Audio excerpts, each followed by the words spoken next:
All rise.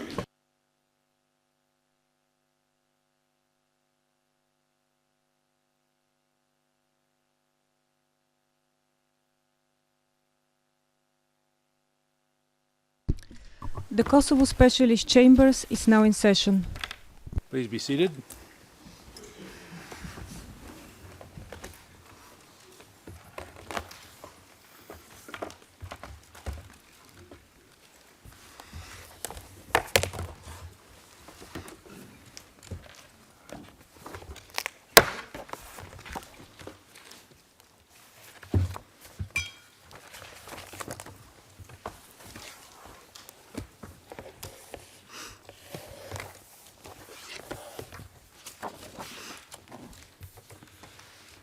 Madam Court Officer, please call the case.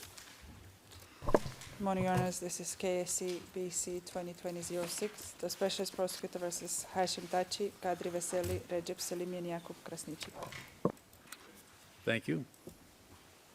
Today we will continue the testimony of witness 04746. I note that Mr. Thaçi, Mr. Salimi, Mr. Veseli, and Mr. Krasniqi are all present in court today. Before I invite the witness into the room, there is an issue to be dealt with in relation to 04746. The panel notes that on July 4th, 2023, the SPO provided notice of its intention to seek to leave to amend its exhibit list. I therefore ask the SPO to make its oral application to that effect at this time, if you're ready. Yes, thank you, Your Honour, and I would have anticipated wanting to use the document at some point today. So, the document is in the prosecution's presentation queue. It is SITF 000699190. That's the Albanian, and the English is 69191. As you mentioned, the item is not currently on the prosecution's exhibit list, and we're requesting to add it. We provided notice of our intention to make this application on the 4th of July. The document is a dated list of detainees signed by Commander Dini, and it's a document which this witness has previously acknowledged having received at the time. It's prima facie relevant and of sufficient importance to justify its addition. The item is short, it's straightforward, it relates to events that have been extensively noticed in this case, and it has been disclosed in its original version since 2021. Its translation was disclosed in November 2022. We're therefore requesting its addition to the exhibit list in order to use the item with the witness in court. Thank you.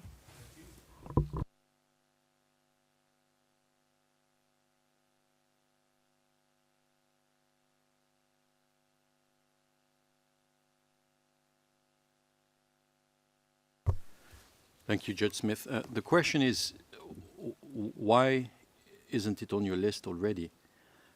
In other words, what's the argument you're advancing in relation to good cause for us to amend the list at this stage?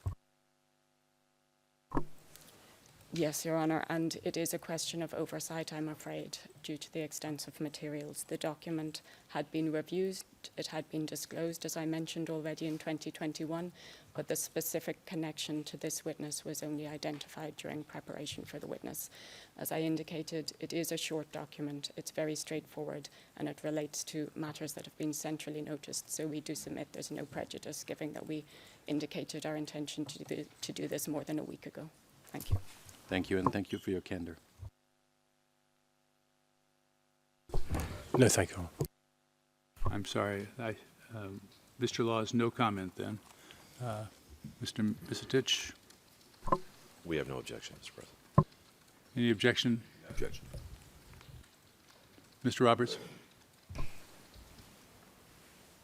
I have an objection in the sense that I don't believe the justification put forward by the prosecution is sufficient for an application to amend the list at this stage. In relation to this document per se, I don't consider it particularly prejudicial, but I do have severe problems with considering that mere oversight is sufficient as a basis and good cause to amend the exhibit list. Thank you. Yes, No ma'am. objections, Your Honor. All right. Your Honor, if I may also take the opportunity, I have a new team member present in court, if I may just put that on record. That of Fauziya Type, support team member.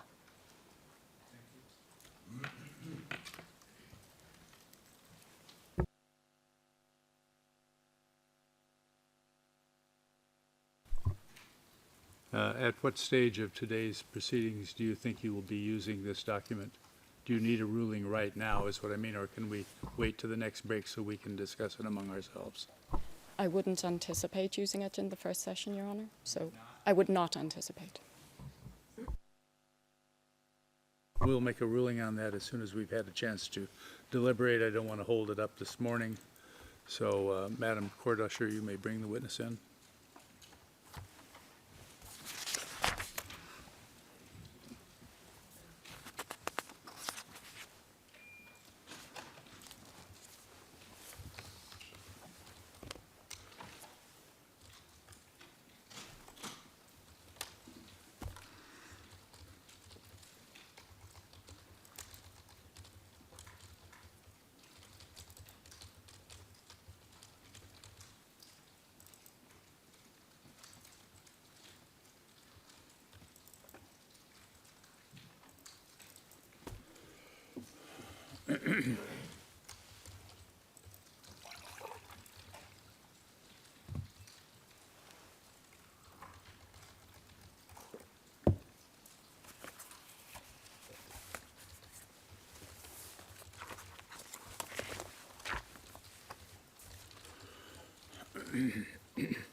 You can be seated, witness.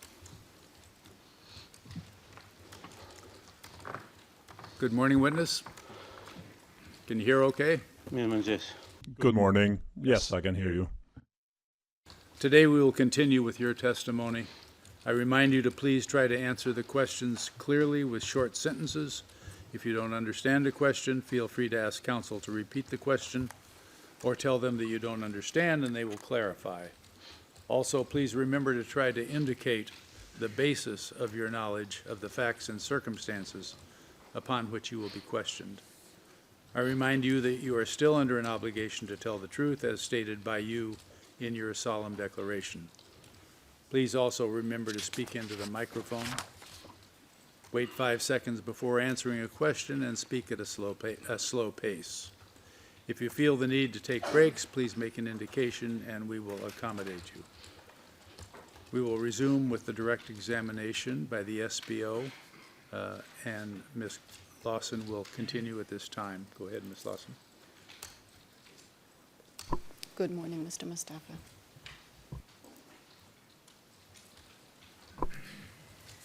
When we finished yesterday afternoon, we were discussing the BIA unit.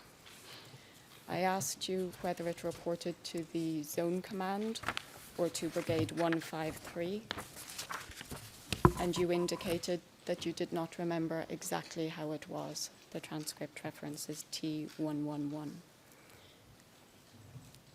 I would like to put a portion of a prior statement to you to see if it assists. And the reference for the benefit of the parties is Part 17, page 2. You were asked what it, meaning the BIA unit, you were asked was it, meaning the BIA unit, part of one of the brigades, and your answer was part of the 153 brigade Later on, they split off from that and became their own unit. It was the unit that acted more in Pristina and also during the time of the occupation. Is that correct? Was the BIA unit initially part of 153, but then split off and became its own unit?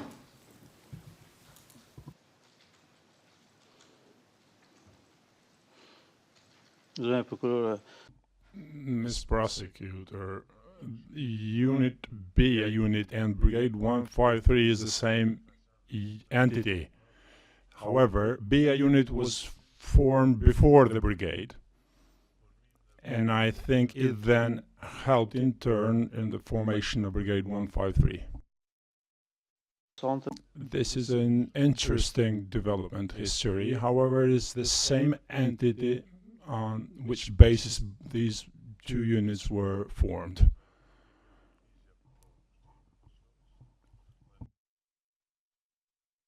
We were exercised cautious when it came to the proposals coming from the LKCK because we wanted to have this under control within the KLA. So is it not your recollection that the BIA unit ever split off from the 153 Brigade?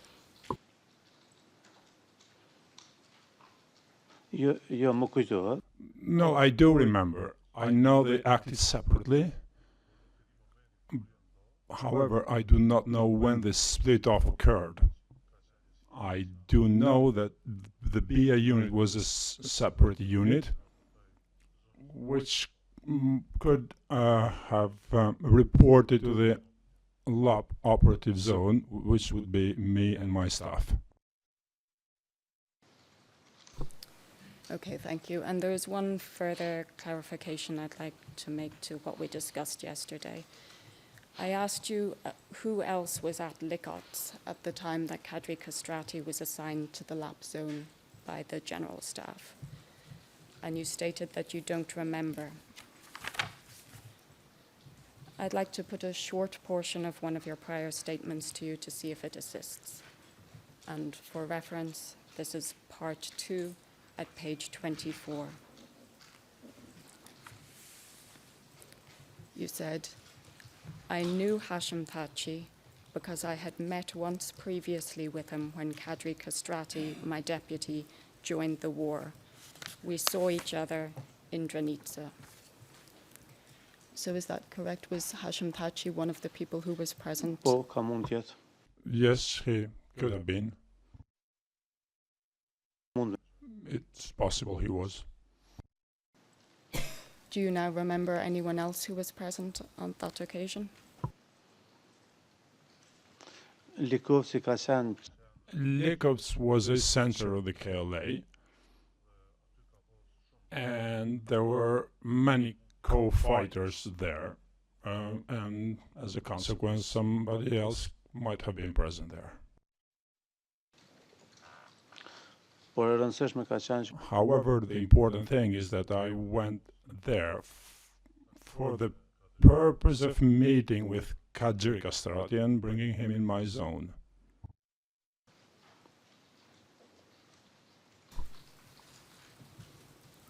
You mentioned yesterday that someone known as Ilir was referred to by the communications code 106. Can you please explain what that system of codes was?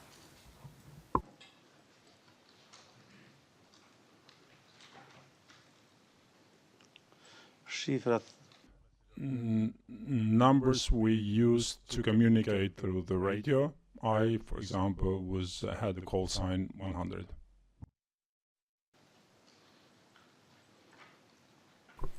Were these communication codes approved by the general staff? No. These were designed by my staff and approved by myself. Your Honours, I'd like to put a prior statement, please.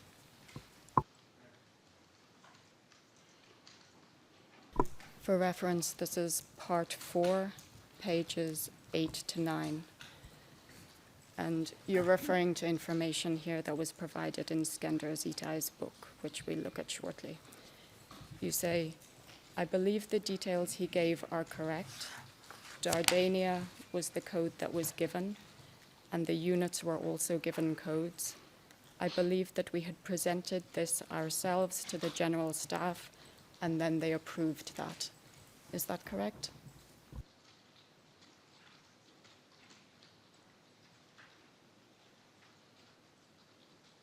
Emrimi Dardania ka The general staff gave the denomination Dardania.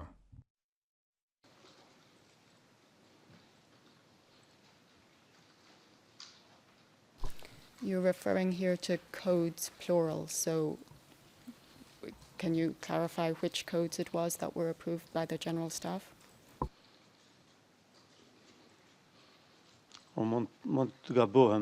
I might be mistaken now, but I do know that the denominations like Dardania, Buna, Castilla were approved by the general staff, whereas we decided the numbers. However, again, I might be mistaken now. In any event, we used these codes within the units to communicate amongst them. If the units which depended which were under my command, we had our internal communication system, and they did not communicate with others. I would like to show a document. The reference is SITF 00242-163, and the English is the same number with ET after it. We can please go to page 242167, which is the 5th page of the document.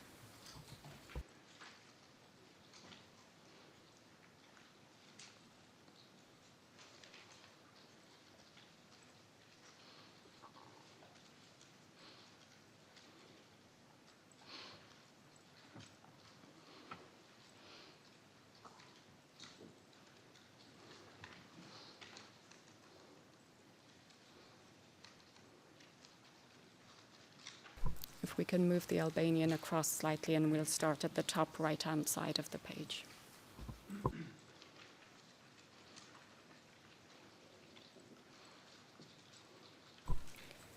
We can see there the heading Dardania. Could you explain what that was the code for?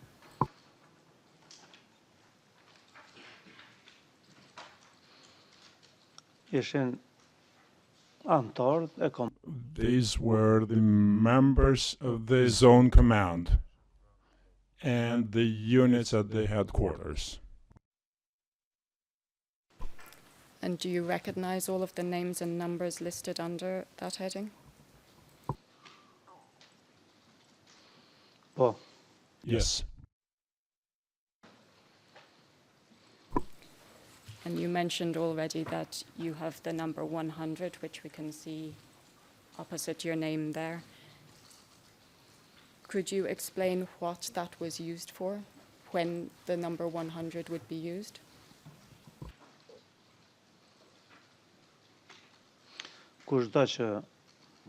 Whoever wanted to communicate with me using a radio device would use the call sign Dardania 100. He or she wouldn't mention the name Remy.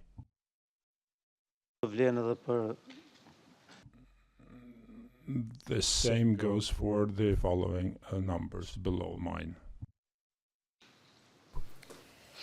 We see Ilir at number 106. You mentioned yesterday that his first name was Sabit. Do you remember his surname now? Sabit, right. Yes, I do remember. If you remember his surname, can you please indicate what it is? I can't remember now. but I do remember him. Who was Spend at number 109?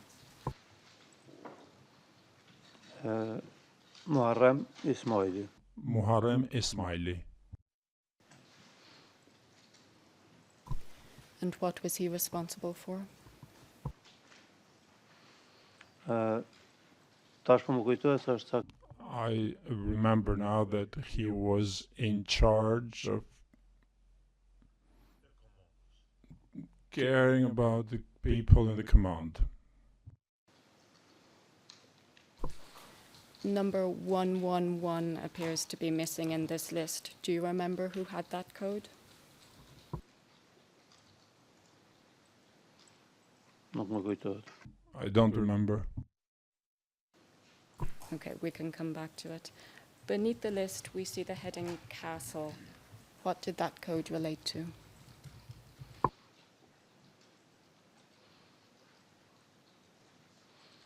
Kështjella është brigada.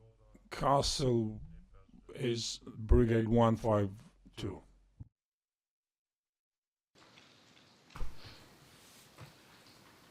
And Profa is the first name under that heading.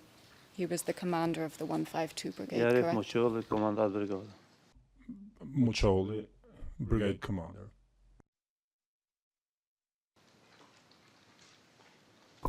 Do you recognize the names listed under Profa? Jo të gjithë. Not all of them. We'll move across to Alpiana. What was that code for? Brigada 151. Brigade 151. And the first two names are Luta and Batusha, who were the commander and deputy. Is that correct?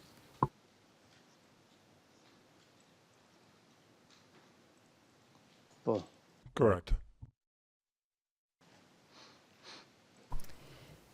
If we look at number Ulpania 55, we see the name Sulevic. Do you recall who that was?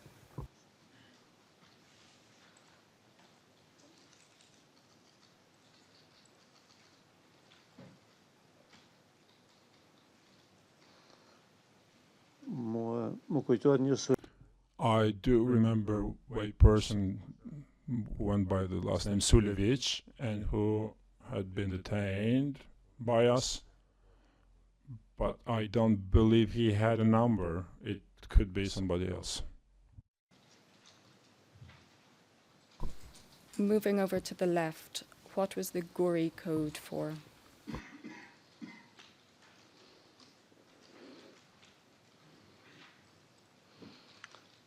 janë kodet These are the codes of the civilian defense.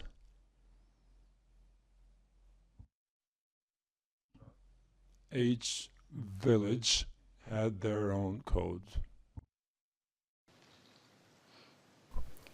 And Blini, what does that code refer to?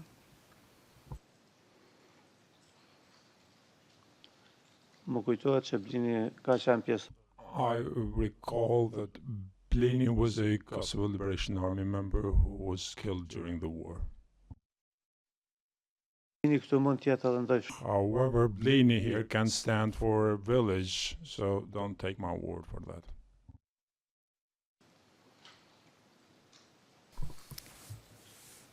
Can we please move to the next page of the document?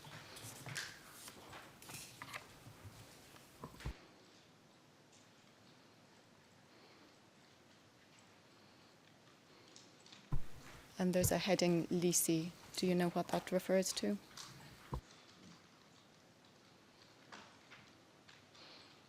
Jo. No. Janë njerëz ushtar. These are people, soldiers, officers of the Kosovo Liberation Army unit under the zone command.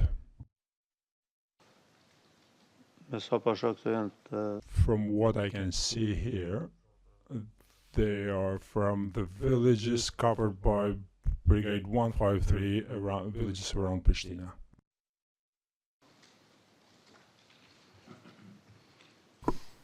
Did the military police also have a code? Po. Yes. Do you remember what that was? Jo nuk kujtoj. No, I don't remember.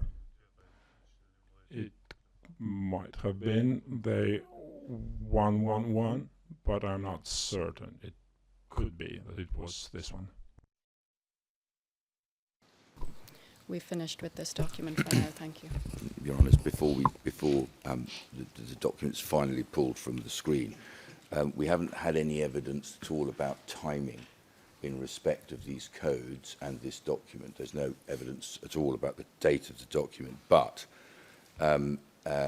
we do know that the witness has given evidence to the SPO in the past that the codes were only allocated on a certain date. I won't say it to prompt the witness, but this document must post-date the date upon which the codes were allocated. I wonder if Ms. Lawson could explore at what period of time this document relates to. I'm happy to explore when the codes were assigned, which would appear closer to the witness's knowledge. Thank you, Ms. Lawson.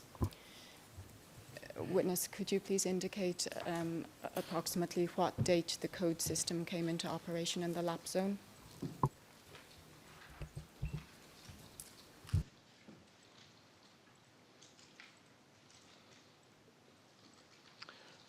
Nuk më kujtohet. I don't remember. It must have been towards the end of 1998, beginning 1999. It could also be that many of these codes were never used.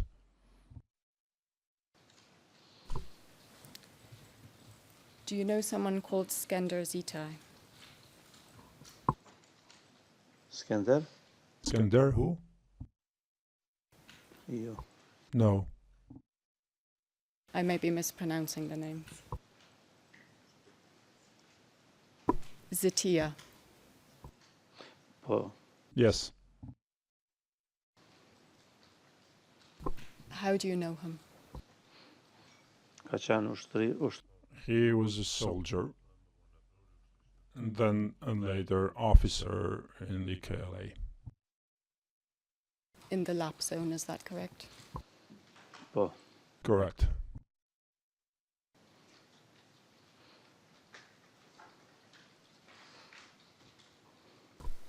Did he interview you when he was researching a book about the lap operational zone?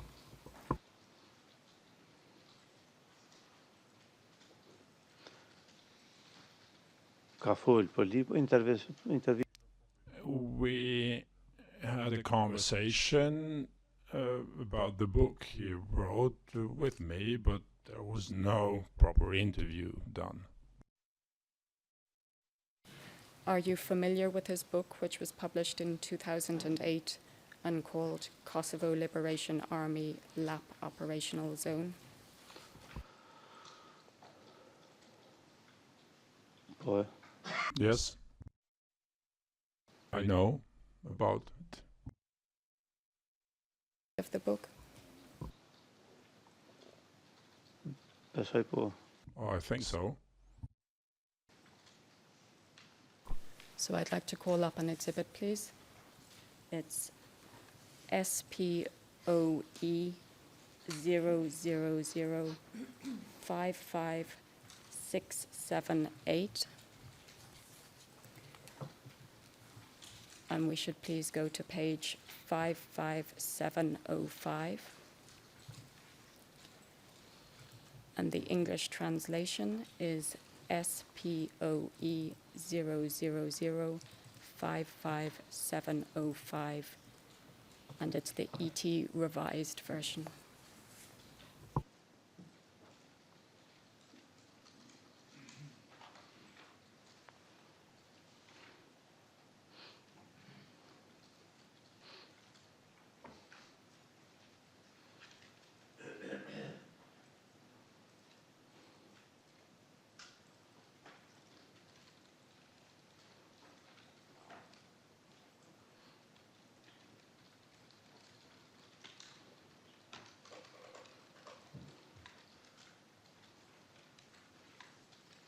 Thank you. We can move just slightly down on the page in the Albanian version.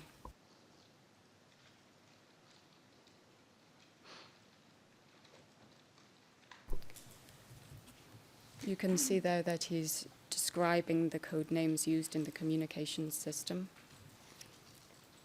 And it's consistent with the description, with the discussion we've just had. If we turn to page 55707, please.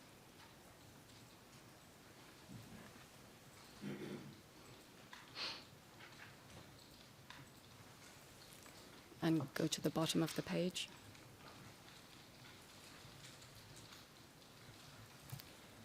Can you see there that he mentions you as a source for when he was compiling this information?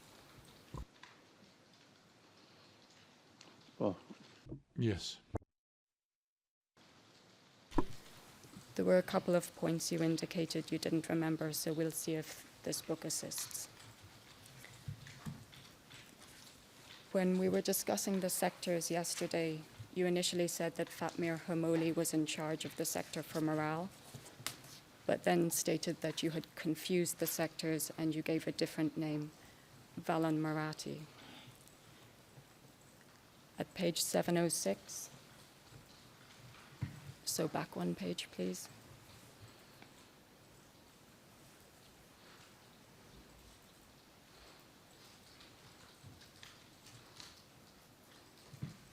And down to the bottom of the page in the Albanian. Thank you. We can see that Fatmir Homoli is in fact listed as the chief of the sector for morale and political issues. So is that correct, that he was the chief of that section?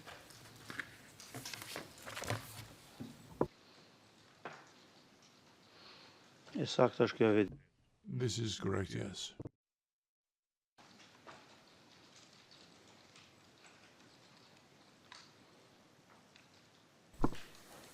And elsewhere in the book, I won't call it up now unless we need to, because it would involve switching documents, but there's a footnote which mentions Valan Marathi as a member of the public information sector. Does that sound correct? Publik është. Public, yes. Most certainly, yes.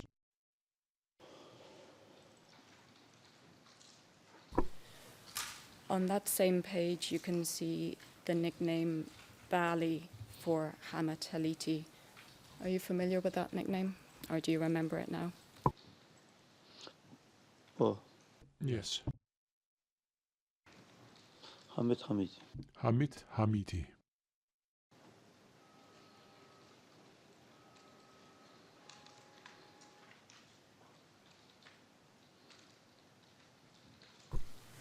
So in the Albanian, can we please move to page SPOE 000-55849?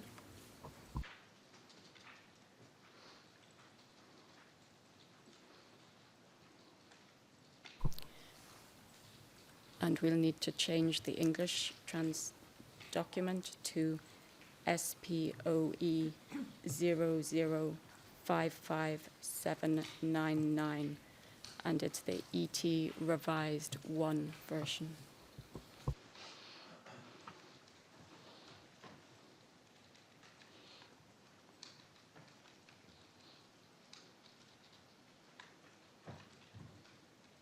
Your Honors, I only see an ET revised version, not an ET revised 1 in the presentation queue.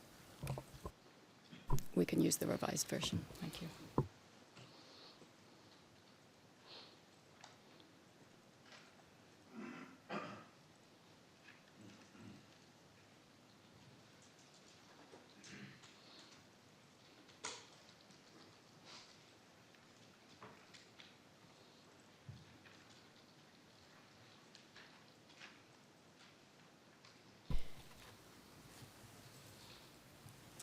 If we can go to page 5851 in both the documents, please.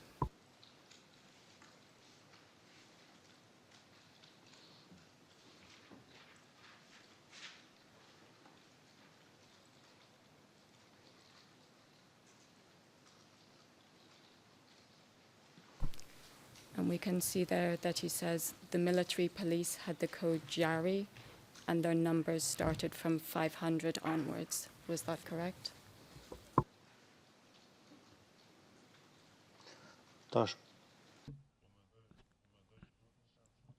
I think it must be so, but I cannot recall it.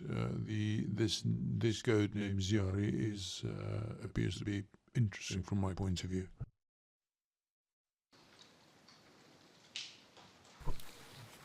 Do you remember what specific phone number you were using at the time?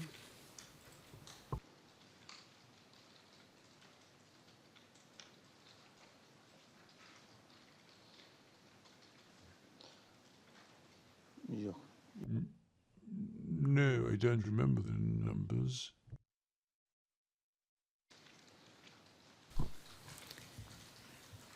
Were communications organized to a good level in the lap zone? With the greatest of respect, that's not a sufficiently precise question.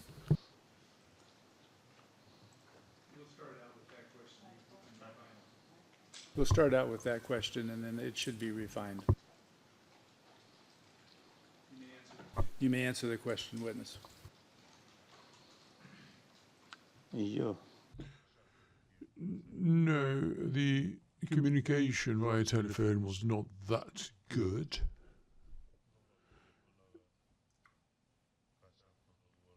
Telephone numbers at the time were under Serbian control.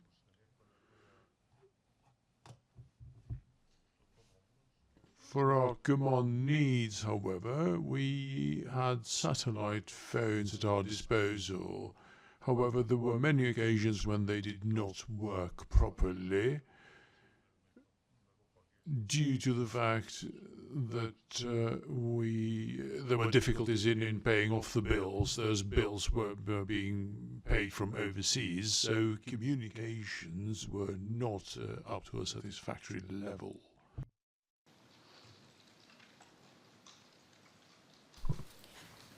Let's discuss the equipment you had then.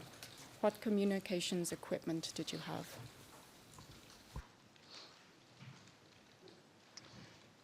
Kafa. We had walkie-talkies,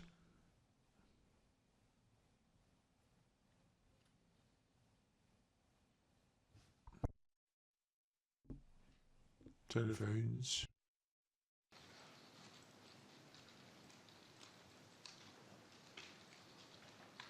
Dhe personale shtullëtim. and courier meetings face-to-face, that is.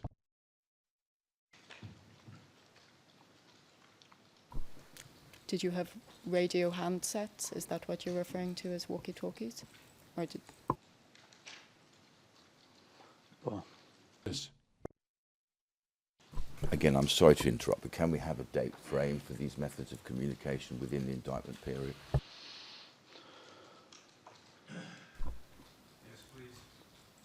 Yes, please. Yes, Please give dates for these. yes, witness, can you indicate approximately when you obtained your radio handsets, for example? Numer 2. A small number, 3 or 4 per zone, arrived from the very beginning, from June, July 1998. Their numbers increased in time. Some people brought them in, so their numbers increased. Was there anywhere in particular that you obtained the radio handsets from?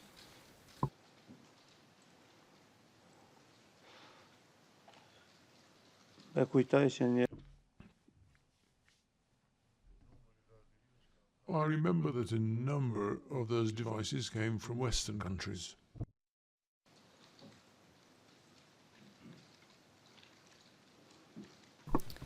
Were the handsets available to the brigades and units?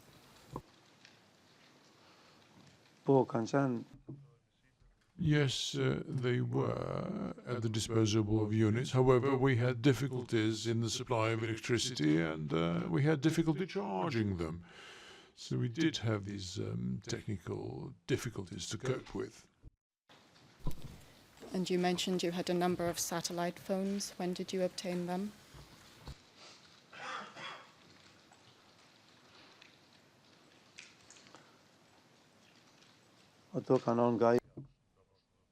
They arrived from our compatriots overseas.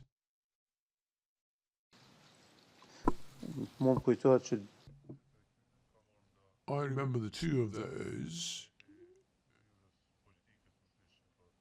came from the chief of the political office of the Kosovo Liberation Army, Adem Demaci. Approximately when did you obtain them?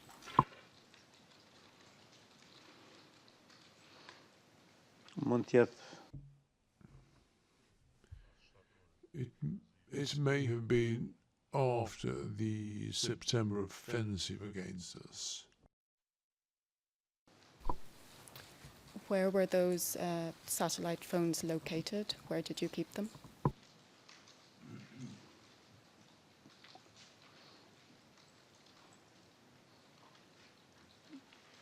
The command telephone stayed at the command headquarters, the place where we stayed. And who had access to it?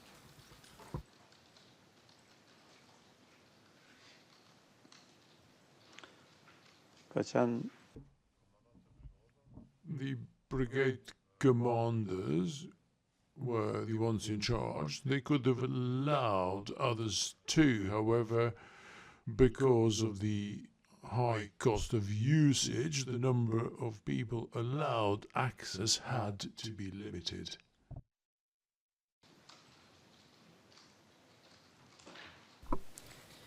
Did the communications equipment you had enable you to communicate with other zones and with the general staff?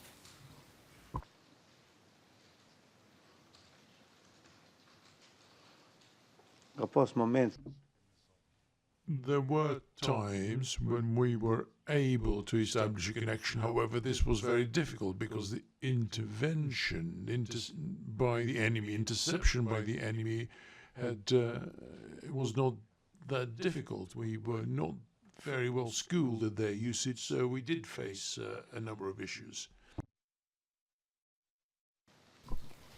Did you even provide communications equipment to the general staff?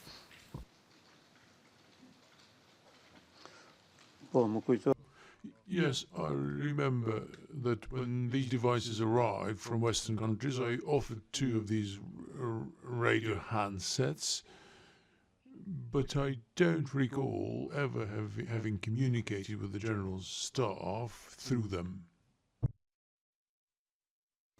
You mean through those specific handsets? Is that correct? That's right, yes.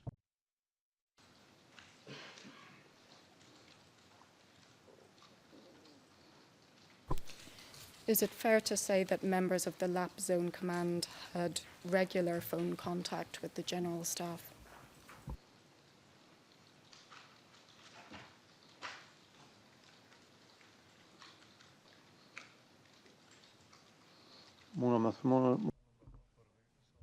I can only speak for myself. I did have contacts. Every time that I was able to establish a connection, we did have a conversation. However, I wouldn't describe them as regular.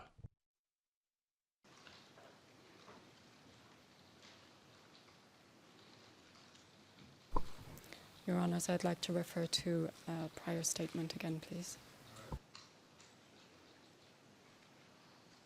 All right, you may do so. And for reference, I'll start with part 3 at page 5. The question was, I think you said that there was contact by phone regularly. Answer, yes. Was that daily contact?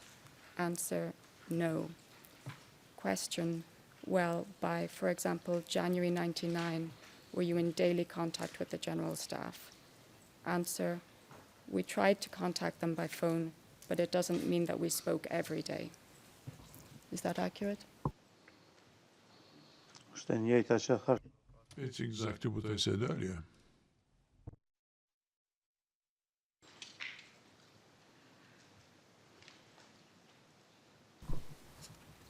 And part 4, pages 7 to 8.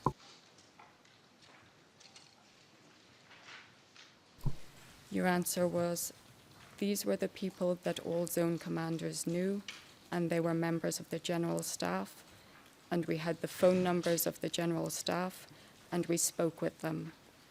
And regarding the constant contact that you were asking me about, this was done over phone lines. But the most official contact that we had with the general staff were physical contact, but those were also the hardest to achieve. Again, is that correct?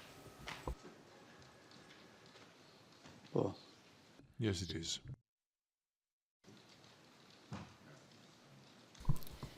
And I'd like to bring up a document, please. This is a book that was published by Jakub Krasniqi in 2006.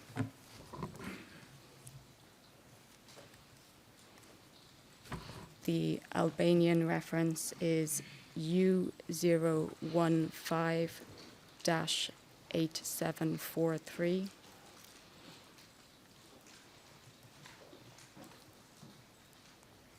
And the English is U015-8859. And we should please go to page 8864.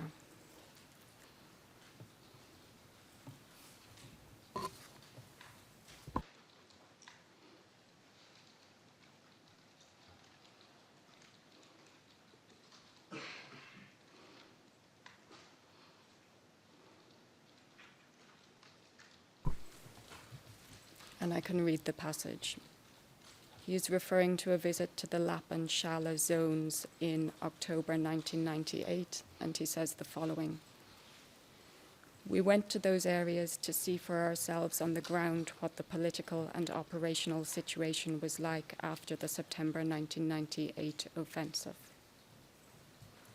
We had already received some general information about the situation from our daily communications by phone, satellite phone in brackets, but we wanted to have more detailed and concrete view. So is that correct? You were in regular contact with the general staff, if not daily contact?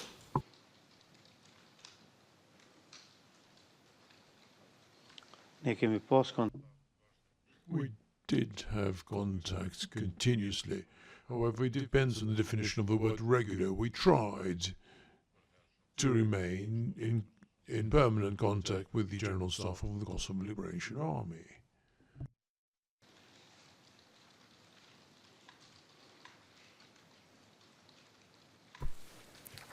And I understand from what you have already said that it was permitted for members of the zone command to have contact with members of the general staff. Is that correct?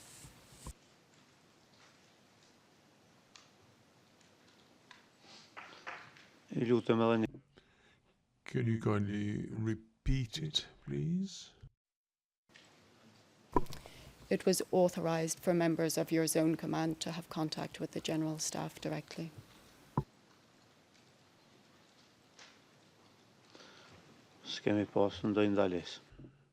There was no obstacle. Not that I recall, there was no obstacle for anyone. Including the brigades and units.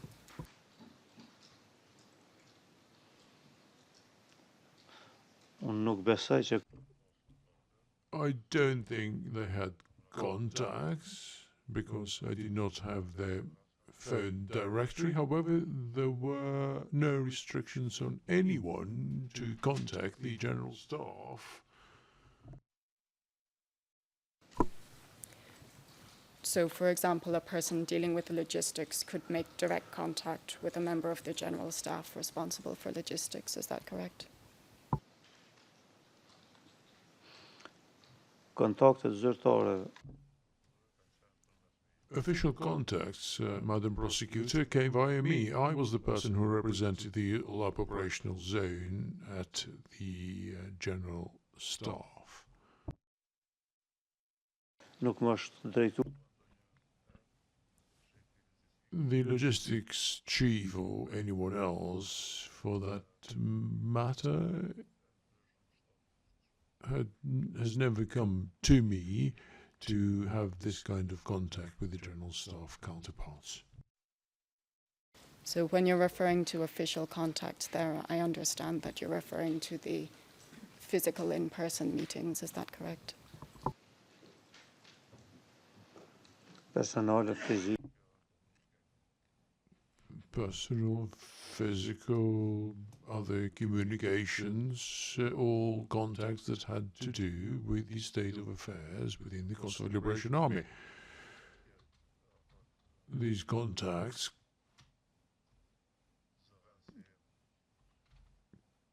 could have been via reports by my deputy who knew the chief of staff of the Kosovo Liberation Army,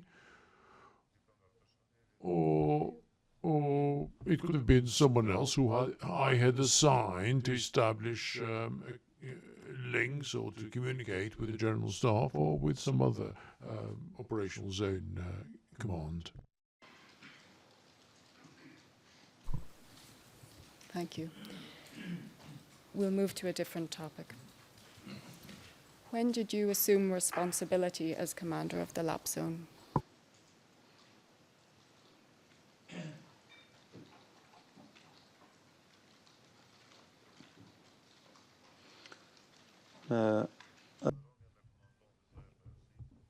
When Commander Zahir Bayezidi fell, I took over responsibility to organize the Kosovo Liberation Army soldiers in my zone. The approval of this position by the General Staff arrived in July or August of 1998, the formal endorsement. So was it 1997 that you assumed the responsibility after Zahir Bayezidi was killed? Po.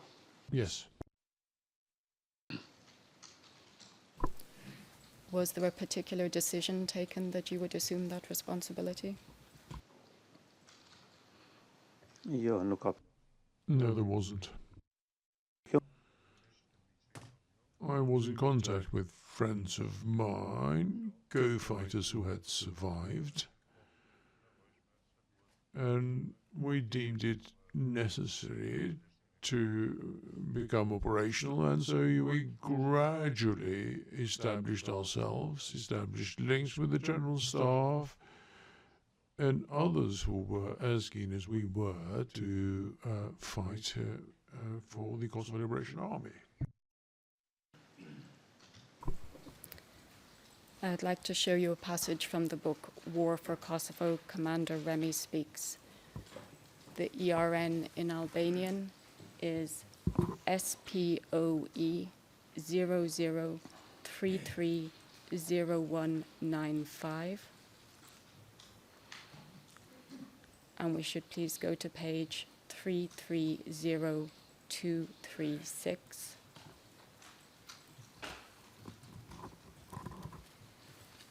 The English is SPOE 00053263. And we should go to page 53289.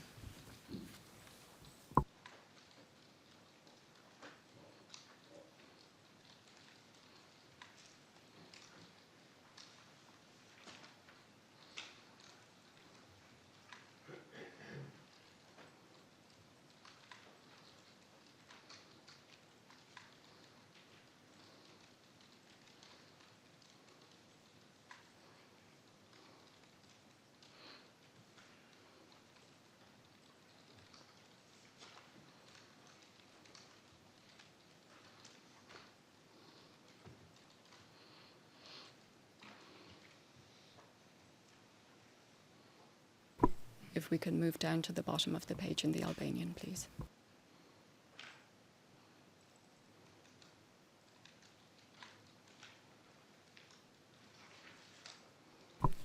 Do you see there is an account of a meeting that was held at Thaçi Bridge?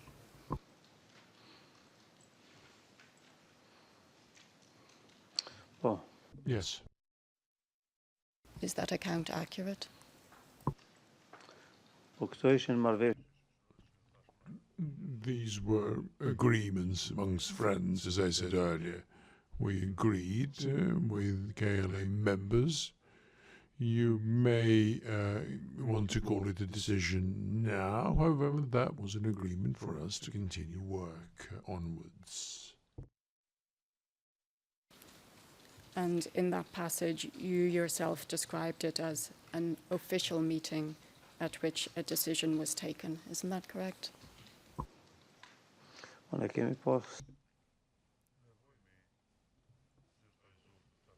We felt the need to make these sound official. However, these were meetings amongst people who could meet each other, people who had survived. We agreed amongst ourselves, you can describe them as official meetings, why not?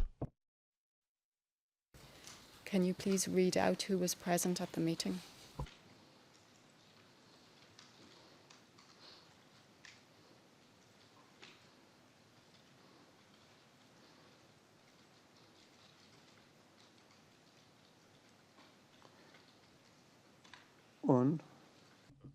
That was me, Latif Gashi, Ilir Kolushevci, and Murat Ayeti.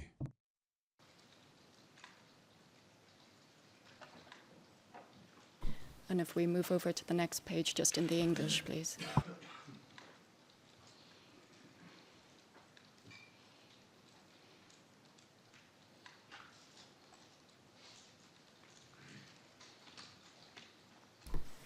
You also took a decision on who the members of the zone command going forward would be, isn't that correct?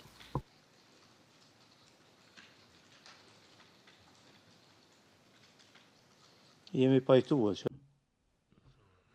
We agreed for the zone staff to be completed.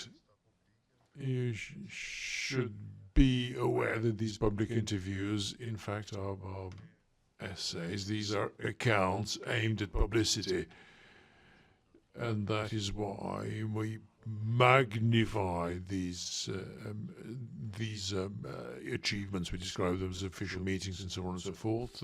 You can, however, take this description of this book. It is of no consequence to me. I agree. And in the passage we've just looked at, it said that it was agreed you would maintain contacts with the general staff. Who were your general staff contacts at that time?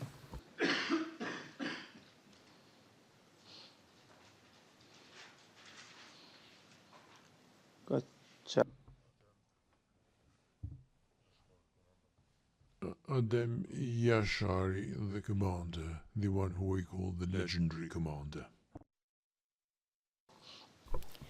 How did you first meet Recep Selimi?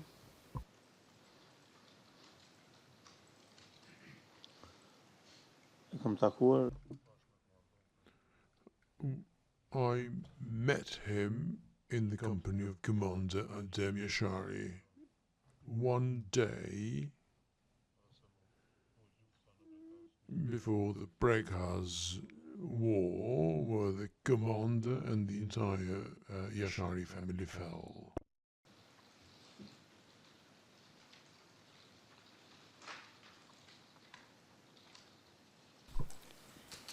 So you just mentioned that you met with Adem Yashari on the evening of the 4th of March 1998, is that correct? Oh. Yes. I'm going to ask you a couple of specific questions about that. Who did you meet there?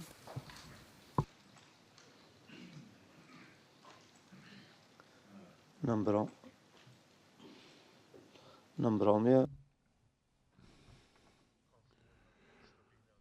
I went to Adem Yashari's house in the evening alongside Shekif Faziu, a friend of mine who was carrying out research studies. From there, we proceeded towards a village where Recep Selimi, Muj Krasniqi, Suleiman Selimi, and maybe someone else were. It was a place where we were visiting the injured people. They took me with them to go to one of the Drenica villages. It's to advocate the work of the Kosovo Liberation Army, to consolidate the ranks and to talk to other members of the General Staff of the KLA. Were you there in your capacity as the representative of the LAP zone? Po. Yes.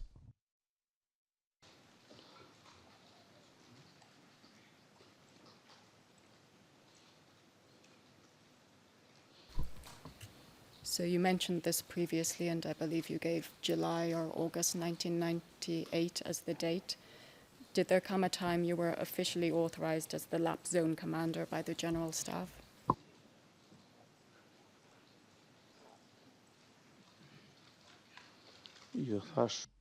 I explained this earlier, that this was formally done in July or August 1998.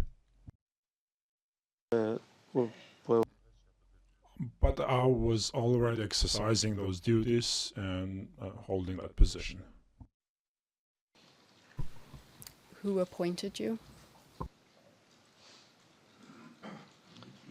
In the course of a visit by the Chief of Staff with the Deputy Zone Commander, the spokesman. From what I can remember, the decision was approved for me to continue my duties as Zone Commander. You're referring there to Jakub Krasniqi and Bislam Zairapi, is that correct?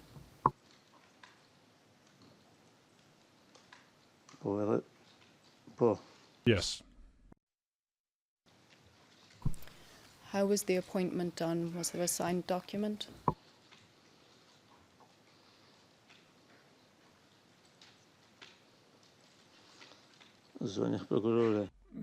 Miss Prosecutor, I was already in my duty as a commander, and for the sake of the need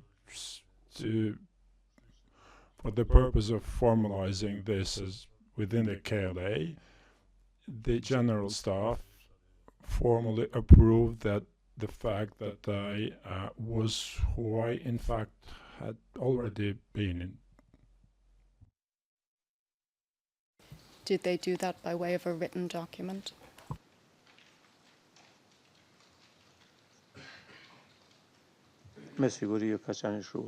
It must have certainly been in writing.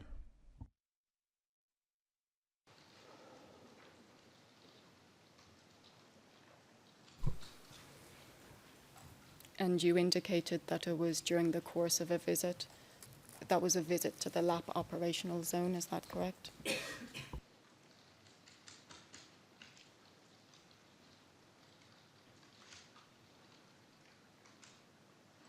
I was the commander of the LAP zone, and they came and visited us, people from the General Staff.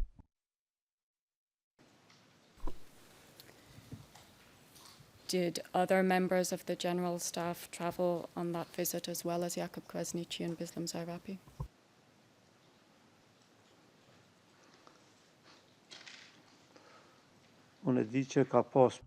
I know there other names were mentioned as being present, but I don't remember them exactly. Even if they were not sent to officially inspect the LAP operative zone.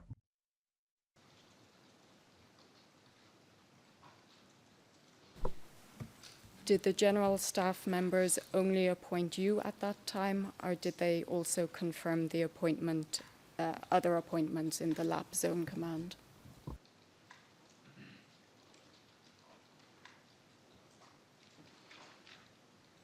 Nuk e mboj mend, po I don't remember, but they might have confirmed other appointments as well.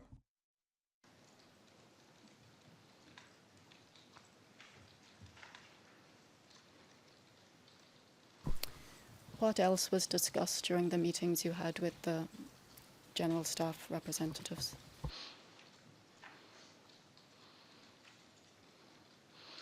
interesime që të organizoheshin. Discussions about a better organization, better communications, preparing ourselves for the upcoming challenges, war challenges, training of soldiers, recruitment matters, and so on and so forth. Me ordin e prerë dhe nga jashtë. And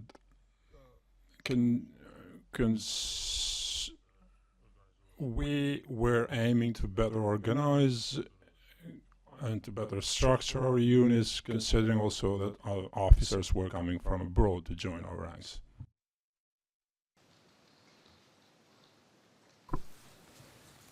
And I'd like to call back up the Zatia book, please. The reference is SPOE 000-55678. It's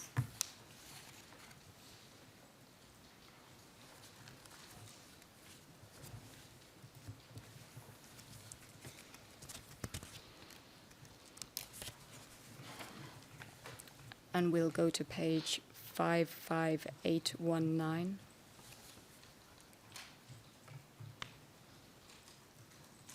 The English is SPOE 000-55799. And we'll go to page 55819.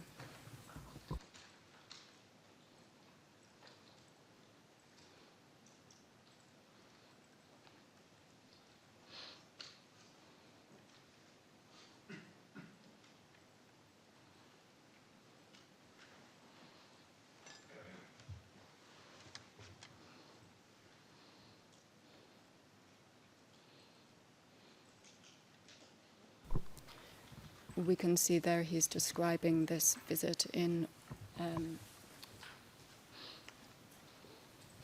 August 1998, isn't that correct?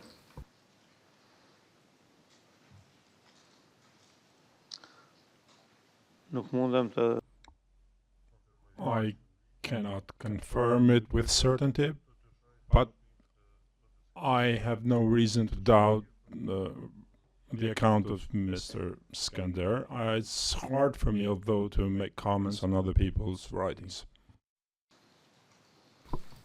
And he mentions the other members of the delegation as Hashim Thaçi and Recep Selimi, isn't that correct? mua më kujtohet që kam I remember having dealt with the two I mentioned before, but it doesn't bother me if this is the case. However, I do not remember having had any discussion or conversation with respect to the organization of the Kosovo Liberation Army during this time with Hashim Thaçi or Recep Selimi. nuk ka qenë e rëndësishme për me. It was not an important thing to remember it, even if I met with them.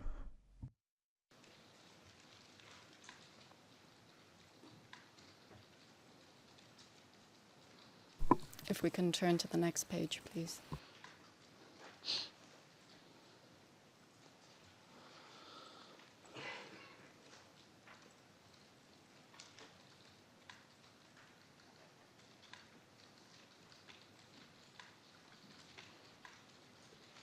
And actually one further.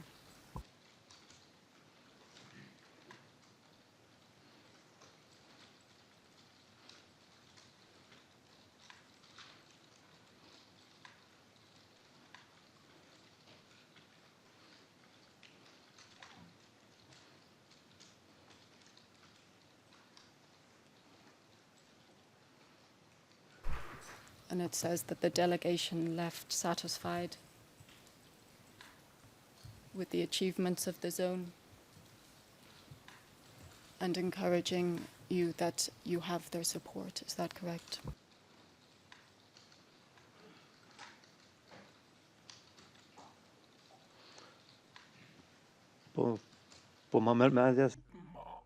Yes, I believe this must have been the case to encourage us, because we were all aiming to expand and increase and strengthen ourselves. I do not remember, though, exactly what they said in respect of these words praising us.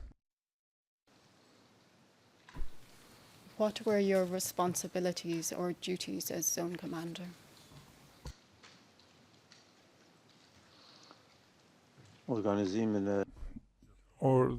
To organize all the units within the lab operative zone and all work related to building and structuring the zone.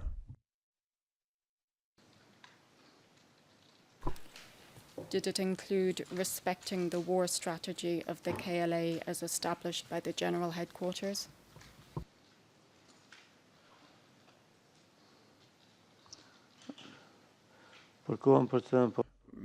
With respect to the time we're referring to, this was a terminology that had started being used, but there was no written strategy. The general strategy was to expel the enemy forces from our country. This was it. We were gradually strengthening ourselves and developing strategies and other documents. Did it include keeping in contact with the general staff?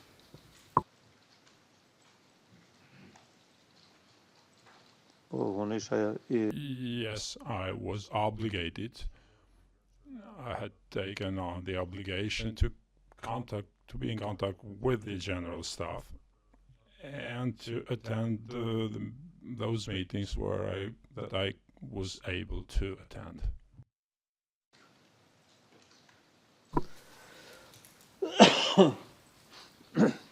Did you hold meetings within the LAP Zone Command?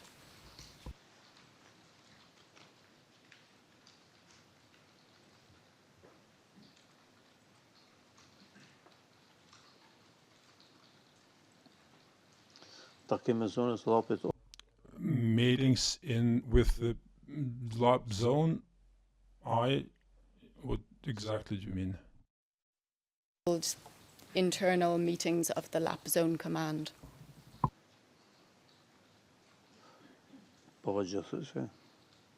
Yes, certainly.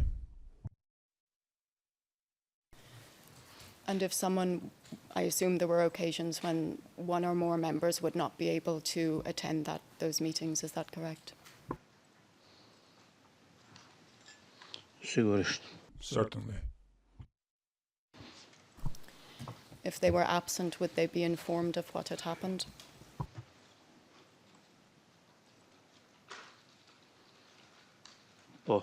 Yes.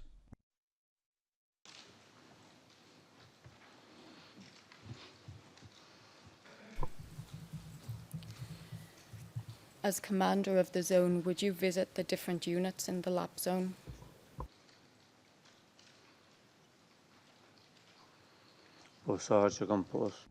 Yes, every time I was able to do so, I would visit them.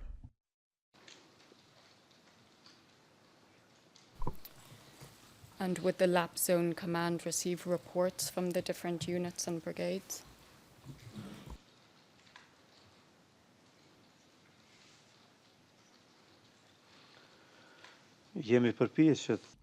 We tried to organize ourselves as best as possible, and we did whatever we could.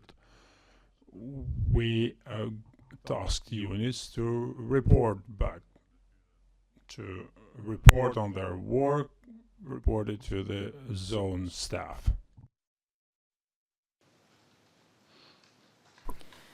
How often did you have contact with the brigade commanders in the lap zone?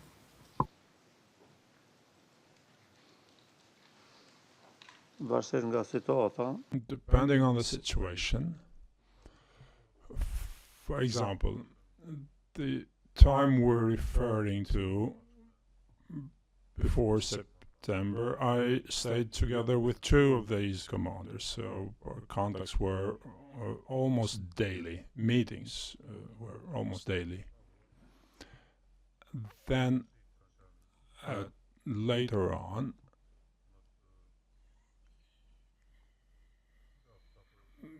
it was less, it was more complicated to meet, so we could not meet, for example, very often with the Brigade 153 commander.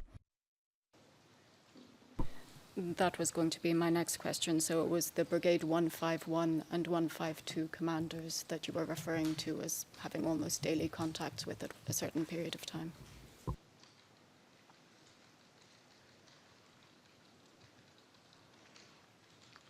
të përdetshme nuk isha me. I would not say daily, but frequent. Yes, your words were almost daily, I think. Isn't that correct? Mund me thonë është. Yes, this is another way to put it.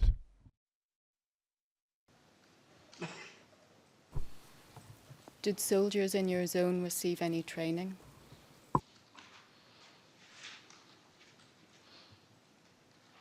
Po.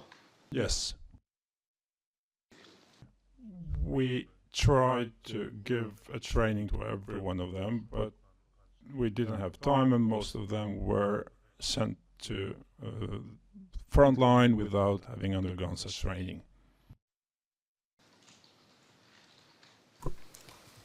For those who did receive training, did it include training on the chain of command?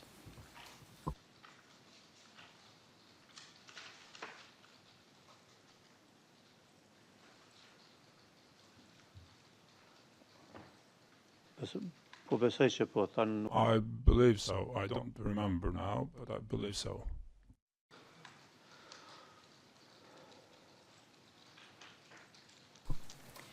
While you were commander of the zone, did you issue any orders? Po. Yes. Can you provide an example, please?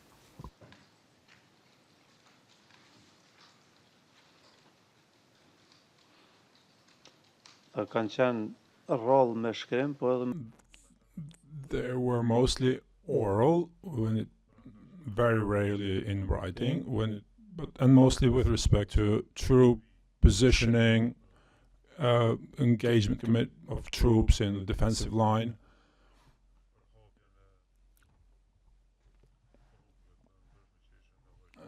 On blocking roads that we needed to use. Military tasks in general.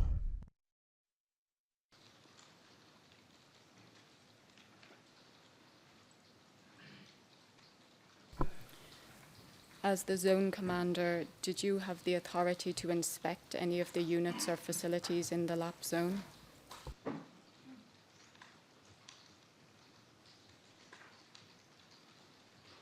Unë isha vetë komandanti. I was the commander, and I had the possibility to do this.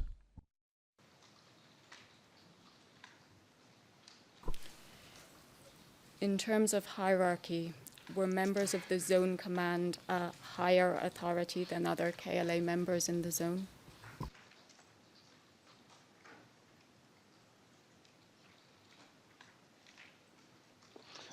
Ata janë antarë të shtabit. They are members of the staff, and they were privileged. At that time we did not have ranks, but they were obviously at a higher position.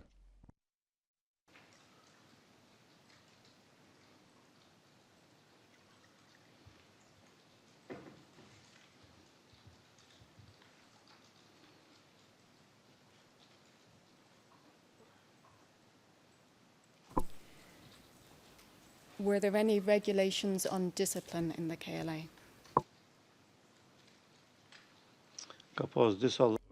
There were several types of regulations.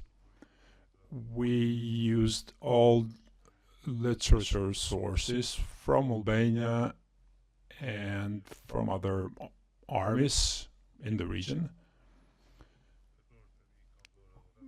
My officers drafted their own regulations as well. In my zone, there were many officers who had been in the military academy in former Yugoslavia, and they were familiar with these regulations and they drafted them. We were assisted in this task with respect to regulations by the political office of the Kosovo Liberation Army, namely Adem Demaci.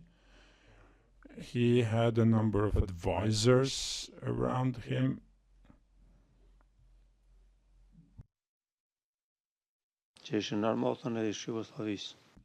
And some of them had been generals in the former Yugoslav army. And so specifically again, were there regulations on discipline in the KLA? Yes.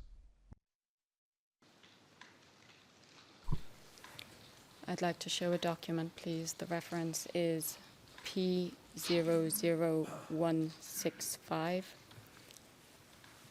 And the English is the same with ET after it.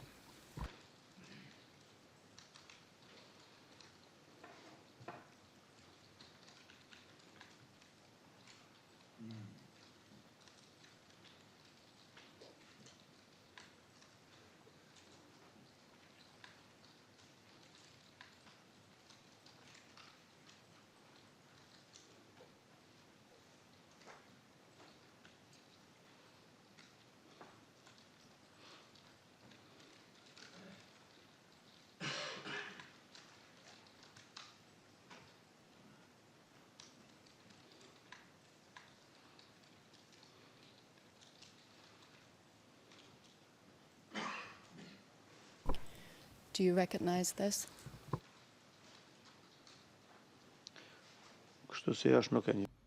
Not as I see it here.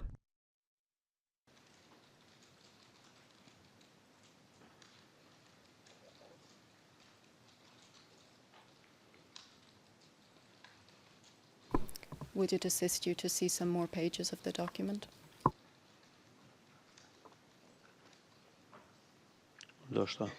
Perhaps it would. Can we please go through the first 1 or 2, 3 pages slowly?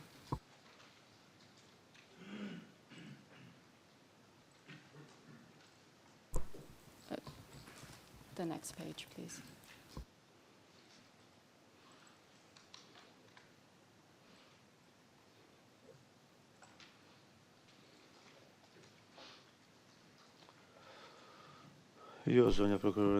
No, Miss Prosecutor, this could be that it was distributed to Kosovo Liberation Army soldiers, including my soldiers, but not to me.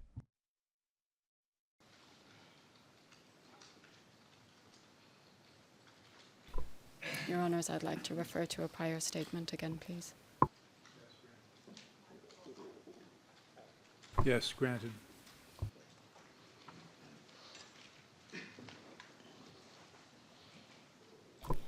And the reference for the parties is part 2 at page 6.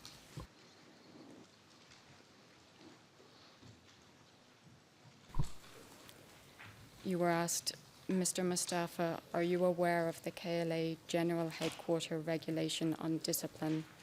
I'm now going to hand you a copy of a discipline document. And your answer was, yes, I recall that.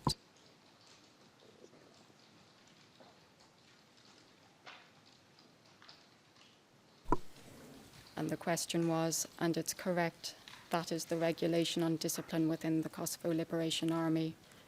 And your answer was, yes, as far as I remember, yes. Does that assist you?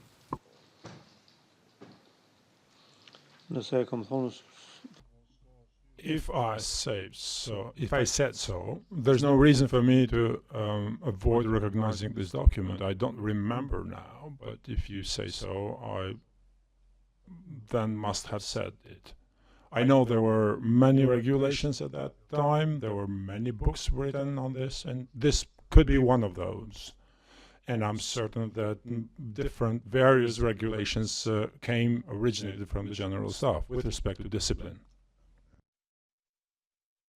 Of the form in which this is being done is when references to the SPO transcript are being put to the witness, they're simply being read out rather than brought up on the screen in English and Albanian, as is the conventional way. But trying to follow that, I, for example, wasn't able to find any indication in the transcript of the identification of the document that was shown to the witness in the SPO transcript. So perhaps, perhaps it could be clarified that, where, for example, on the transcript we find a reference to the identity of the document that was shown to the witness and to which he was responding to ensure it's the same document that we have here. Yes, and we'll come back to that and provide the information. Well, right, could rather than coming back to it, we're trying to follow the cross-examination. If a matter has been put to a witness saying you were shown this document, this is what you said, and it's not apparent from the transcript of the interview which we're following that it was in fact this version of this document that was shown to him. So if that is the case, with greatest of respect, it's not a question of dealing with it later. It will need to be clarified as to whether or not that was the same document. I agree with that. But before the question can be put. Well, let's move on. Well, otherwise it's misleading for the witness if it turns out not to be. You can't have a witness being told it's the same document. You'll certainly have an opportunity to cross-examine if you have any It's not questions really a about question it. of cross-examination with respect. If you can just think it through for a moment. If the witness is being told he's given an answer in respect of a document that's different to the one he's now being shown, then the entire line of cross-examination, of examination in chief, is misleading the witness. There has to be a foundation to show it's the same document, otherwise the question is meaningless.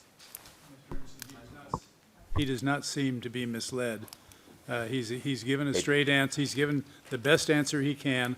I accept it's qualified. I accept that it's qualified. In which case, on an equality of arms basis, may we please get a direction from the panel that the same practice should be used by the prosecution with this witness, as is always required of the defence by the prosecution. Namely, that they call up the passage of the interview in English and in Albanian so that the parties can follow it. This is a shortcut procedure being used only by one side at a time when they are continuously requiring both sides to be called up in the screen when the defence wish to refer to further documents. Well, then can we have the same procedure then? Mr. Emerson, please don't interrupt me. We've attempted to be fair on all sides. This is a fair question. She will straighten it out if she believes it's necessary, and if you want to, you can cross-examine him at further length. But this is the end of this discussion. Go on. And, Your Honour, I have completed my questions on those document. On that document, we will provide clarification. Mr. President, I hesitate to rise, but if we could just get an indication of specifically when we can expect from the SPO to be disclosed, how we know for sure what document was shown to him, and as soon as possible so that we can be prepared on cross-examination. Fair question. What's the answer? You'll certainly have it before cross-examination. I would anticipate being able to get it during the lunch break. Thank you. We'll expect that after the lunch break.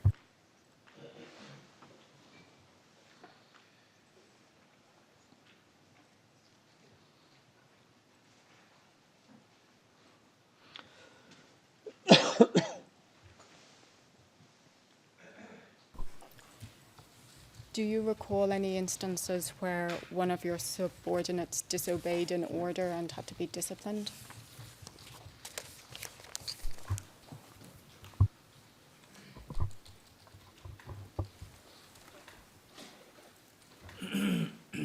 Ushtar ndoshta? To soldiers, you mean? Your subordinates in the zone, one of your soldiers. Po, kemi pas. Yes, there were 2 or 3 occasions. where there was an infringement of the rules. Then belli They undermined the facilities, the military facilities there. In what way? The shooting a weapon where it was banned, I know that that occurred. A brawl amongst soldiers. This kind of disciplinary breaches and others that I remember now, but I'm quite sure that brigade commanders would have come across these kinds of things more frequently. And what form of discipline would be imposed?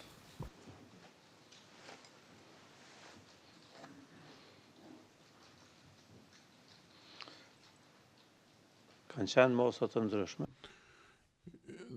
There were a number, including the threat of demobilization. However, there's no such case. No furlough, and up to the temporary isolation, disarming of a soldier, that kind of thing.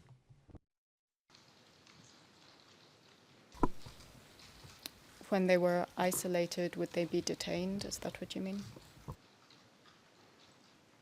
Po. Yes.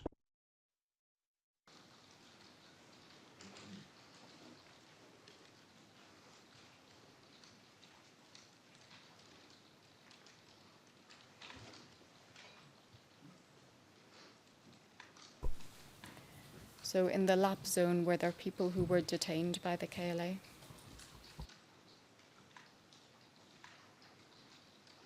Po, zona prokurore. Yes, Madam Prosecutor. We have had a criminal proceedings, a criminal case against this. There have been criminal proceedings against us, and you can obtain the documentation. You're referring to the criminal proceedings in which you were accused, is that correct? Po. Yes.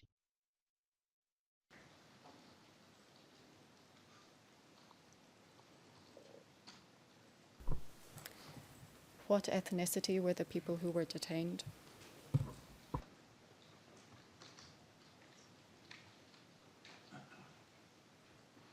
Kanë qenë njerëz që There were people who opposed the rules of the war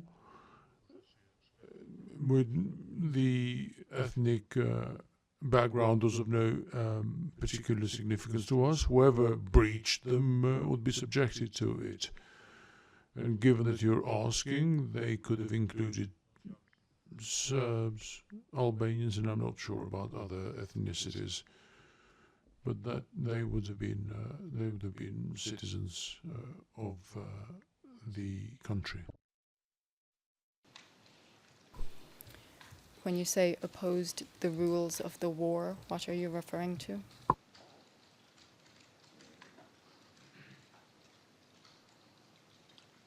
ishin kundër misionit. People who were against the mission for freedom, or people who disrupted military discipline and order. The facilities where we were located, for instance.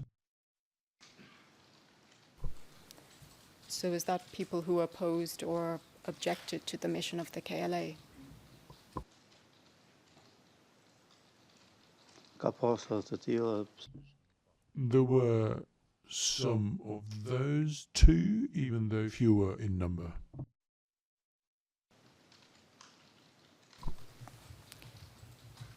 Approximately how many people in the lapse zone needed to be dealt with in this way? Unë nuk po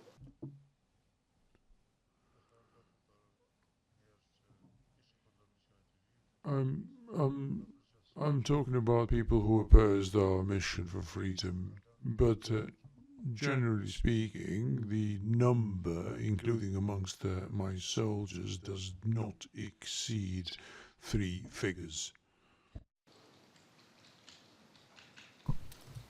By 3 figures, you mean 100, is that correct? po nuk kalon. Yes, it is not more.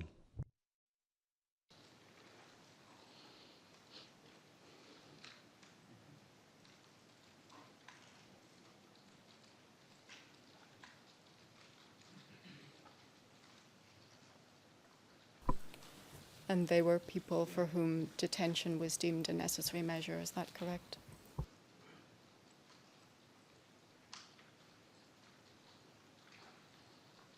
Po. Yes.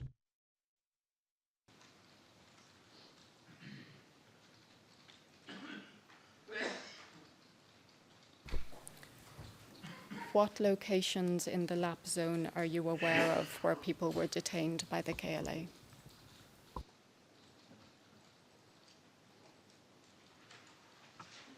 Zonë e prokuror, Madam Prosecutor, I may be able to say them, however, everything has been documented because it was part of a trial. I understand that, but I'd appreciate if you could say them, please. aty ku ka qenë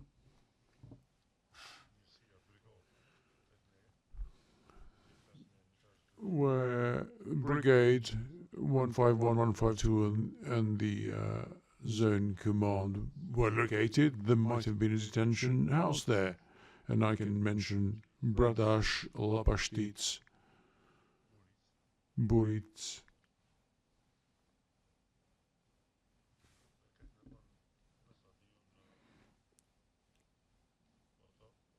And as far as I know, also in Potok and Mayats.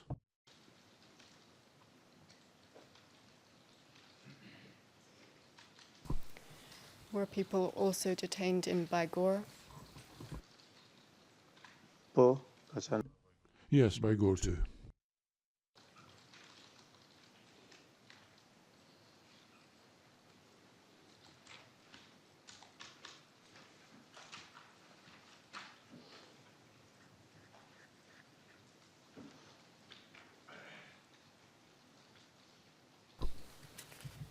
Was there a main detention facility amongst those that you've named?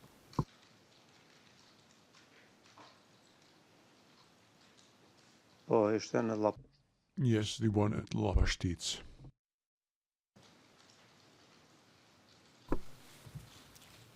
Was it always at Lapashtic, or did it move?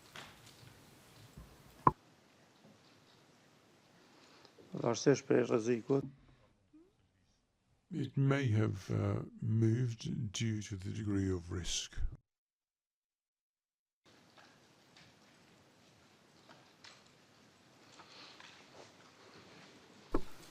And where would it have moved to? ku ka qenë më sigurt tashmë nuk. Wherever it would have been more secure, and I cannot recall exactly where now. The staff were obliged to look after them and to find a more secure location for them. Our soldiers were these ones.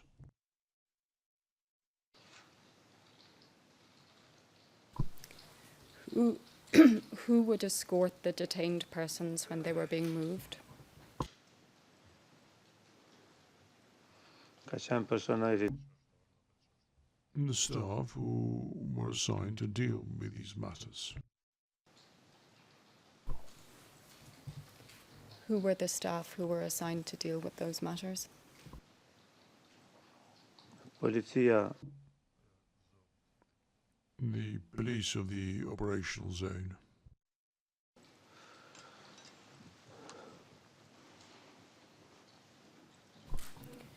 We'll go one by one through some of the locations that you've mentioned. Is Bygore the village that you marked on the map yesterday? I believe we used a number 2 to designate it. Ja. Yes.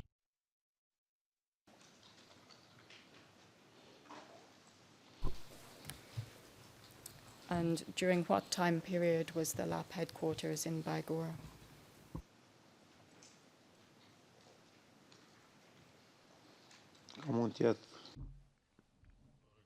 It may have been during July, August, and the first part of September. Why was it moved in September? After the big enemy offensive of the 15th of September, we relocated. It was a tactical move undertaken by the Kosovo Liberation Army. Where in Bygore was the headquarters? I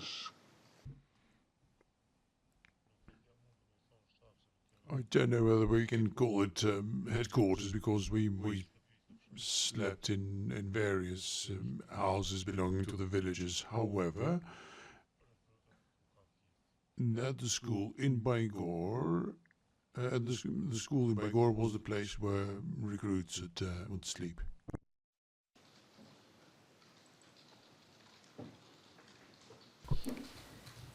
During approximately what time period were people detained in Bygore?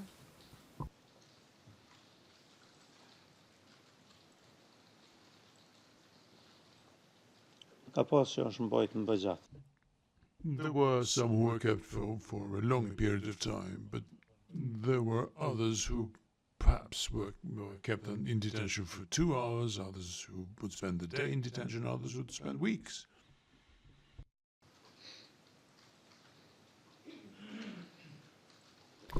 You're referring there to the length of time that individual detainees would be held, is that correct?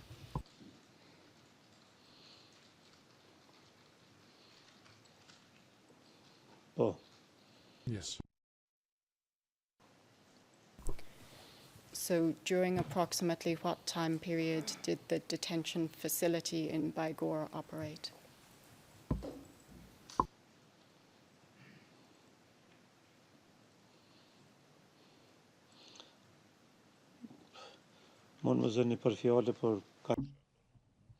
Don't hold me to my words, but I think it might have been July, August. I'm not entirely certain, though.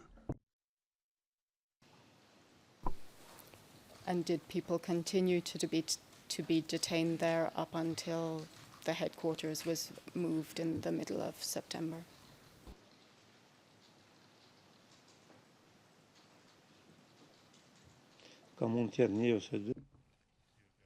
One or two may have been kept, the others would have been freed. That's what happened. Where in Bygore were the detainees kept?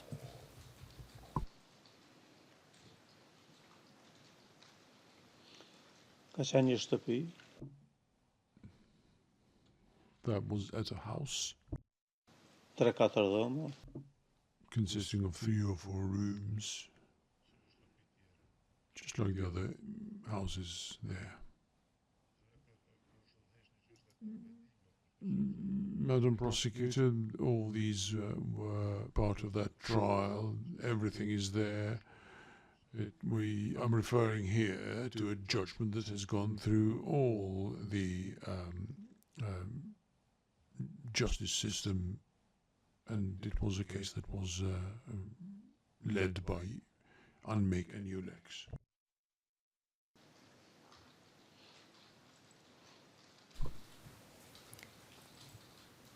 Where did the headquarters go when it needed to move after the 15th of September, initially, before you moved to La Pastiche?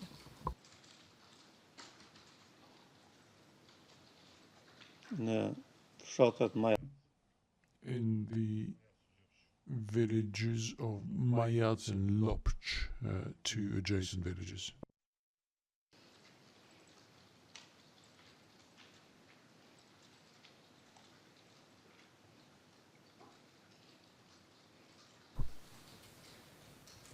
And in October, you gave an order for the headquarters, for units to move to La Pastiche, is that correct?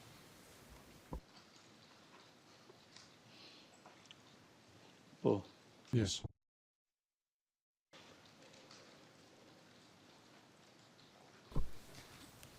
You've mentioned that detainees were also held in La Pastiche.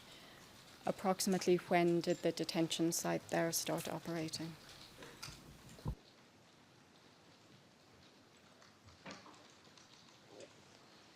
Me siguri pa. It most certainly would have been during the time when the zone headquarters was established there. So that would be October 1998, correct? Nuk po lidhem me datë. I can't give an exact date, but I know that it happened immediately. The detention facilities were established immediately. Is that what you're referring to? Po. Yes.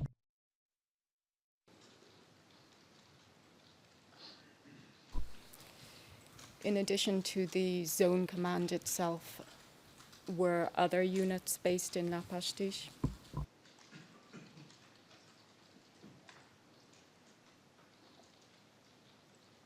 Po ishin njësitë. Yes, there were other units of the Kosovo Liberation Army there. Which units were there? Brigadat. Brigades 151 and 152 had sent units that were for the defense of the headquarters.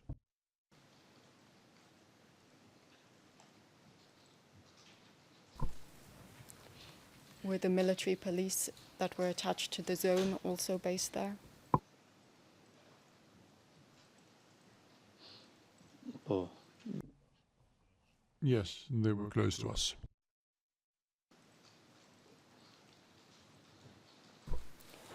Approximately how far were they based from the headquarters building?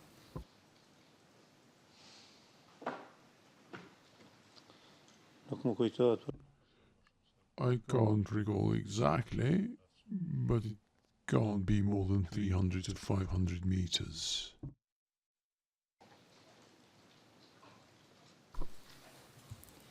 If I said 200 meters or less, does that sound correct? Unë pajtohem nëse. I agree if that's the case.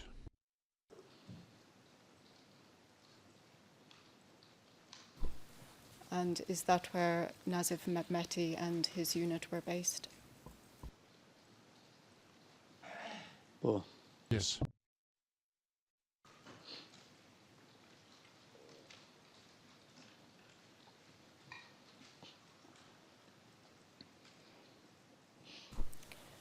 And where was the detention facility in La Pastiche? Aty. There. Close by. When you say there, do you mean the military police base? Po. Yes.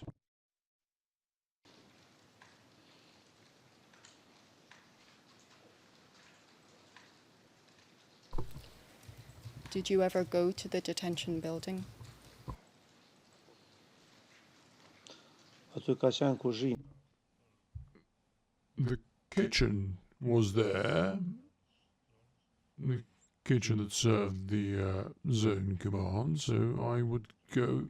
I would go there frequently. I might have gone there very frequently. I can't remember how many times, but I have been there. Yes.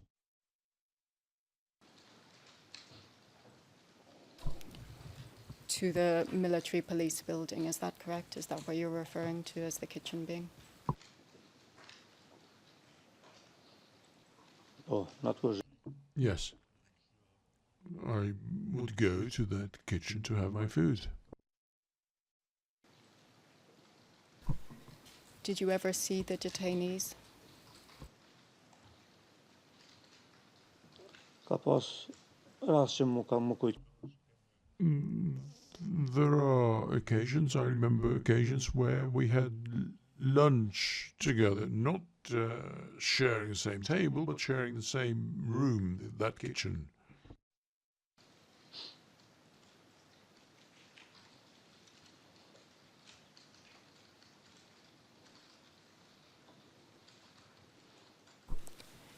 Did there come a time when the detainees were moved from La Pastiche?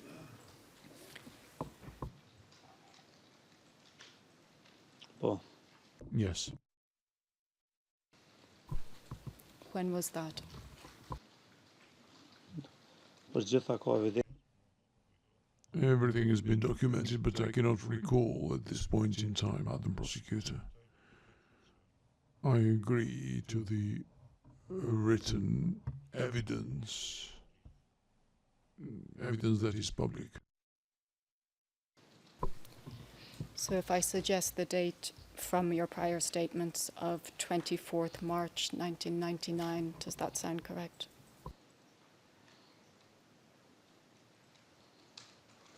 Po, zonja kryetare.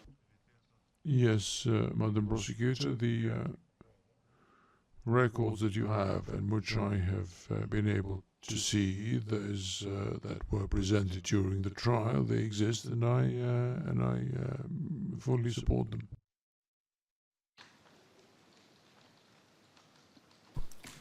Where were the detainees moved to then? Nuk e di. I don't know.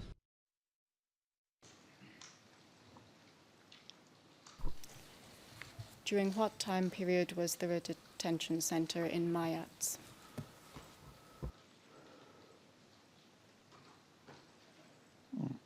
Po mendoj që është I think it would have been during the bombing and during the time when we closed all detention centers. ndoshta mund të. It may be the end of March or the beginning of April, but I'm not completely certain.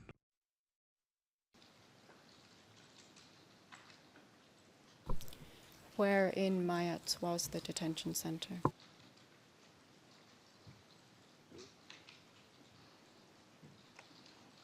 E kam ditë, e kam. I used to know, I visited that place, but I find myself unable to describe it. Who was in charge of it? Është personeli politik. The military police staff. And going back briefly to La Pastiche, although it may have been implied in what you said, who was in charge of the detention center in La Pastiche?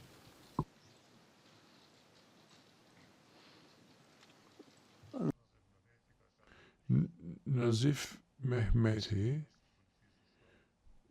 was head of the military police there.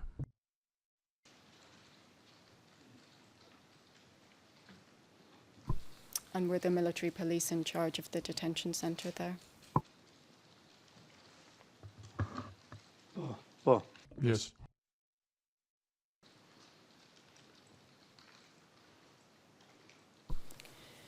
Going back to Mayats, you mentioned that you visited the detention center there. When was that, approximately? Nuk jam I sigurt për. I cannot recall the exact time, but I know that that was the time when a decision was taken on all detainees.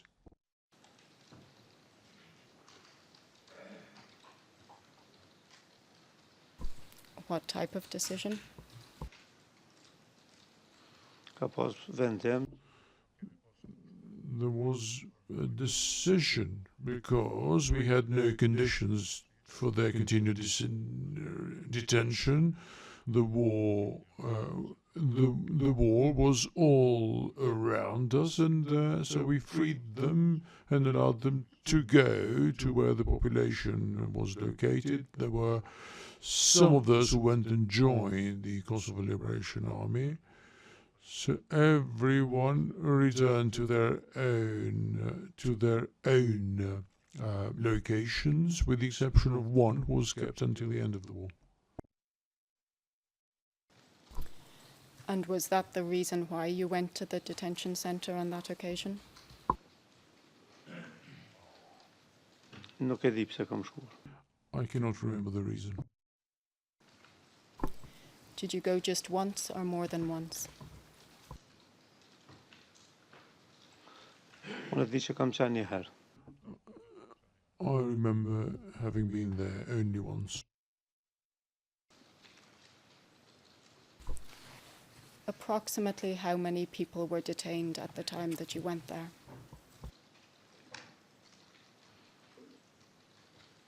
Nuk e mboj mend këtë. I cannot remember that, prosecutor. Do you remember who any of the individual detainees were at that time?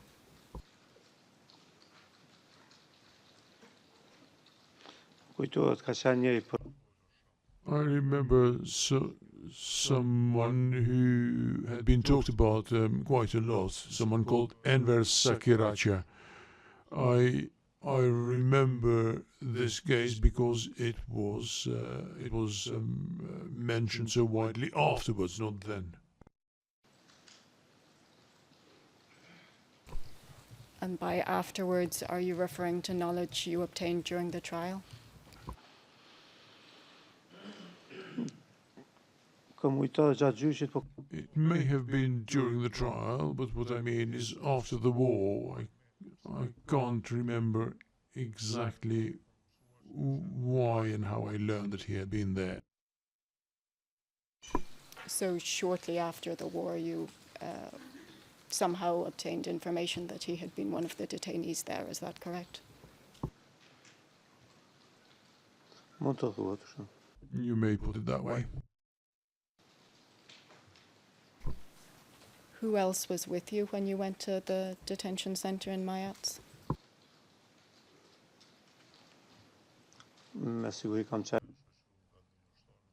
I would have been escorted by a soldier, however, I don't remember. Your Honours, now is a good time to break if that suits.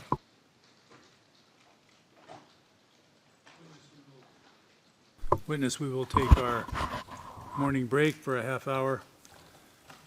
Madam Court Usher, you may escort the witness out. Please do not talk about the case with anyone outside the courtroom.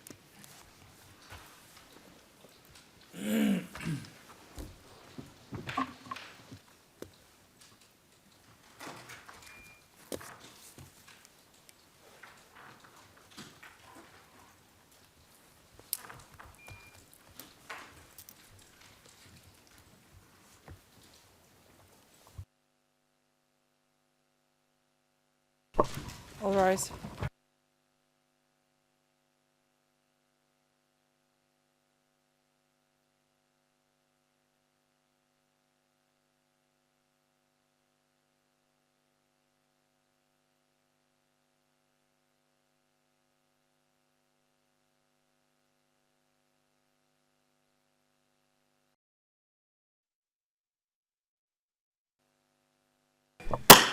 All rise.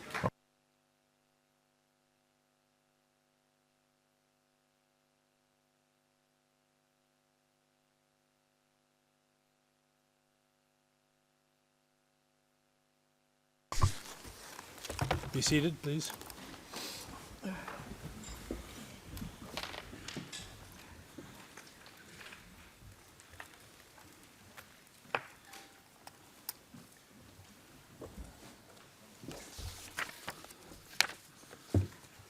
Before we continue with the testimony of witness 04746, the panel will issue its decision on SBO's application to amend its list of exhibits. The SBO has requested leave to amend the exhibit list to include items with ERN SITF 000699191 to 000699192, and the original in Albanian SITF 000699190, one page, which it intends to use during the examination of 4746.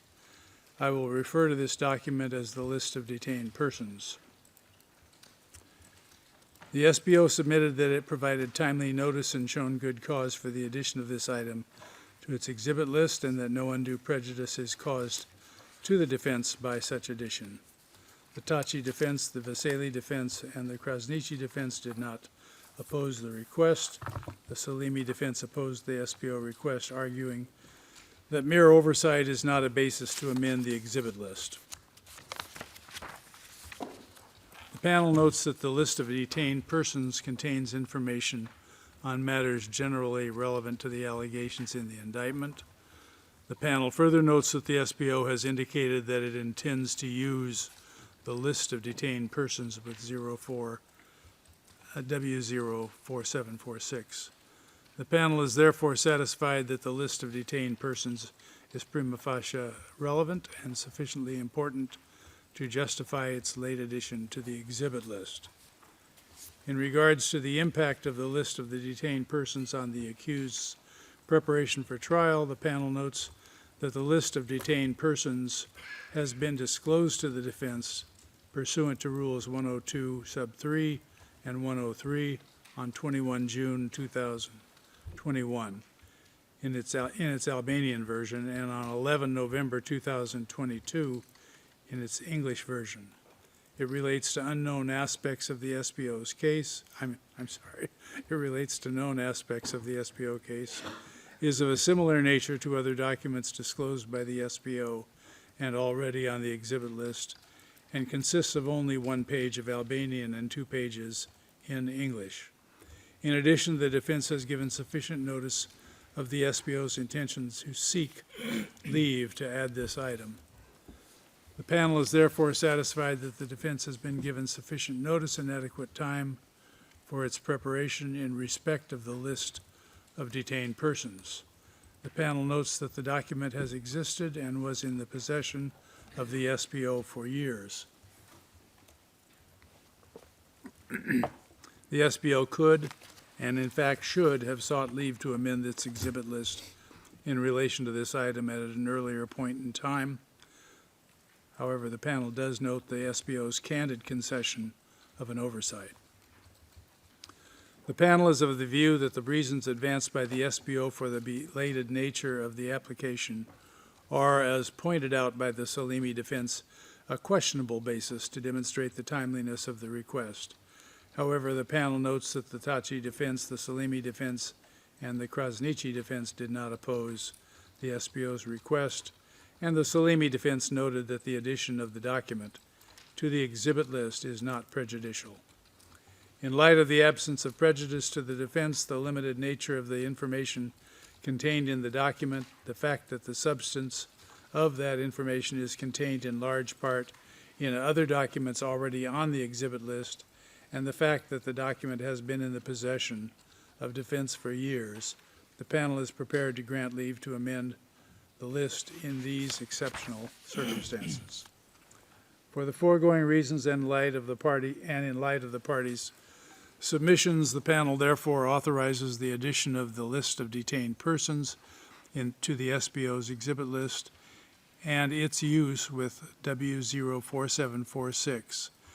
It orders the SBO to file its amended exhibit list by no later than Wednesday, 12 July 2023, and orders the SBO to disclose the list of detained persons to the defense and victims' counsel under Rule 102, sub 1B, numerals II and III, by no later than Wednesday, July 12, 2023. This concludes the panel's order. We're ready to proceed with a continuation of direct examination. Madam Court Usher, will you please bring the witness in?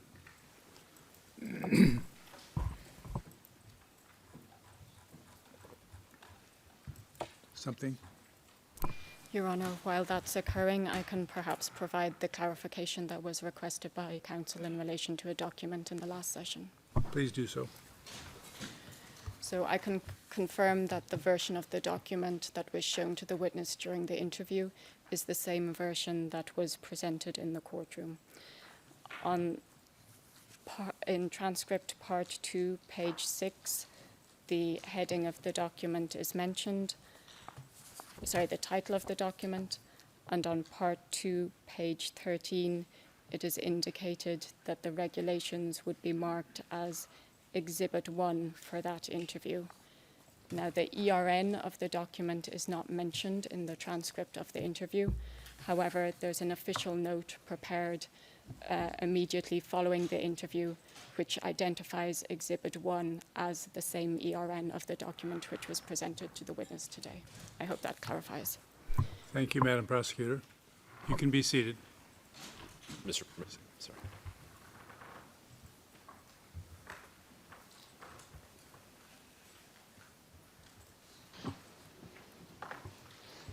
Welcome back, witness. Can you hear me all right? Well, Yes, I can. Thank you. We're grateful to the prosecution for the quick clarification. If we could just get an ERN number for the note to the extent it's been disclosed to us so that we can follow up on that, I'd be grateful. Thank you. Yes, the official note has not been disclosed, but we'll arrange for that to immediately be disclosed to the parties. Thank you. Witness, the prosecution will continue with their direct examination. Ms. Lawson has the floor.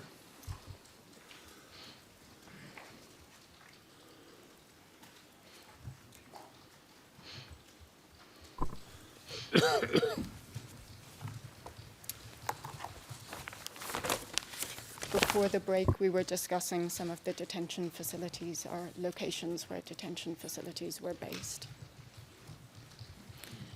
I'd like to move to Potok. Have you ever been there?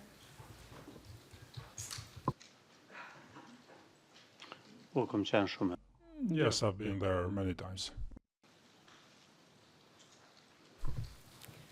Was there a KLA base there? Well, Yes.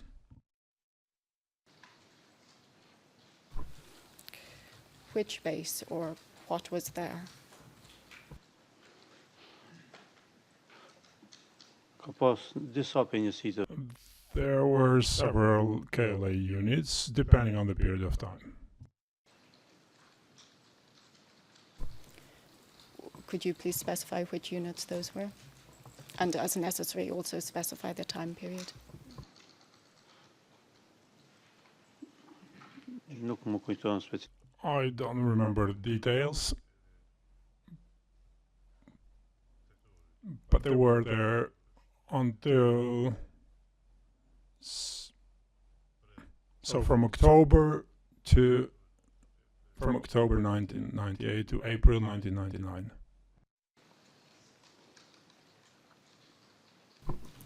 Was there also a hospital base there? Po ka qenë spitali. Yes, there was the military hospital of the zone.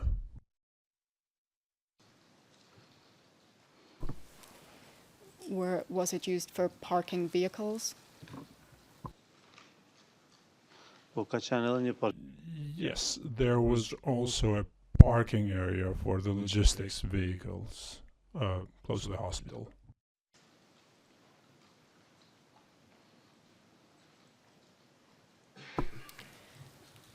Was your zone adequately supplied with vehicles?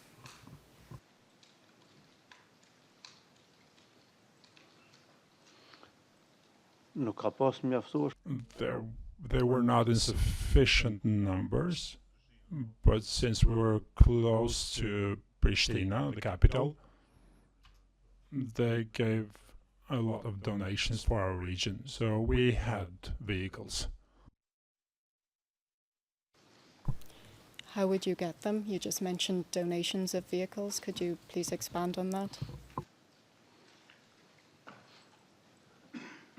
Qytetarët. Residents from Pristina in different forms would mobilize and give supplies to the KLA, including vehicles.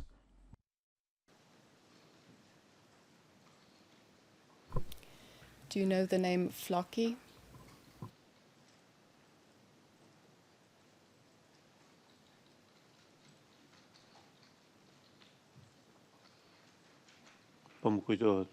I do remember, yes, I've heard this name before. Did he assist the KLA in any way? I met this on years that This person, together with some other persons, is said to have given logistical supplies, vehicles.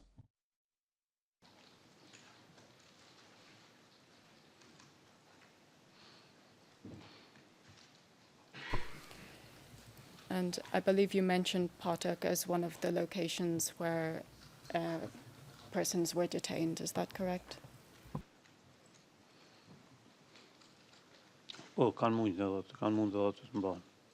Yes, this could have been the case.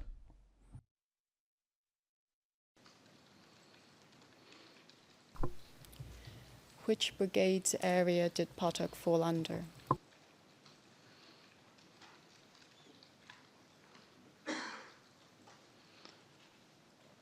This area was separated between Brigade 151 and 152, and there were also the zone units, like the sanity unit, health unit.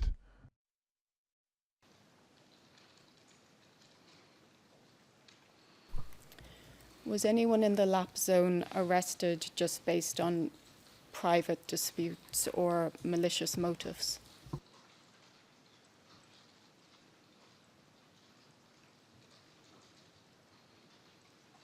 Mr. President, I would object as to lack of foundation. Yes.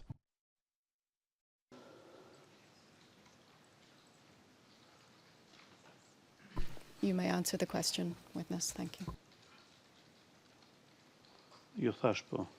I said yes.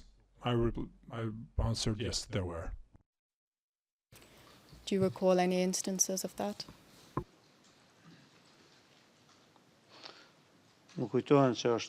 I remember 2 or 3 cases being discussed related to disputes between villagers where our intervention was required.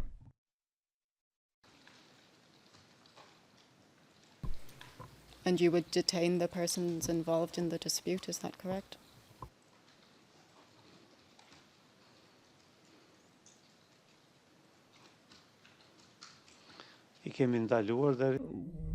We would apprehend them, they would calm down, and they would be given a warning.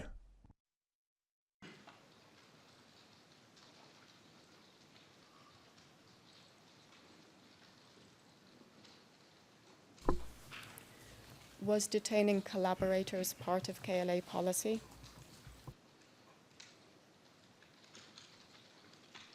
It was not a policy, but there were cases where they were exposed close to the front line or close in the proximity of locations where they could expose us to danger, and we would arrest them too in those cases.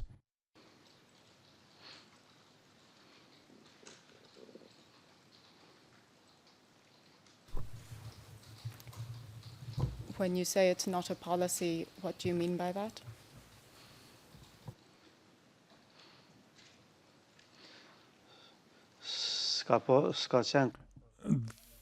There was no priority or urgency for us to deal with these matters. But since you've invited me, summoned me here, and we're talking about this, we're talking about it. These were, however, matters which were not of concern to us. They did not constitute a priority for us. So it may not have been the priority, but it was nonetheless the practice. Is that correct? We made use of this on those occasions when we were endangered by them.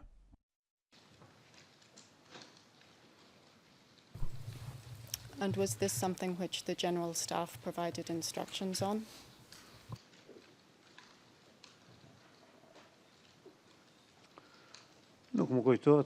I don't remember. They might have given such instructions, but I do not remember.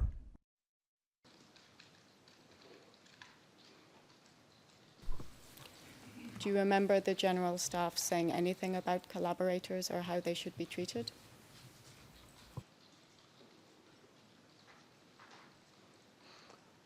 In the hearings during the trial as I was the accused, it was presented, and I was made aware about the document that was circulated indicating that those who were working against the KLA should be prevented from doing so.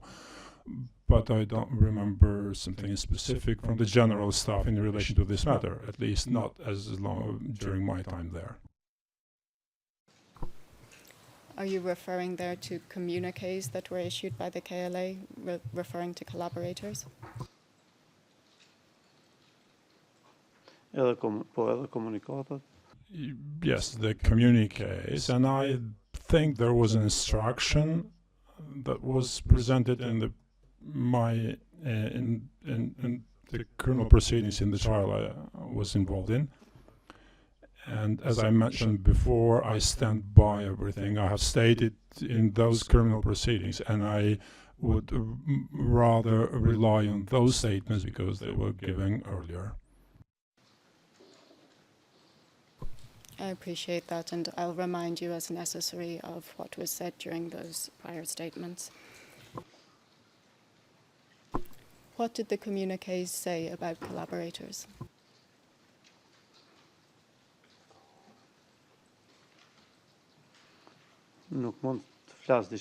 I cannot give something or specific elements in this regard, but it was certainly thought that this could endanger our forces and that we should apply caution. Did the communiques contain warnings to collaborators?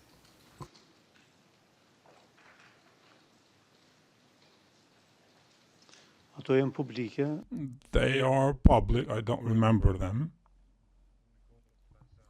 However, the communiques contained doses of propaganda to strengthen our presence, the KLA, and our commitment to the liberation of the country.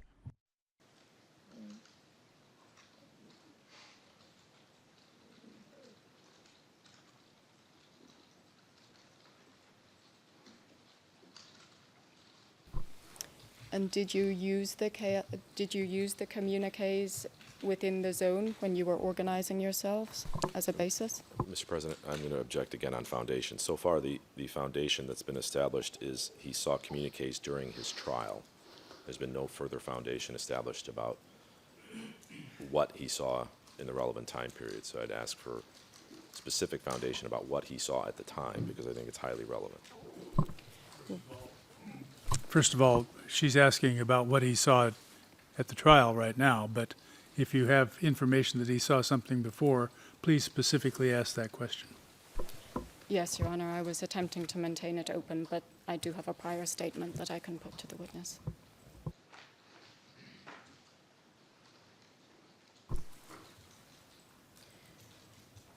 And I'm referring here to Part 3, page 19 of his SPO interview. If you would like for it to be called up on the screen, we can do that.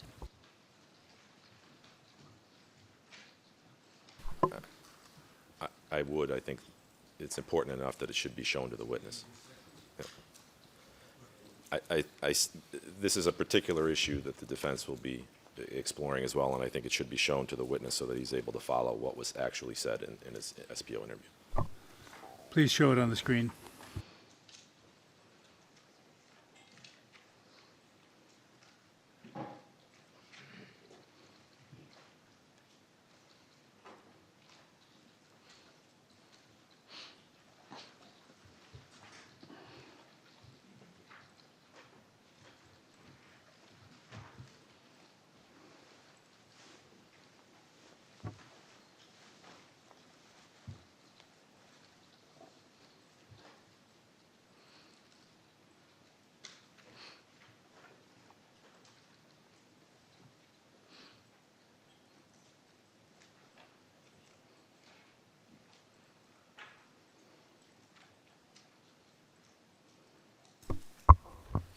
Maybe Ms. Lawson, the RN is 082894-TR-ET Part 3. That's correct, thank you. I was just checking if we also have the Albanian reference. But we'll certainly pull up the English onto the screen, and I can read from that. That will be sufficient. Everybody can read it, and if the witness cannot, you can read it to him. Thank you, Your Honour. So once the document comes up in English, I'll proceed.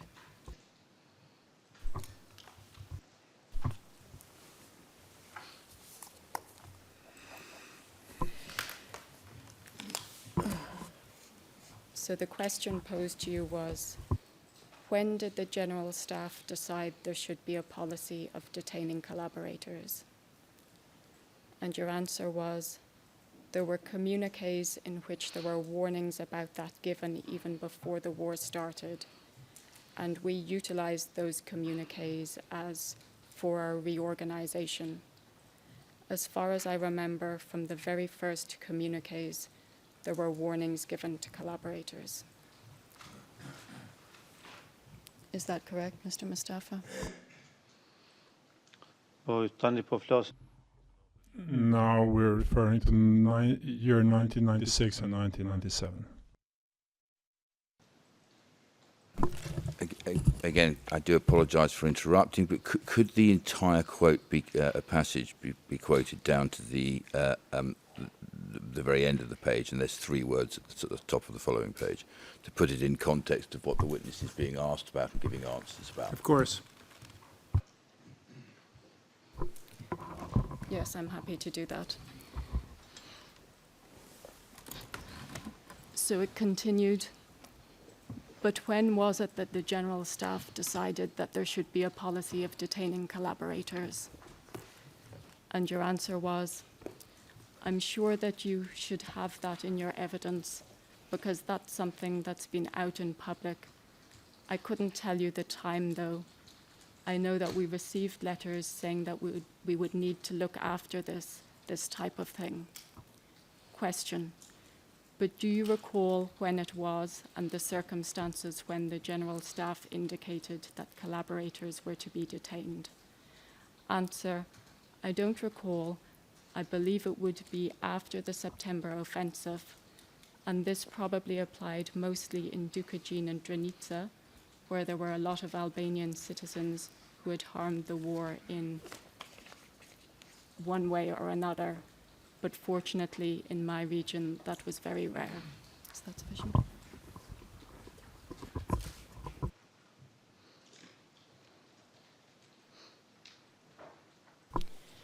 So going back to the communiques for a moment. Was that date referring to 1998? I know he didn't say it, but is that the offensive you were talking about? Yes, the offensive in I think it's better if we try to get a year in when we get those dates. Thank you, Your Honour, understood.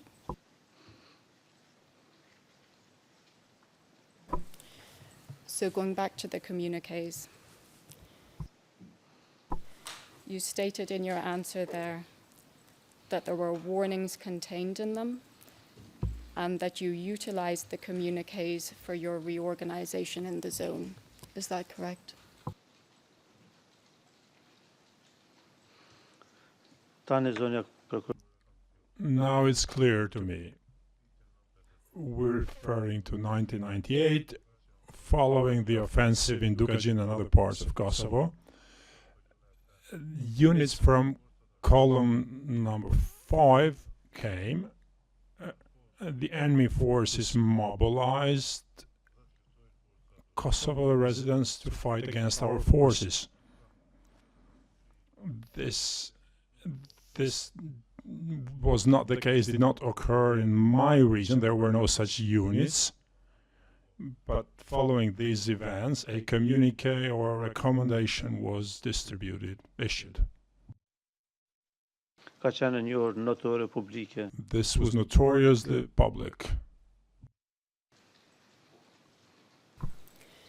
Apart from the public statements that the General Staff issued, did they also give instructions directly to the zone commanders in relation to detaining collaborators?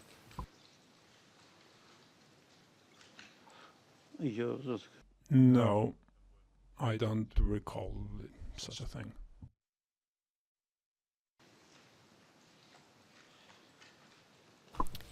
Were you ever present in a meeting with General Staff members where collaborators were discussed?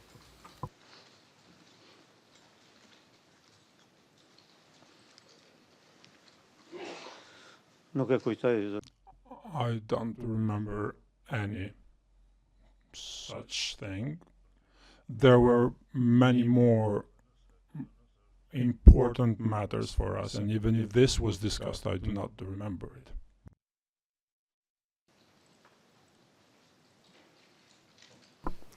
Your Honour, I'd like to present part of a prior statement, and I'll give the reference and we can again call it up on the screen.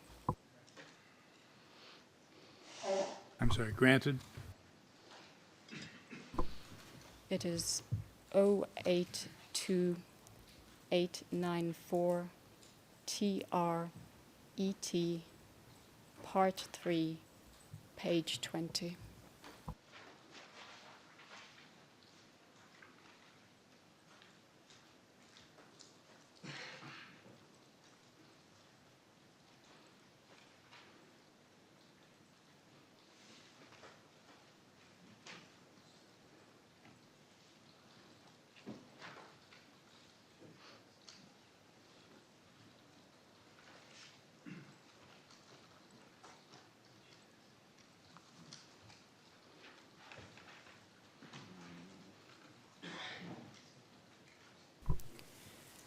And the question you were asked there was, but for the General Staff, for the KLA General Staff who covered the whole of Kosovo, collaborators and the risk they posed was very real, is that right?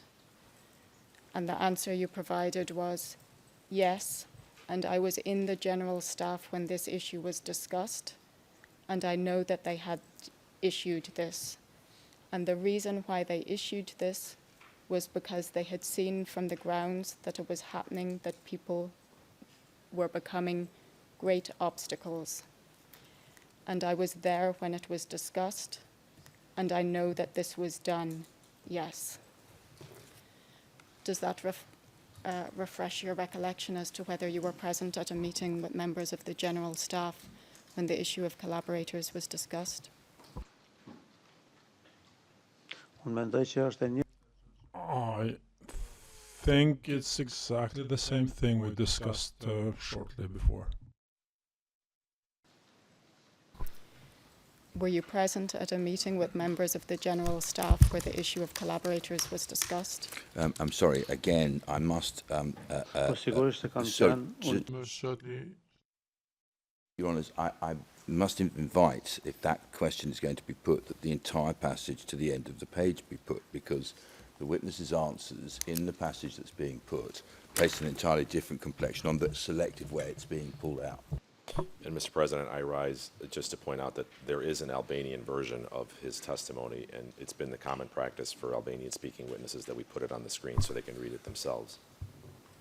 Please, let's put up the Albanian version as well so that the witness can read it, and we will read the entire page.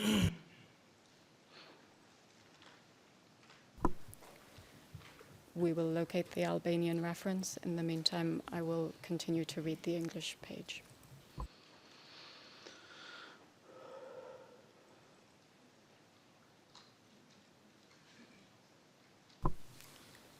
The following question was, tell us the details about how it was discussed. Who was there? Who discussed this? And the answer was, so primarily it was from the areas where there was fighting happening. In Dukajin, there was a lot of places where the potential collaborators could have hurt the war. And this was an incentive or a reason why the issue was brought up. Question. Yes, but you've just said, I want the details, Mr. Mustafa. You said that you were personally present when decisions were taken with the General Staff about the issue of collaborators. And I want details from you. What forum was this discussed, and who discussed it? And your answer? So this was not a point that was interesting for my area, and I don't recall any, but I know that this order was presented in front of us, and this was told to us, that this needed to go to the various units, to the commanders of brigades, etc. I don't remember other details. Pause just a moment. Go ahead, Mr. Mistich.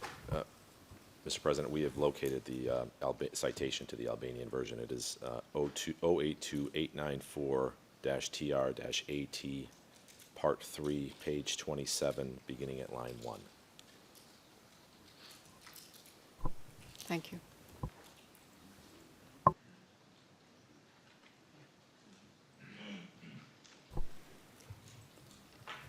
Is that adequate in terms of reading? Yes, that is exactly the point I was hoping would be brought out. So, Mr. Mustafa, I'll ask you again. Were you present at meetings with members of the General Staff where the issue of collaborators was discussed?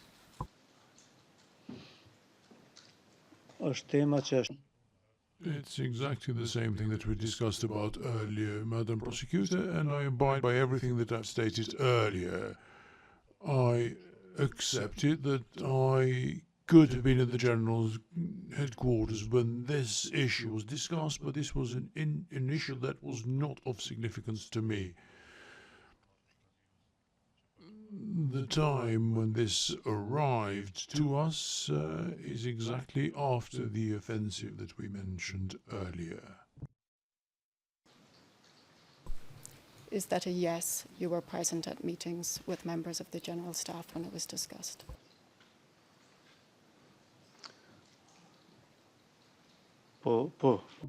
Yes, I think so.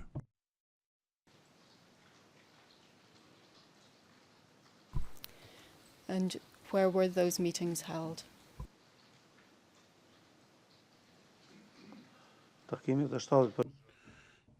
General Staff meetings were held in an area that we called Malet e Berishus, the Berisha Mountains.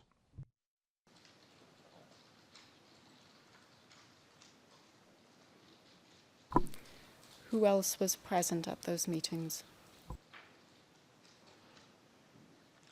The General Staff organized these meetings with the zone commanders.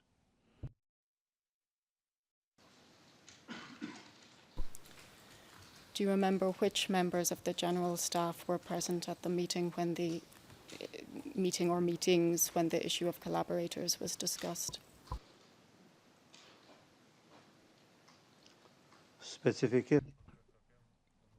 I cannot recall details about this meeting, however. It is fairly likely that Mr. Jakub Krasniqi would have been there, Rambuya and others. I cannot recall the names. The meetings during this period were not frequent,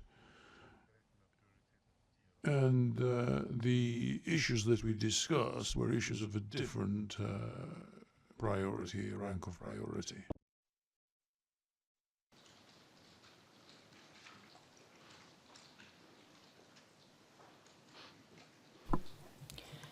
You referred to an order. Did you receive something in writing on this issue, that is on the detention of collaborators? And I mean in writing from the general staff.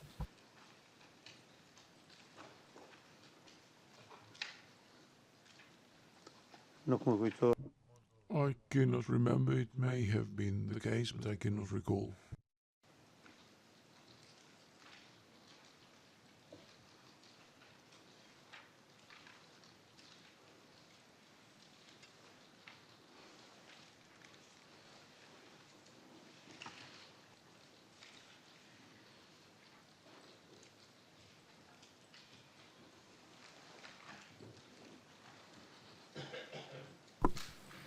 Would it assist you if we referred again to part of the prior statement?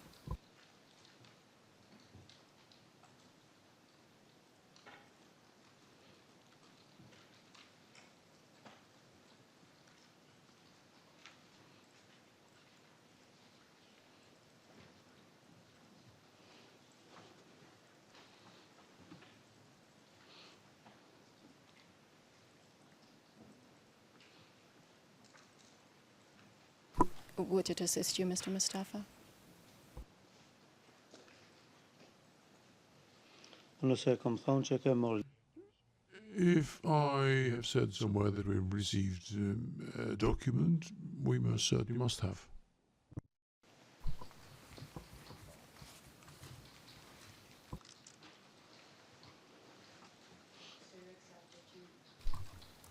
You accept that you did receive a written order from the general staff in relation to detaining collaborators? Mr. President, if we could just for our benefit get a citation to the record so that we are able to check. All right. Certainly, that's part 3, page 29.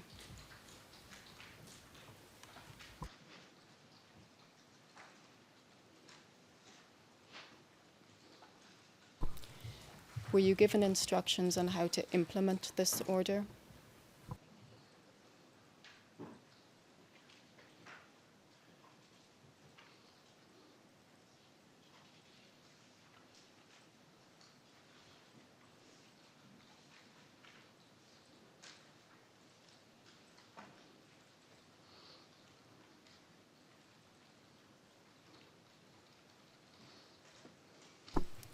Sorry, I can ask the question again. Were you given instructions on how to implement the order? I think I stated then, and I say it again, that it was not an issue of significance for me, and therefore I cannot remember.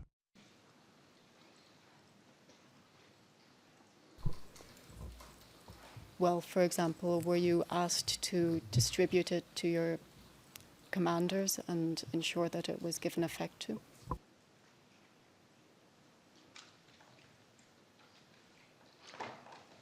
I don't think we went into that kind of detail.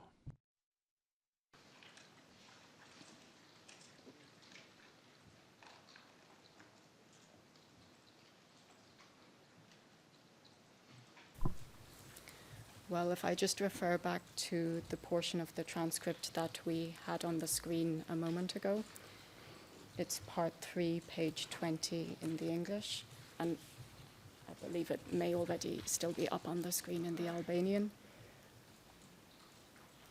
What you said there was, I know that this order was presented in front of us, and this was told to us, and that this needed to go to the various units, to the commanders of brigades, etc. So is that correct, Mr. Mustafa? If that's what I stated, that's what it would have been like, yes.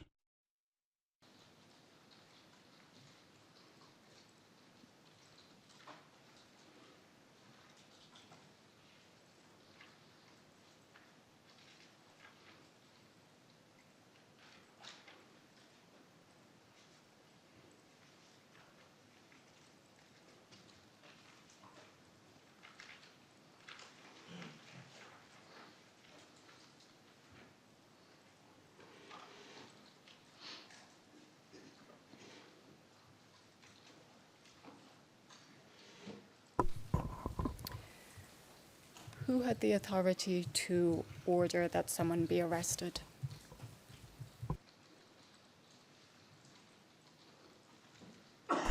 Sorry, just before I change topic, can we clarify the time period again? I believe you indicated it at the start of the discussion, but what time period are we referring to when these meetings occurred with the General Staff?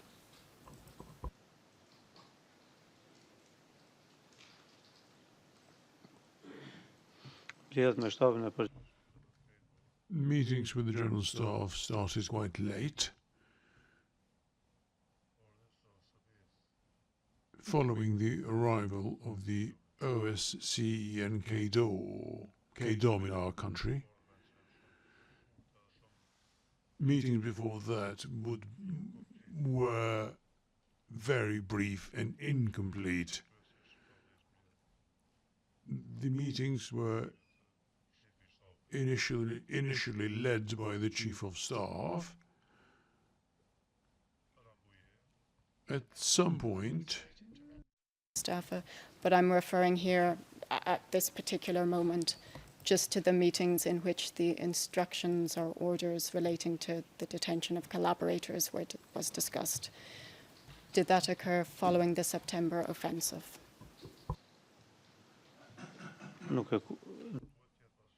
it must certainly be after the offensive, but later on, and I am not sure about the timing.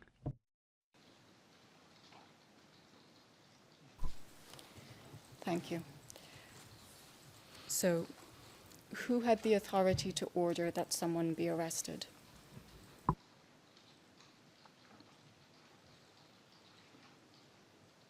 Commandant des zones. The zone commander, and most certainly brigade commanders too. Por unë nuk e di se na është thonë. But I don't think the General Staff has instructed us as to who had that right. What I'm referring to here is what happened on the ground in the region where I was commander. Understood. And you refer there to the zone commander and brigade commanders. Were there any other members of the zone command who also had that authority?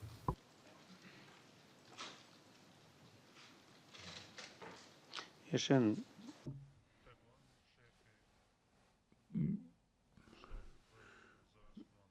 the Chief of Staff and the Deputy Commander. But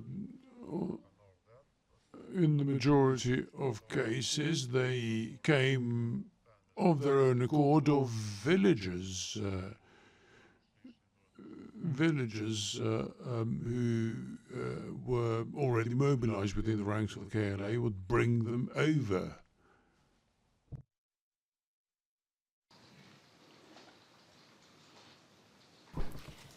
So the villagers would bring people to your soldiers or to your bases to be detained, is that correct? po kanë Yes, there were occasions, yes.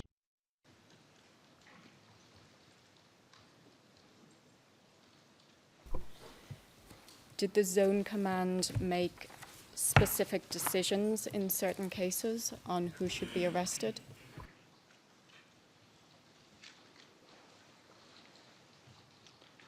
nuk më kujtohet. I cannot recall any detail, but there would be a case where and what kind of obstacle was this person putting up. These were decisions that were taken there and then on a case-by-case basis. It's not that we had a strategy to chase them. Their numbers are not high at all throughout the war. In fact, the number of these people is very small.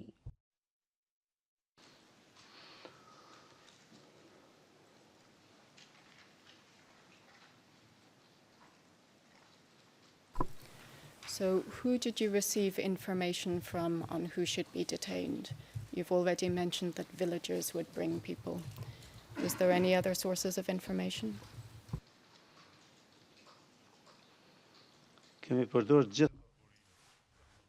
Every possible source of information was used, but mostly the information came from the region where they lived, or from the area where they caused damage, or created an issue in the area where soldiers lived.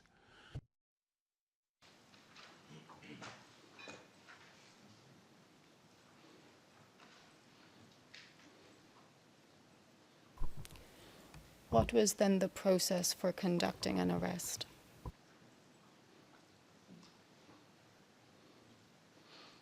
There was no such thing as a process. It simply consisted in detention in order not to undermine the mission of the Kosovo Liberation Army. Who would execute the order of arrest? There were no orders for arrest as such. As I'm saying, a case would be presented. Let's say that an individual is causing problems in the village, and from that moment onwards, we would take measures to detain him. There was no such thing as preparation of troops or a procedure to detain a certain person. There would have been really very, very few occasions where a whole unit would be engaged in the arrest of a single individual.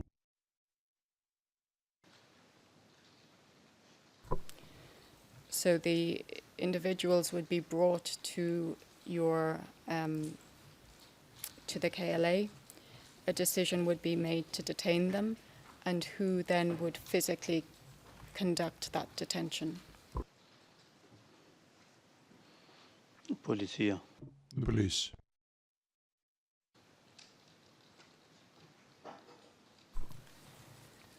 Apart from people who were brought by villagers, were there also people who were summoned to attend the KLA headquarters? Yes, there were. What form would that summons take? Would it be oral or in writing, or both?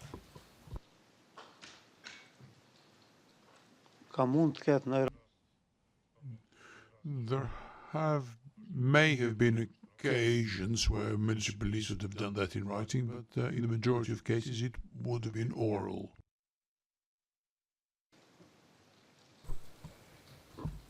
And I'd like to show a document, please. P00171. And the English is the same number with ET after it.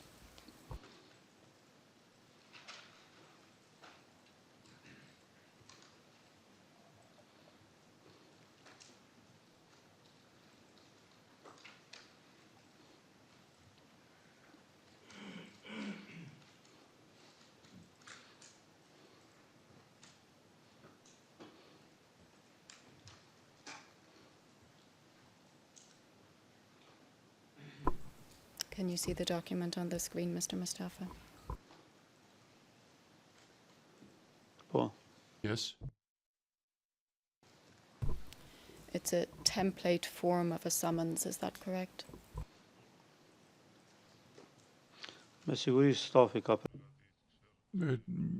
These forms would most certainly have been prepared by staff, but I don't think that it was applied as such. And certainly I don't have any information that this was implemented. This was the time when we wanted to demonstrate that we could function as an administration too during times of war. And up in the top left-hand corner, it has the LAP operational zone written, is that correct?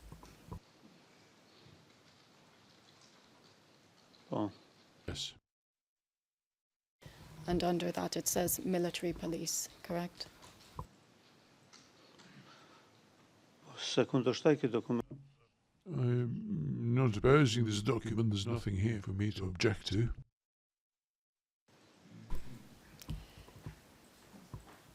And you accept that people were summoned both orally and sometimes in writing, is that correct? Kan mund It may have been done in writing, however, I cannot recall a case where somebody would have been summoned with a document in writing. We can take down the document, thank you.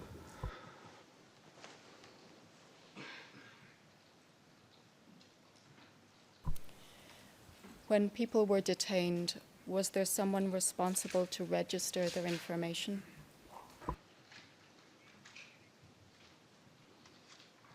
po, mesela Yes, certainly, yes. Who did that? nuk e di, ka qenë I don't know. This was something that was taken care of by the administration, by police.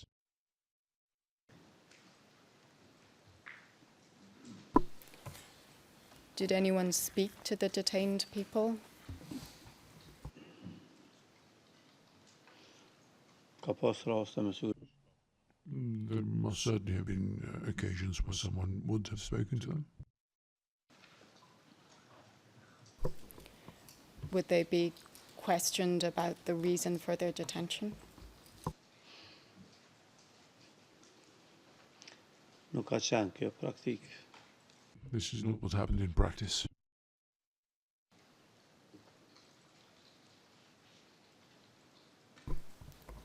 Would they be given the opportunity to provide an explanation for the accusations against them?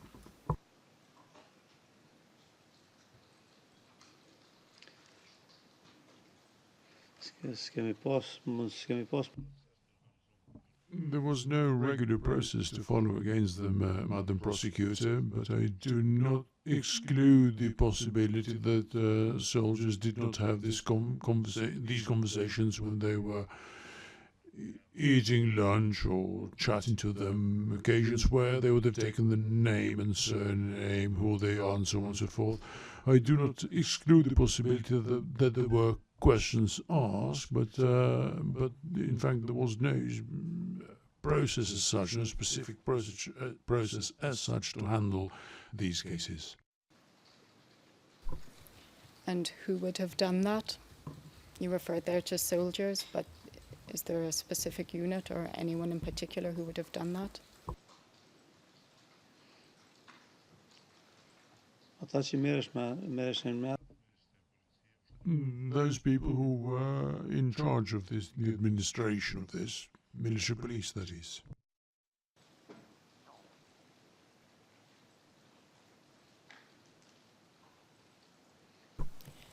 Did the detainees have defense lawyers? prokurori nuk ka pas.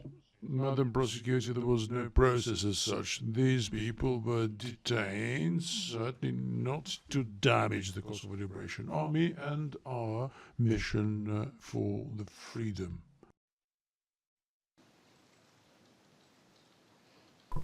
Is that a no? Nuk ka pas proces asnjë. There was no process whatsoever as such in the lab operational zone, Madam Prosecutor, for the detained person. These people were simply detained in order not to hamper the mission for freedom, and they were detained until the risk had passed. I understand from that there was also no judge who decided on the cases of the detained people. Is that correct? Jo, nuk ka pas. That's right, there weren't any. And you've stated there was no process, so there was no process for a detainee to challenge their detention. Is that correct?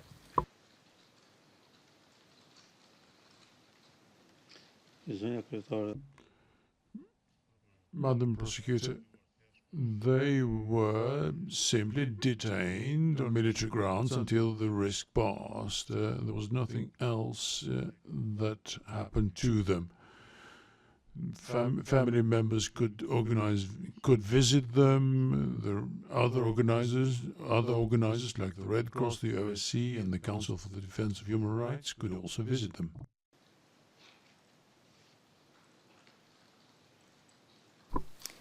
Do you know who Sokol de Bruna is? Po, Yes. Did you meet him in 1998 or 1999?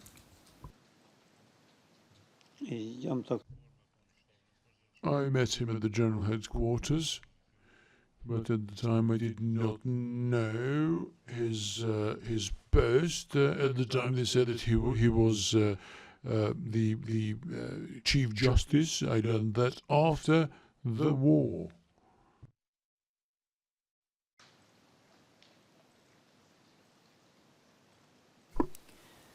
Was the LAP headquarters kept informed about detainees?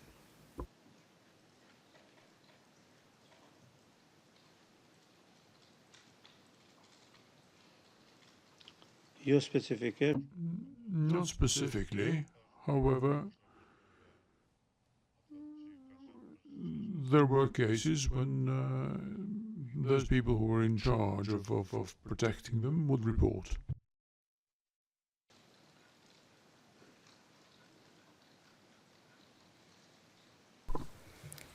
And who in the zone command would have been responsible for keeping themselves informed about the situation of detainees?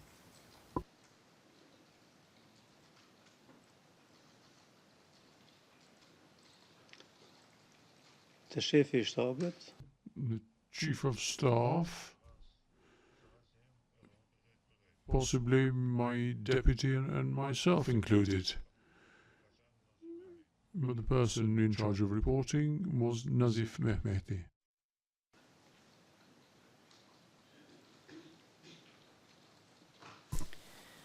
Did he provide reports in relation to the detainees? jo raport. No reports as such, but a simple, quick chat information where this was necessary, and this happened so very rarely.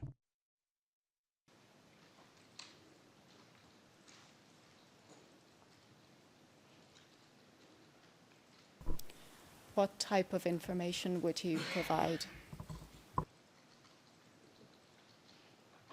Gjendjen e tyre, On their condition, what work they were doing, the conditions of detention. Don't allow me to speculate any further, because I just do not have any specifics. But this is issues to do with the conditions of detention. Madam Prosecutor, it's been 25 years since then.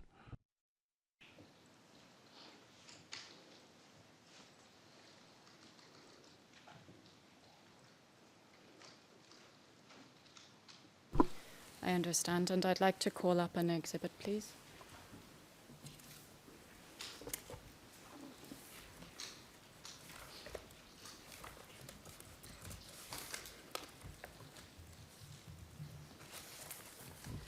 It's the document which was added to the exhibit list this morning.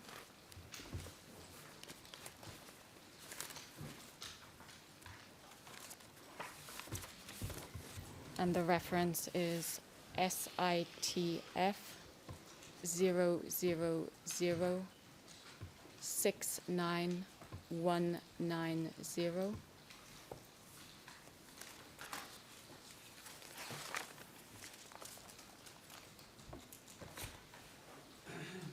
And the corresponding English is SITF 000-69191.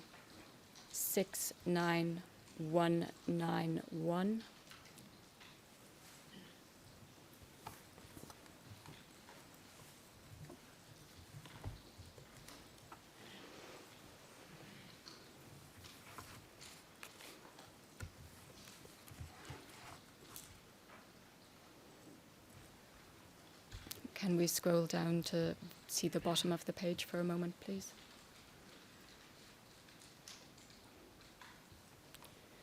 It would be the second page on the English as well. Do you see a signature there, Mr. Mustafa?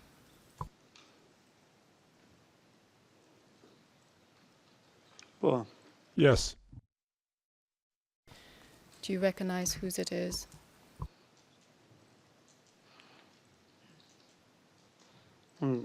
Me që e di kush ka qenë. Since I know who was the police head of the police, I know, but otherwise I have not seen this document, or I've seen it and I've forgotten. And who is it that has signed the document? Aludimi është për Nazif Mehmetin. This seems to be Nazif Mehmeti. We can go back up to the top of the document and the first page in the English, please.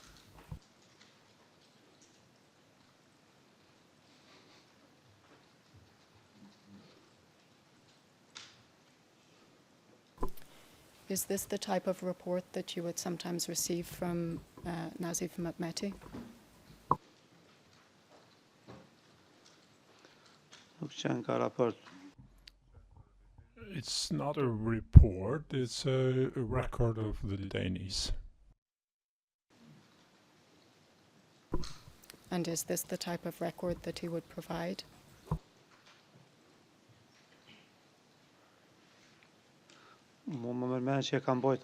I believe he kept this record himself. We didn't need to have one in the command. I don't remember receiving such reports. Similar documents were handed over to OSC, to KDOM, when they asked information about the detainees. We made this information available to them, meaning information about the detainees.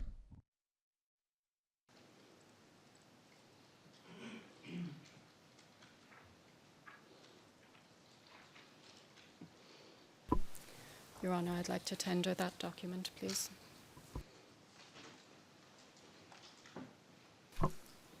No objection. SITF 000699190 in the Albanian and 69191 in English is admitted. Please assign a number to it. Your Honor, that will be Exhibit P 224. Thank you. Go ahead, Ms. Lawson.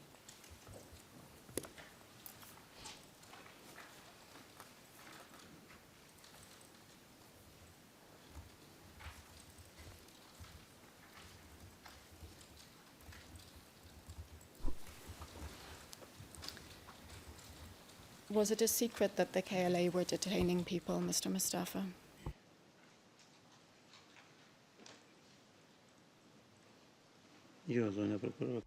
No. This was publicly widely known. Whoever wanted to know would know. All international and domestic organizations were familiar and had knowledge about this.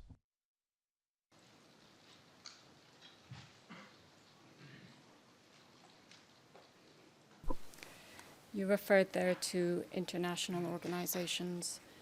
Do you remember meeting with representatives of the OSCE in relation to detainees?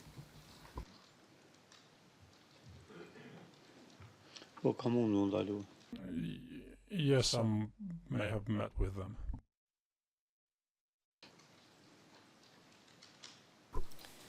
Do you recall when that meeting was?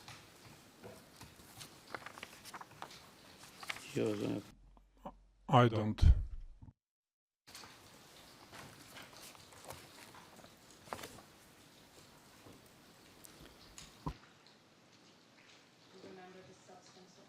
Mike, please. Remember the substance of the conversation with them?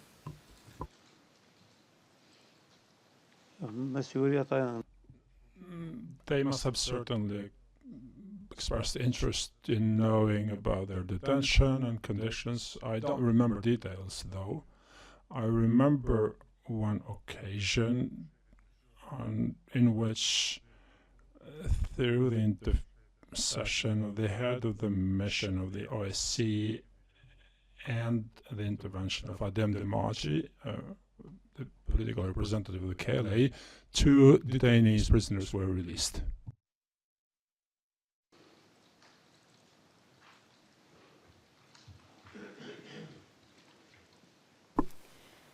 Did you grant them access to the actual detention facilities?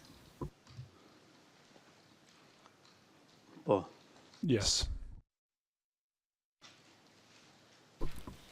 Did you allow them to meet with detainees?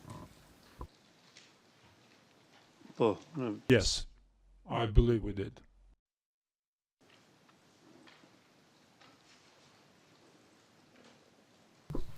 I'd like to call up a document, please. And the number is P00116.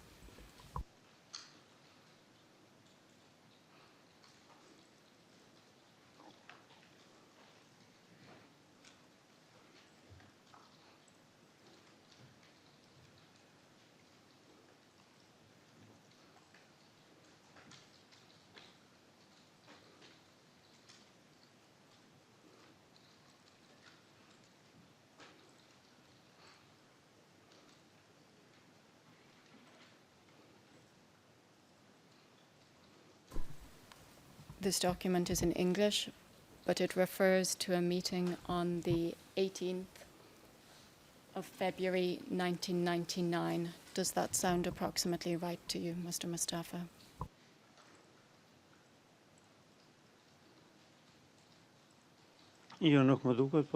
No, it doesn't. But I believe we held such meetings during this period of time.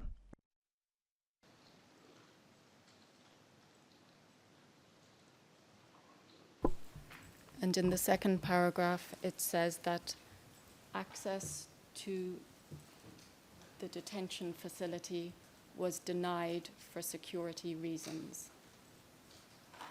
And then shortly afterwards, it says access to a selection of detainees was granted. Do you have any comment on that?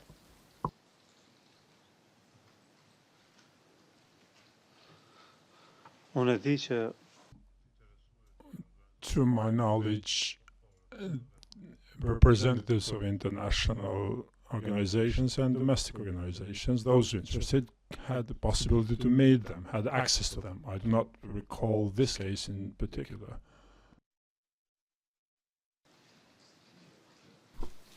And they record you providing certain information to them about the detainees. For example, you indicate that only Albanians were in KLA detention facilities. And you indicate that there were approximately 10 individuals under some form of house arrest. Do you accept that you would have provided this type of information?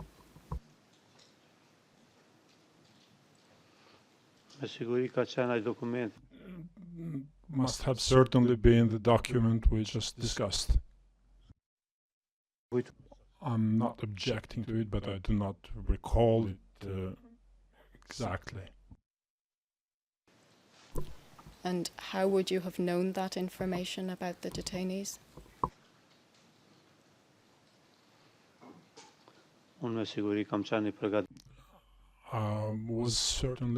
Must have certainly been prepared for this meeting, and I must have been given information by my staff.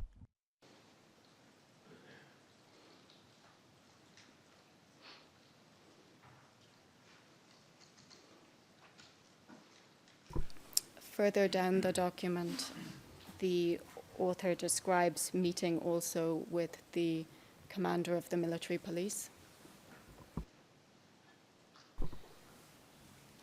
And she records him providing detailed information on the judicial process that applied to the detainees. Was there a judicial process applying to the detainees at that time? Jo nuk ka pas. No, there wasn't.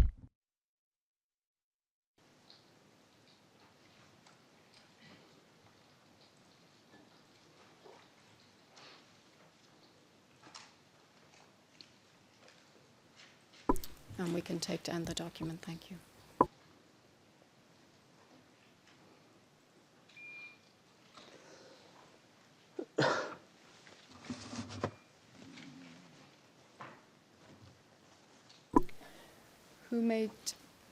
Who had the authority to release detainees?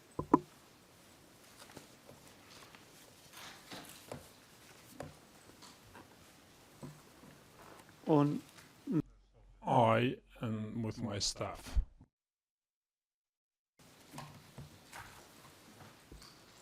Who in your staff?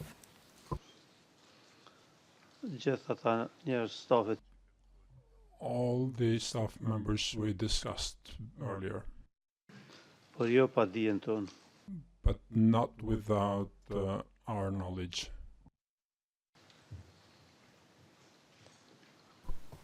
When you say all the staff members, are you referring to all the members of the zone command?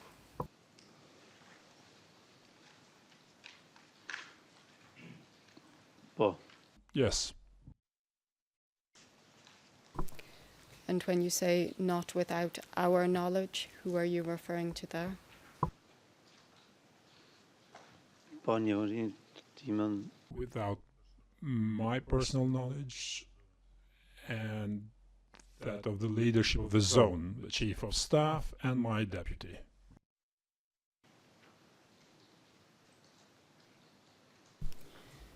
So did you personally make decisions on whether to release or continue to detain someone?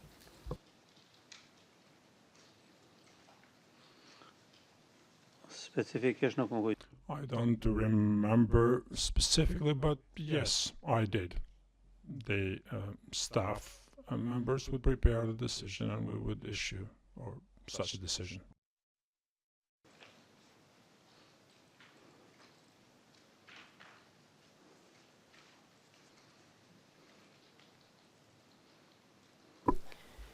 Were there amnesties issued in respect of certain detainees?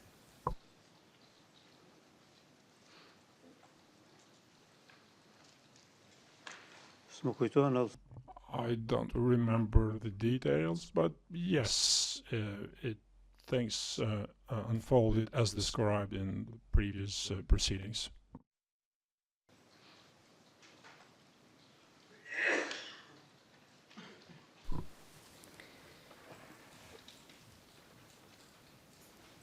Do you remember the dates on which the amnesties were issued? jo, zonja. No,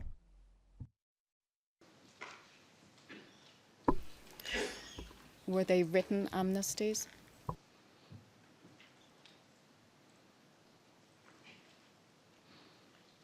Ka mund tjetë.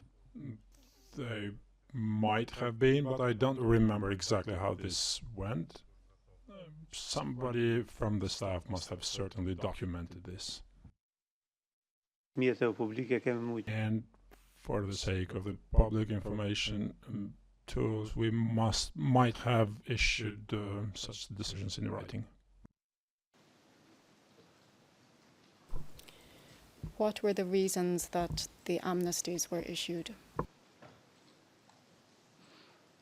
Janë pushuar mundësitë e tyre, arsyet The reasons, the grounds for their detention and the danger they posed cease to exist.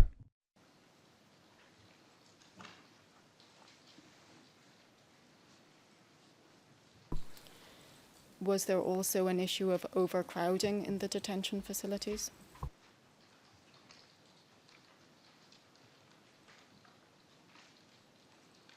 ka mund me konë edhe një. It might have been one of the reasons, but I don't think it was the sole reason.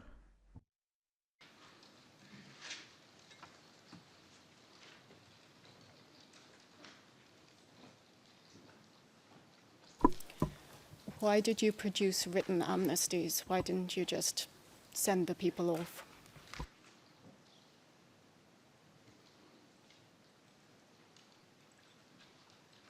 Me siguri kemi dasht. We must have certainly intended to demonstrate our organization and our mission. Si gjest I mirë. As a good gesture of goodwill. Who did you wish to demonstrate that to? Spari popullatës. Firstly to the civilians we were fighting for, and then to the others.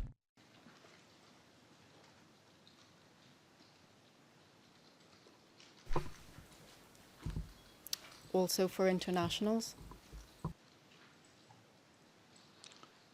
Sigurisht që po. Certainly, yes.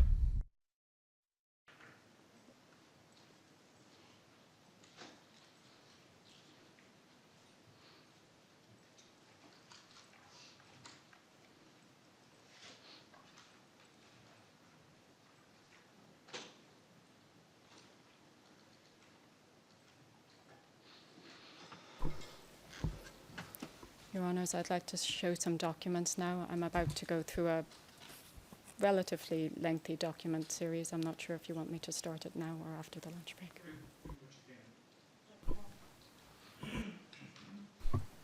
Do what you can while you can. Absolutely. So the first document I'd like to call up, please, is SITF 000-69018, and the English is the same number with ET after it.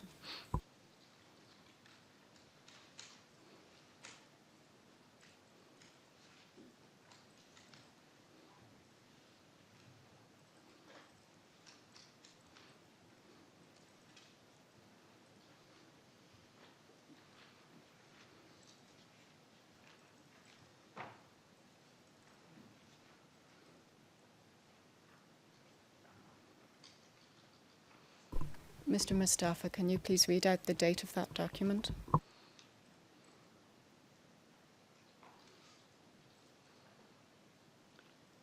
Tridhjetë 31st of December 1998.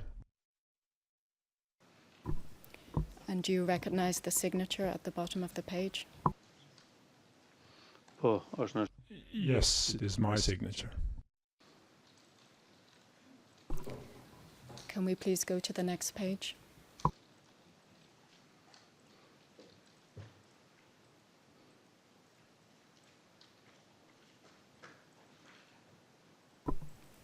Again, do you recognize the signature on that page? Po kuptoj që Yes, I understand this to be Nazif Mehmeti's signature. unë nuk e kam pa ky dokument. I have not seen this document before, but I can see that a decision is personalized. Can we go to the next page, please?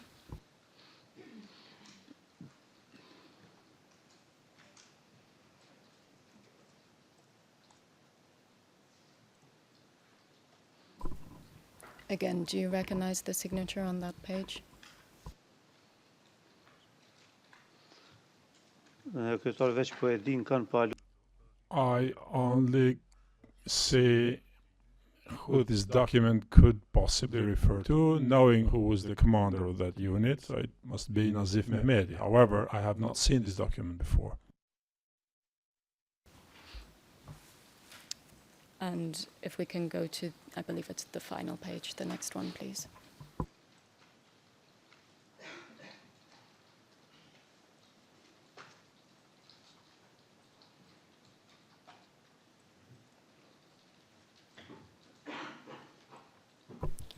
Have you seen that document before? jo. No, I don't remember it. Do you recognize what it relates to?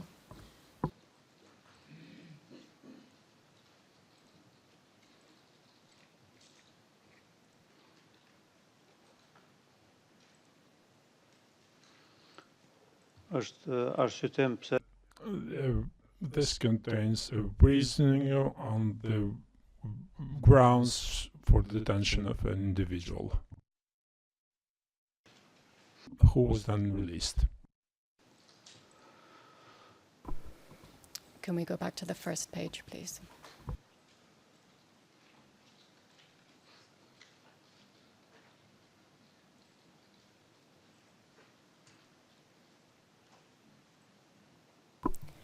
We'll take the first heading, the first entry there under the heading Amnesty.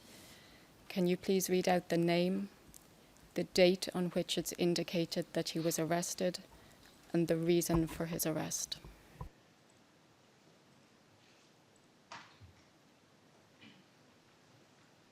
Who are you referring to? Rashid Balotzi.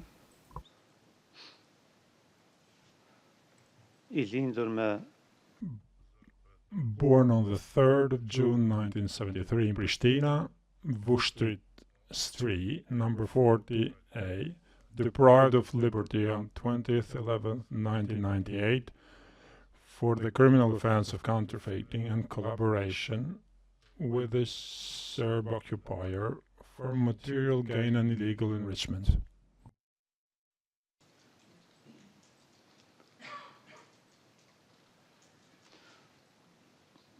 Evidence administrative. Administrative evidence. Thank you. And I'd like to tender this document into evidence, please.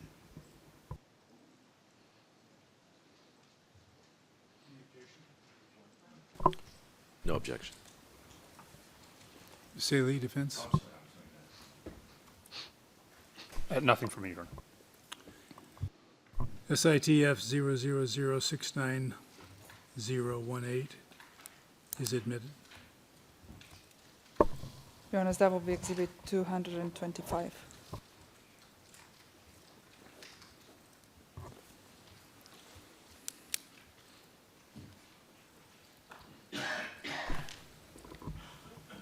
I'd like to call up another document, please, and that's P00150.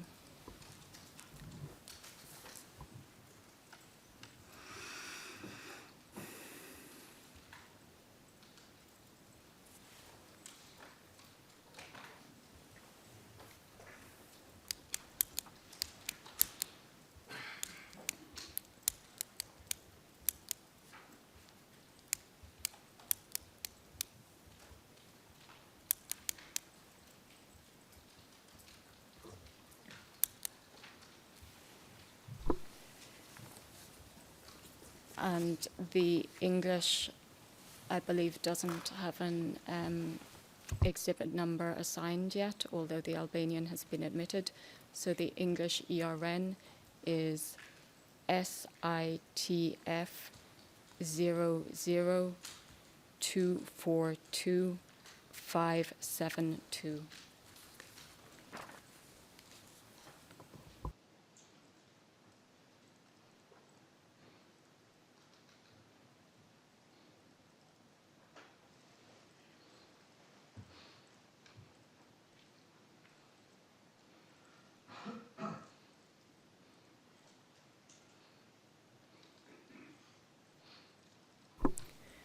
We might need to zoom in slightly, but Mr. Mustafa, can you read the date on that document, please?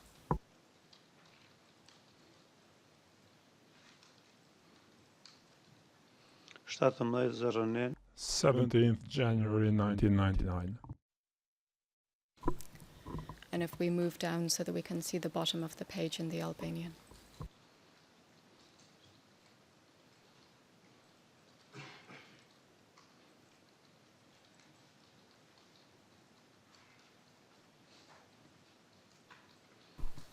Do you recognize the signature? Yes, this must be my signature. However, I'm surprised by this document. This is not one of our documents that I would sign. The form and content seems to me unusual.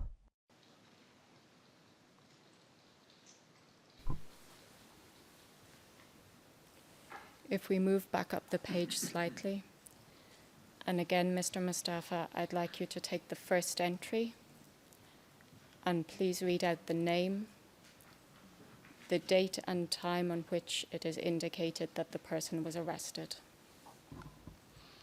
The name, with your permission, I would skip it because I do not want to hurt their family or him in person.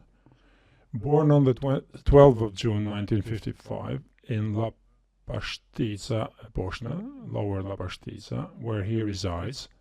He was detained in the premises of the military zone of the OZL since the 4th of January 1999 at 23 hours because of grounded suspicion that he committed the criminal act of theft.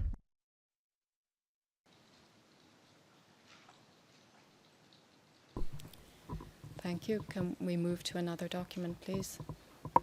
And I would request an exhibit number be assigned to the English version of that document.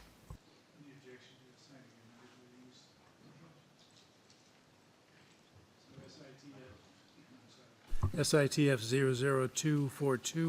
00242-572, the English version, will be admitted and assigned a number. Your Honor, that will be added to the already admitted exhibit P150 and will be exhibit P150-ET. Thank you. And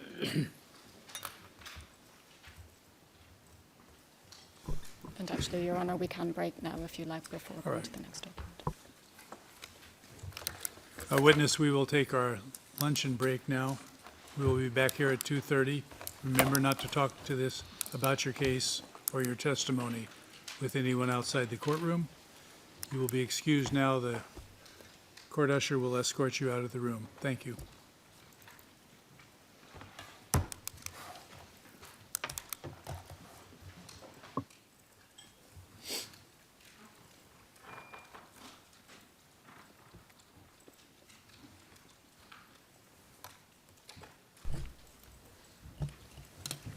Something, Mr. Emerson? Just a housekeeping question, Your Honour, so that we may, on the defence side, plan cross-examination orders and so forth in the manner that makes best use of time and least duplication.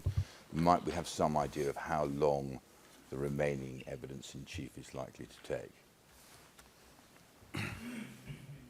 Can you give us an estimate? Currently, I do anticipate going into tomorrow. Right now, I can't. I will obviously review overnight and see if we can reduce, but right now I can't give a specific indication of the timing tomorrow.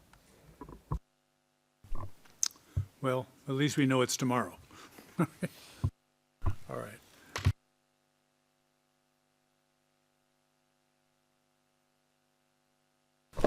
All rise.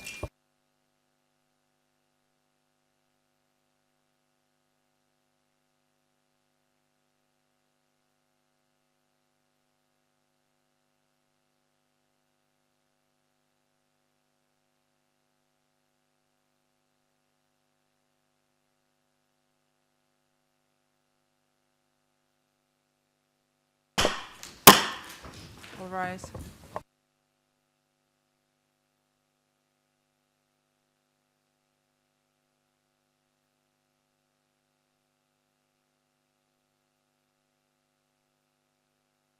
Be seated.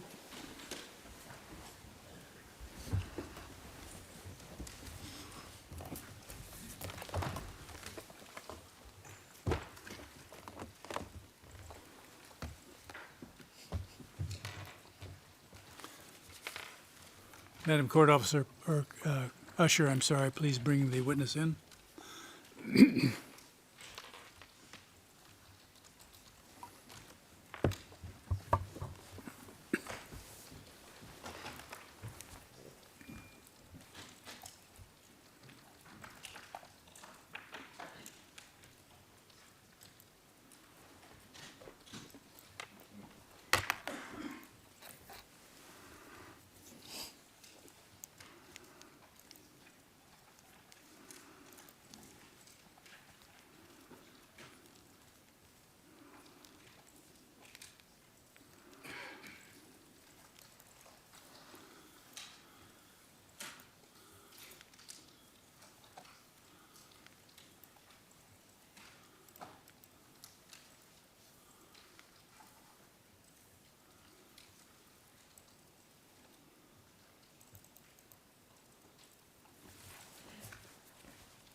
You may be seated.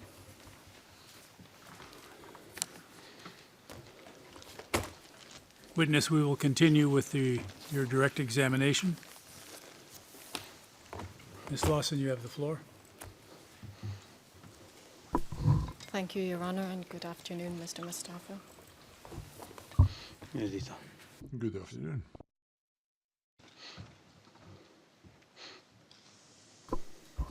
We'll continue from where we finished just before the break. I was showing a series of documents. So I'd like to call up the next one, please, and the number is P00010, and that document contains both the English and Albanian.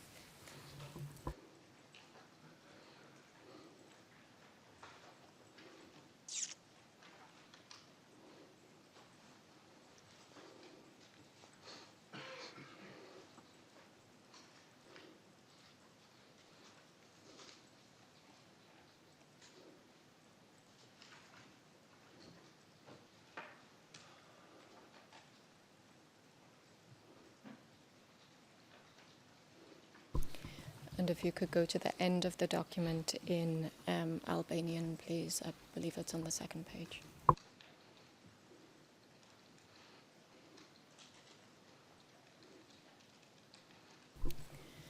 Do you recognize this signature, Mr. Mustafa? Oh, Yes, I do. It's mine. To the first page again, please.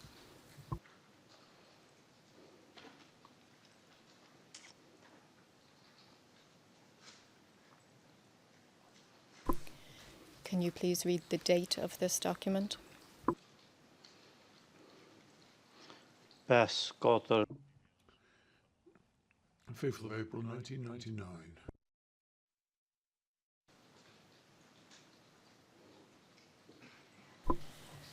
There are 12 detainees addressed in this amnesty, but again, we can just take the first one, and if you please read out the name, or if you prefer not to read the name, if we can all please take note of the name, and the date and time that he is recorded as having been arrested.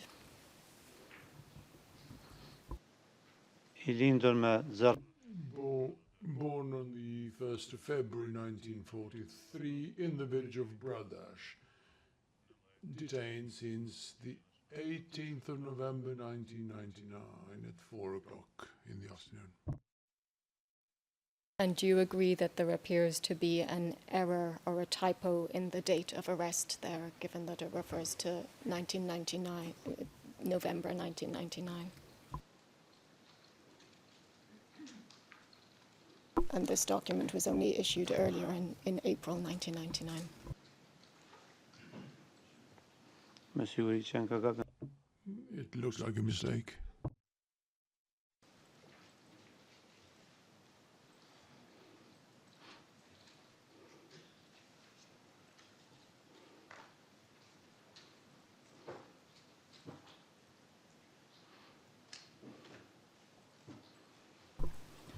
I'd like to show another document, please.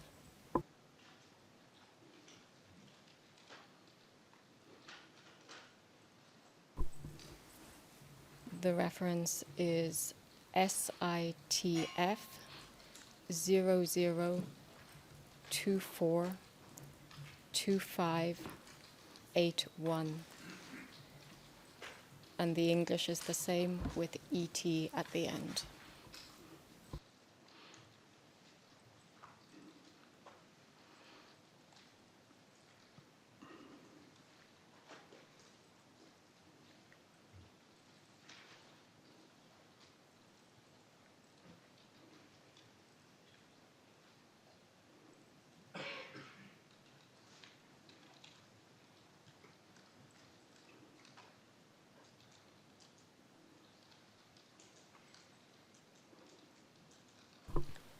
Can you please read out the date of the document? 18/0 18th of January 1999. And if we can scroll down so that we can see the signature at the bottom, please. Do you recognize the signatures there? It's the same as in the others.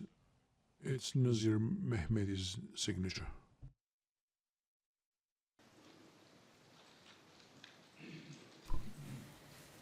The third paragraph of the document refers to a person being issued with 3 months of house arrest.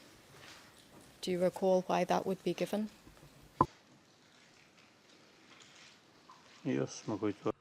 No, I cannot remember the case at all. And the final paragraph refers to measures taken by military bodies. What measures would those have been?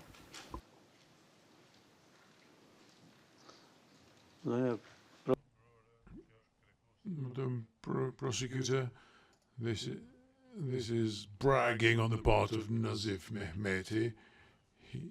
He had gone through high police training in former Yugoslavia. He had been well schooled in drafting these documents, and he knew how to do it. We did not have either the same chances or processes in place for that matter. Your Honours, I'd like to tender this document, please.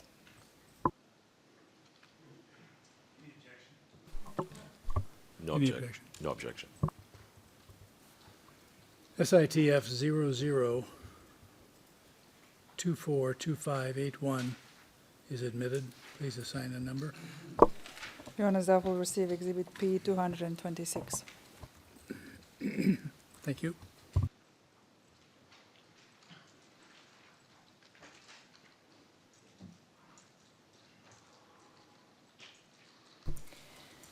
I'd like to call up another document, and perhaps just for privacy reasons we don't broadcast it, please. The reference is SITF 00243091. And the English is the same with ET at the end.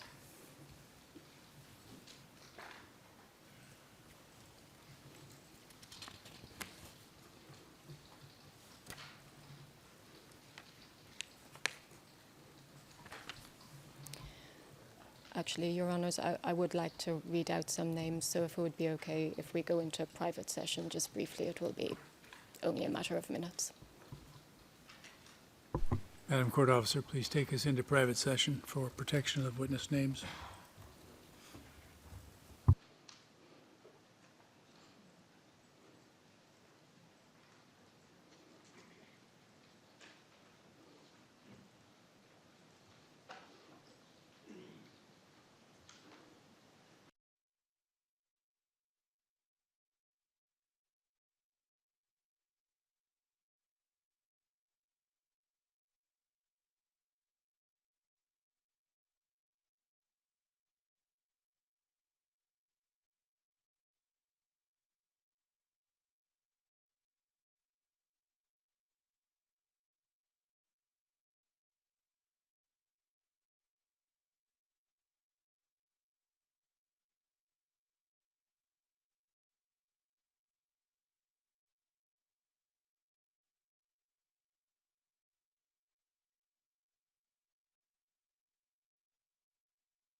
Jonas, we are now in public session. And I'll just repeat that question for the record. Did there come a time when there was a decision made to release the detainees? Po, edhe. Yes. When was that?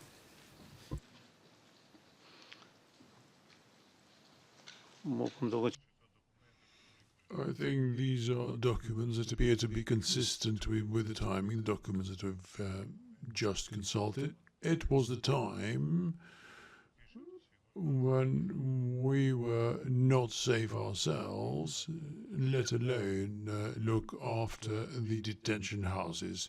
So with the exception of a single person, all the others were released.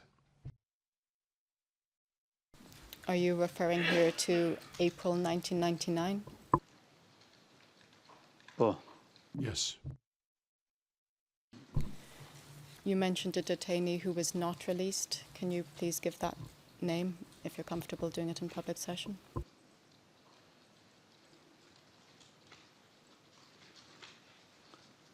Mundem. I can. It's all in the public. I have spoken on him on numerous occasions in public. His name is Fadil Sulevic.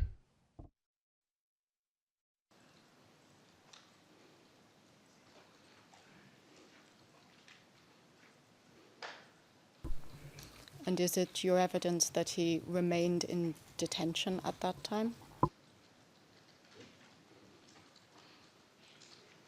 Kisha caktuar. I had appointed a military policeman to look after him until the end of the war.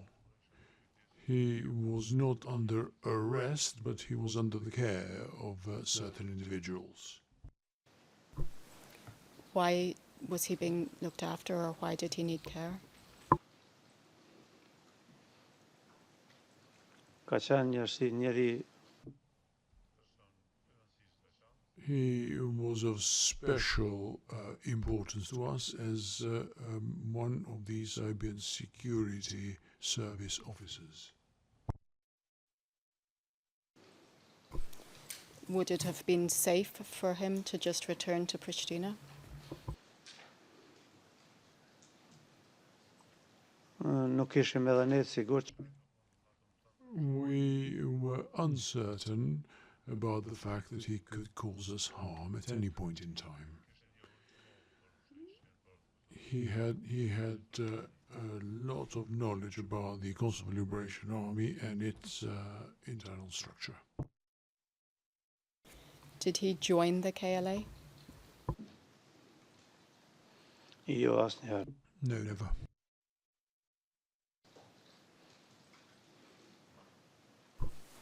We'll come back to Mr. Sulevic in a moment. Who executed the order to release the detainees?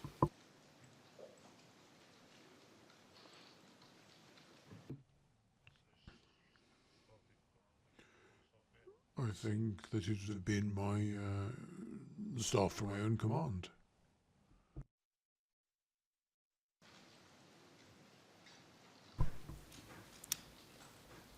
Do you mean zone command staff? Do you mean military police? Could you be more specific, please? Dikush nga Someone from the zone staff or the police. I can't remember who exactly, but less detailed lists of these people exist, and they were part and parcel of the trial held against us, and I've got nothing else to add to it.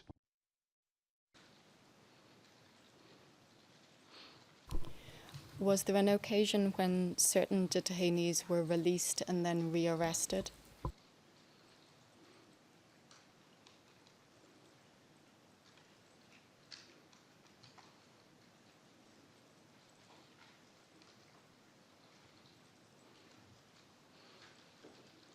jo pas kësaj Not after this time. After this time, we did not have any detention houses in operation. So I'm not referring to after you say that all the detainees were released, but prior to that, was there an occasion when certain detainees were released and then rearrested? Më kujto I remember an occasion during the process that has been concluded, and this was in between the offences. People who were released were rearrested, but I cannot bring back to mind details of when and where. You don't recall where they had been detained at the time that this occurred? më shumë më mboj mend I remember it more as part of the trial on this of the trial that the time was a part of, rather than the time when it happened. Do you remember who had released them? Jo, zonja. No, Madam Prosecutor, I cannot remember it at this point. But I know that it is part and parcel of that trial, and I abide by what I've stated there. These were statements that were made immediately after the war, and they are more trustworthy than the more recent ones. Your Honours, if I may, I'll read a short portion of a prior statement addressing this issue.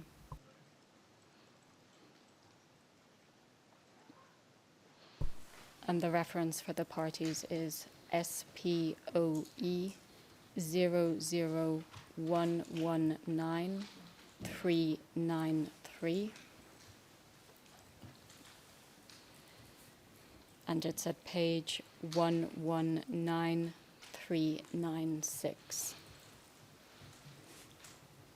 And the information you provided there was some persons detained were brought to Mayats, but as a mistake had been made releasing them, they were simply detained again without further order.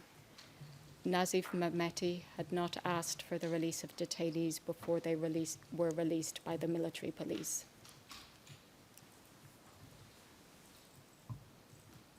Do you remember? Does that assist you?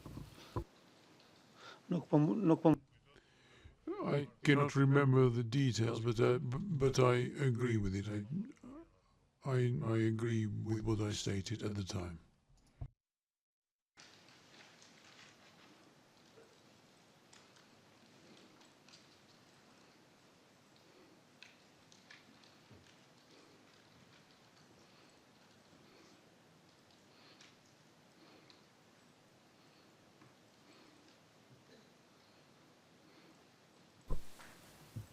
Did you ever question or speak directly with any of the detainees?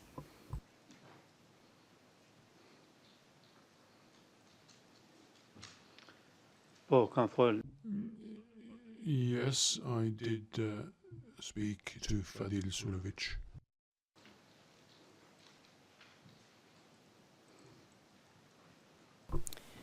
Who had authorized Fadil Sulovic's arrest? On. I did.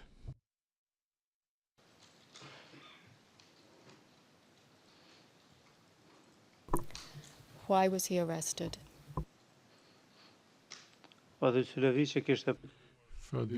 Sulovic had tried to set up a Kosovo Liberation Army unit in the region that was under my responsibility. We were aware that Fadil Sulovic was a Serbian Secret Service operative, and he was manipulating with people in the villages around Pristina. When was it that he was arrested at the time? In the summer of 1998, I do not recall the exact date, but there are records of this. And Fadil Sulovic was a witness in the trial. Where was he detained? në një fshat të Prishtinës. In a village in the Pristina area. There was a fighting between the KLA units and his group. He was arrested by use of force and brought to where the KLA units of the LAB operative zone were. And which detention facility was he brought to? Në Bajgor. In Baigora.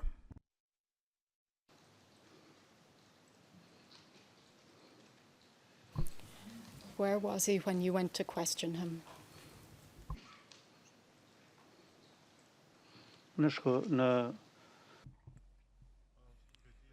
I don't know if he was in the clinic or in the private house where he was kept. I went there. He slept in that house together with the people who were guarding him, the military police. They all stayed in the same place.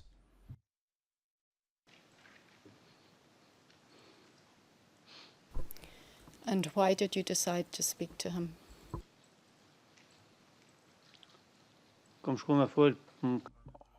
I was interested and I wanted to know about his connections and ties with the general staff of the KLA. What made you think that he had connections to the general staff of the KLA?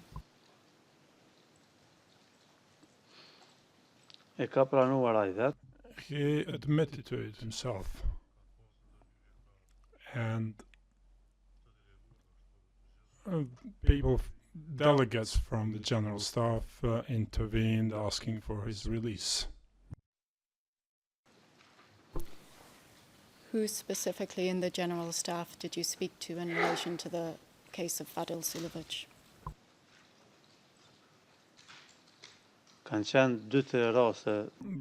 There were 2 or 3 occasions when individuals sent by the general staff came physically there, spoke with me, and this only increased my conviction that he was an intelligence operative sent and with assignments from the Serbian Secret Service. We knew Fadil even before that, people from the LAB zone. He was being monitored by us, and we knew him as a harmful person who was causing harm to the Kosovo Liberation Army units. And do you remember who the people were who came to speak to you from the general staff about him? No, because this was a long time ago. However, these were from the general staff. We refused to release him. We thought that they had been manipulated by the Serbian Secret Service.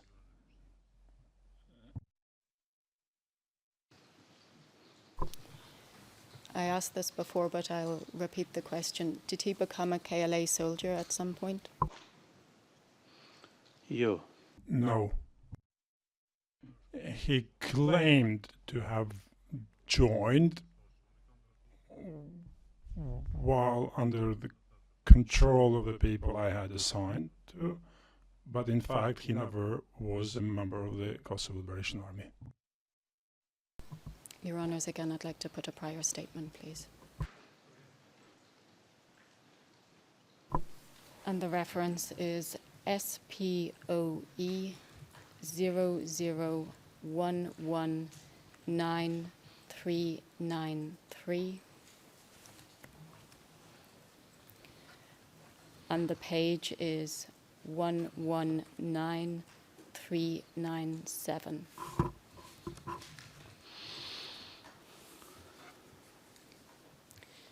And what you say there is, when Fadil Sulovic arrived in Bajgor,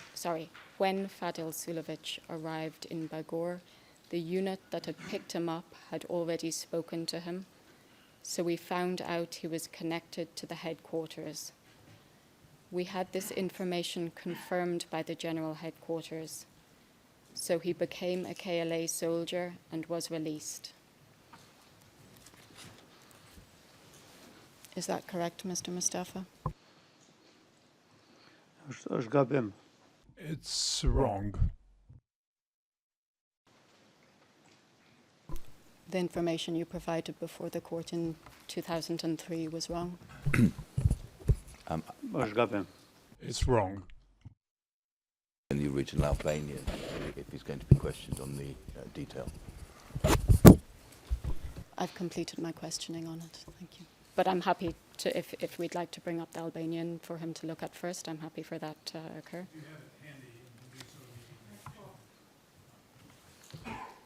If you have it handy, you may show him. The reference is SPOE 0011940, and the relevant page is 405.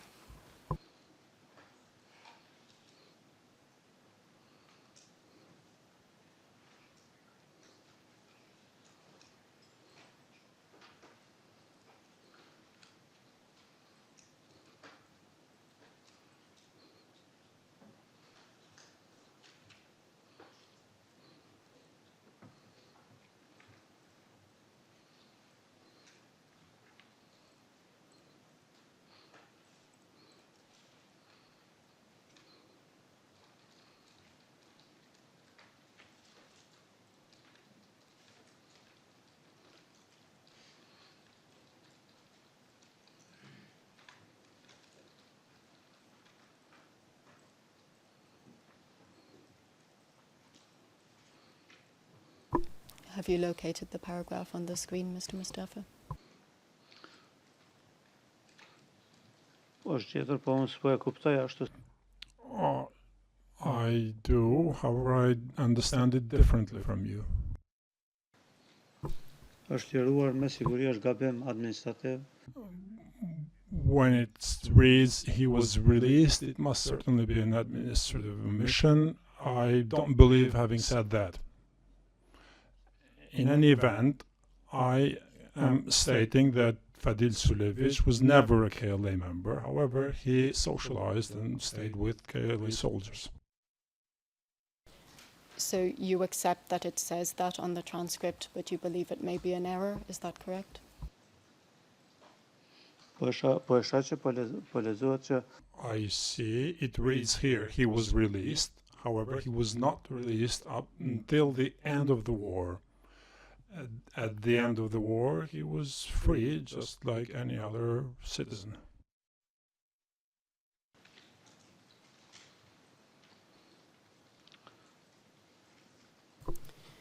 Your Honours, I'd like to go very briefly into private session again to discuss a particular detainee. I expect it will only take 2 minutes.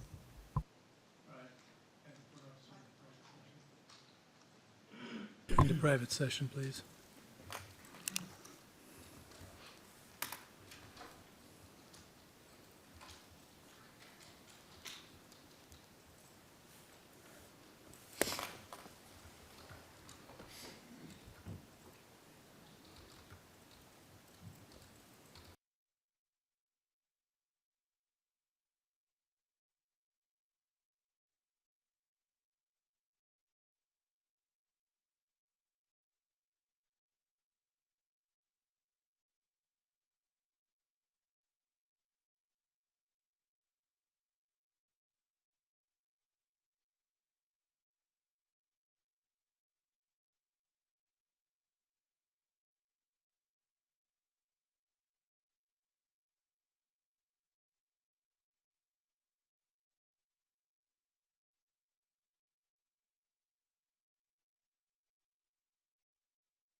Your Honors, we're in public session.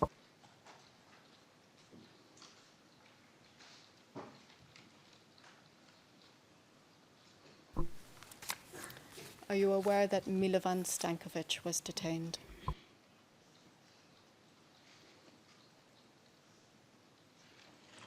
Po, Yes. Do you know where he was detained? ai ka qenë He was a person who worked in the Serbian public security and was caught by my soldiers while they were guarding their position. He met with them and had clashed with my soldiers while he was carrying a long barrel rifle. He worked in Serbian public security. Do you know specifically what his job was? ai tek ne është paraqitur He introduced himself to us as a forest ranger, but he was armed and he was in possession of a document certifying that he was an employee of this service, Serbian security service.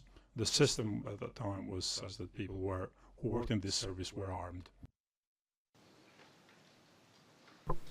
Were people who worked in the forestry service armed? sistemi serb ka The Serbian system armed them and positioned them close to our position in order to identify our positions.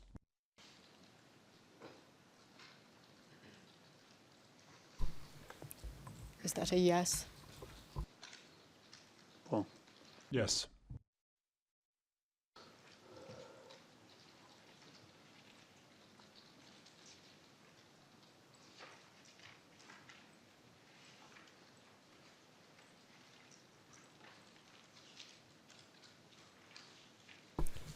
Are you aware that there was a female detainee? Po, Yes.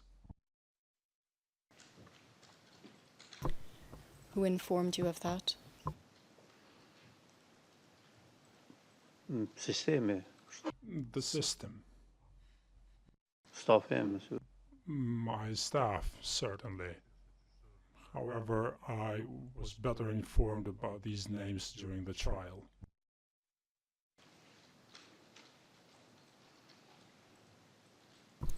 Did they tell you anything particular about her? jo, nuk më No, I don't remember anything. We were fighting the enemy. The matter of detaining this people was not as important as you're making it now, to me or to my staff.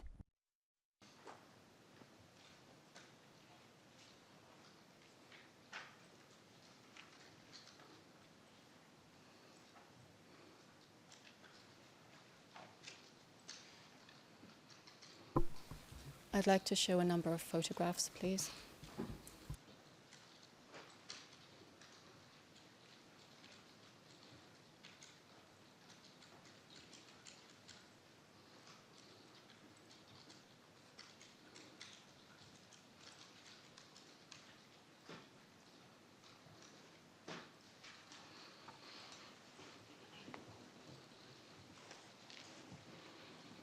Sorry, I should have given the reference.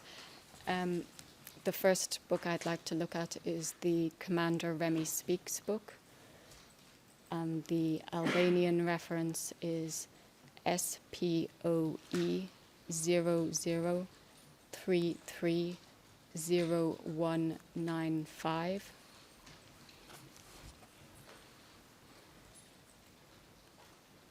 And the English reference is SPOE 00053263.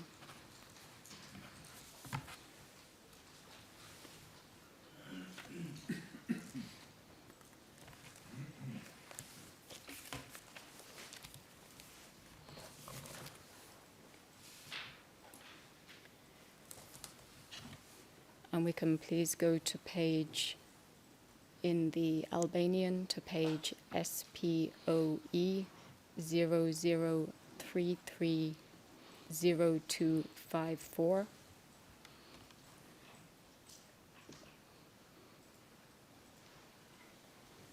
And in the English to SPOE 00053299.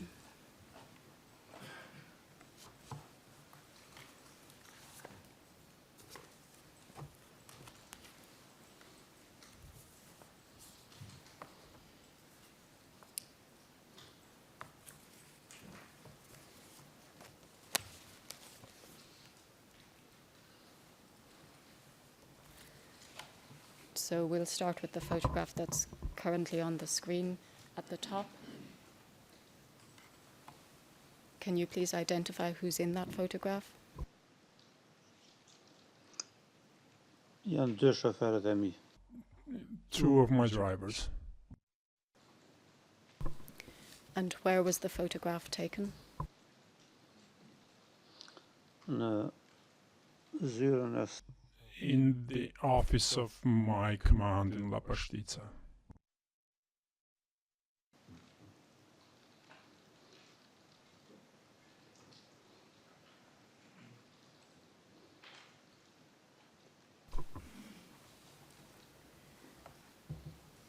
We can go down to the photograph lower down the page, please.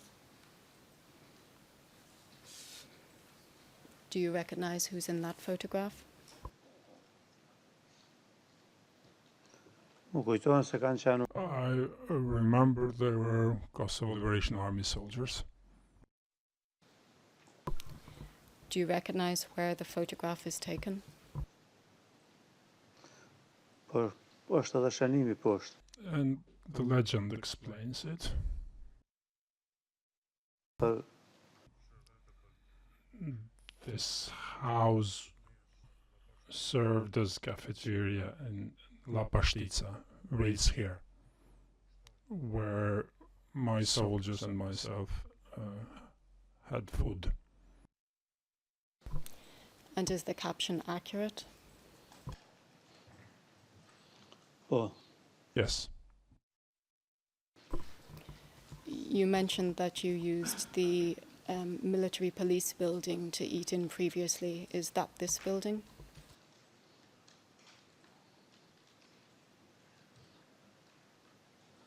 kjo ndërtesë është. This is the building.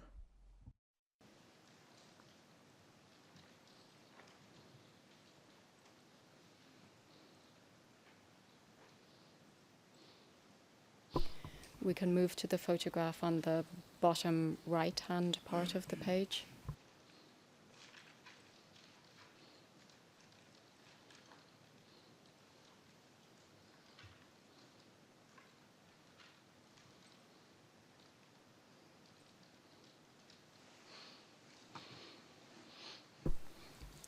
Do you recognize that building, Mr. Mustafa?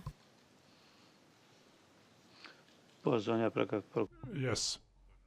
We discussed earlier this center, this barrack, where the soldiers trained and slept. Where was it? Which village? Bajgor. By Gora.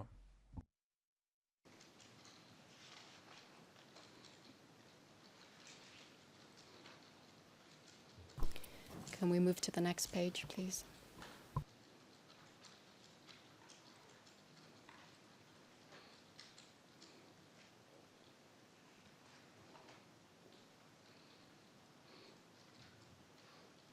And we'll look at the top photograph to start with. Is this the building where the LAP operational zone was stationed in La Pastica?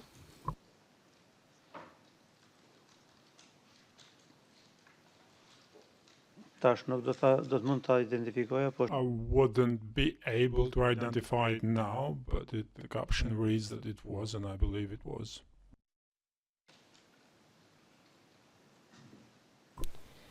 Do you remember the stairs leading up the front of the building? Yes, yes. I'm certain this is how it is. This was the place where I stayed. Do you know if the house has been rebuilt since?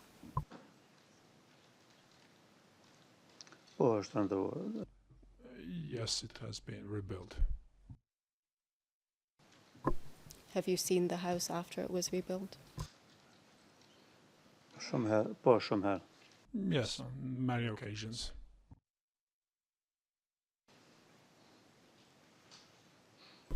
Before we move on to another document, can we briefly look at the photograph on the bottom of this page?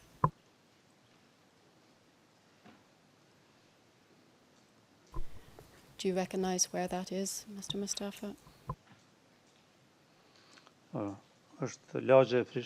It's a neighborhood in Pristina called Kolovic. After the liberation of the capital, my headquarters seat was here.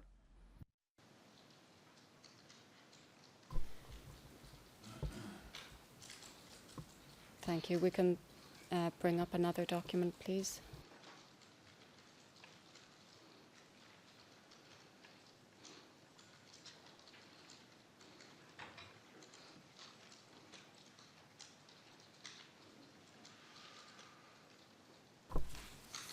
The ERN is SPOE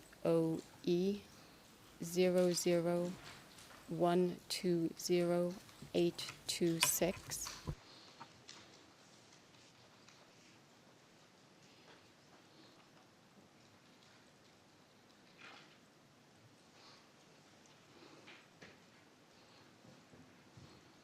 For record, this is Exhibit P 117. Thank you. I was just trying to check that.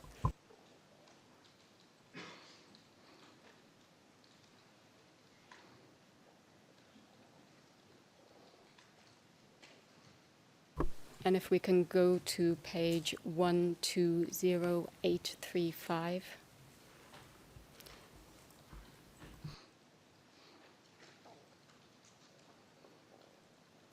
It contains a colour photograph showing a house that is numbered 7.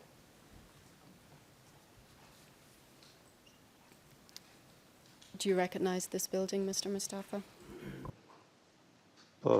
Yes. This was the house we saw earlier burned down where my headquarters was and where I stayed. In La Pastiscia, correct? Correct, in La Pastica. So this is the rebuilt version of the house, is that correct? I saw you nodding, but if you don't mind, just please saying yes for the transcript. I am not certain whether the photograph was taken before or after the war. If this is after the war, it means the house was rebuilt twice, because now, as we speak, this house looks even better.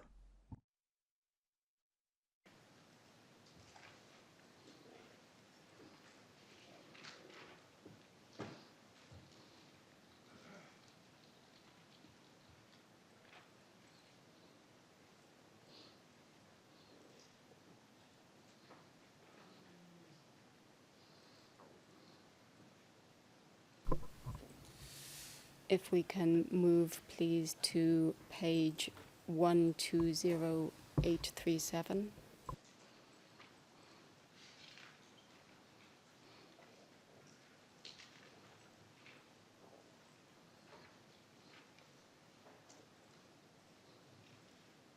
And look at the photograph on the top of the page to start.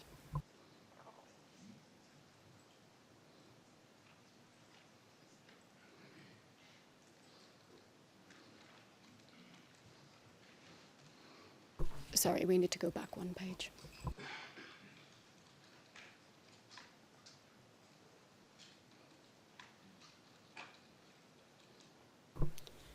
Do you recognize that building or location, Mr. Mustafa?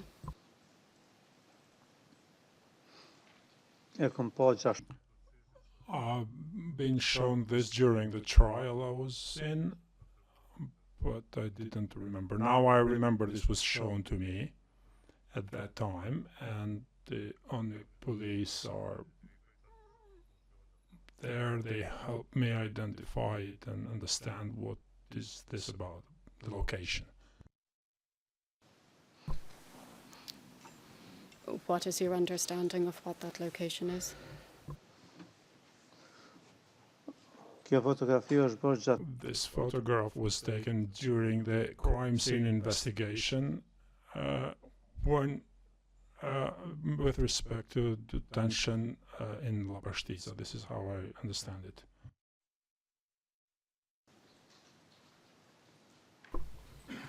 If we can please go to page 120832.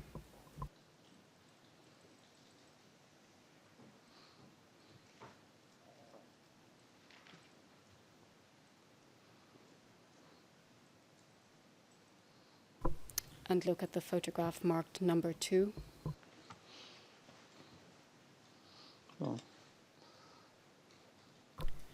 Do you recognize that house? I saw it when we did the crime scene inspection, which was done by the court authorities in the course of the trial against us.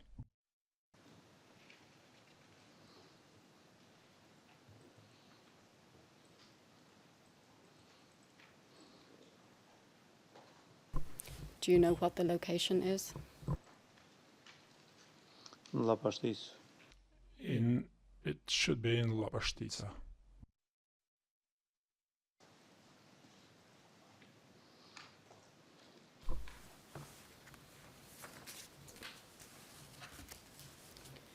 If I suggest to you that it's in Mayats, would that be possible?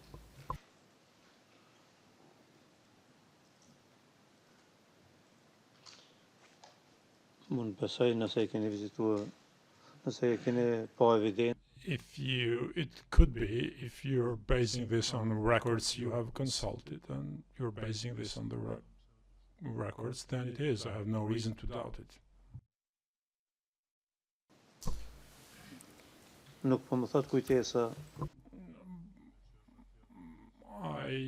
My memory is not enough clear to determine whether it's in one place or the other. Understood. And I'm obviously only asking if you do recognize them. If you don't, that's also okay to say. No, I don't know. I don't know. Can we please move to the next page? It's 120833.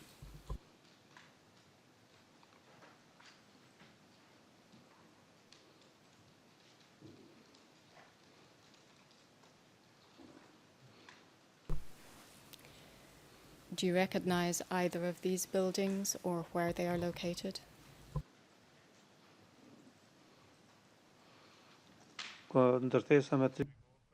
The three-storied house is one that I believe I stayed in, or could have stayed in there.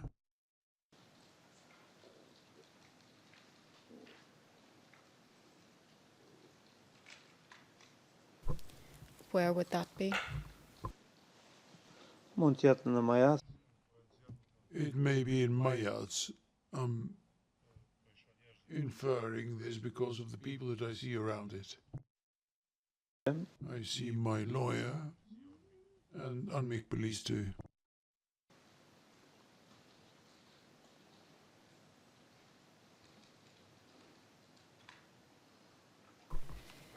And we're finished with that document for now, thank you.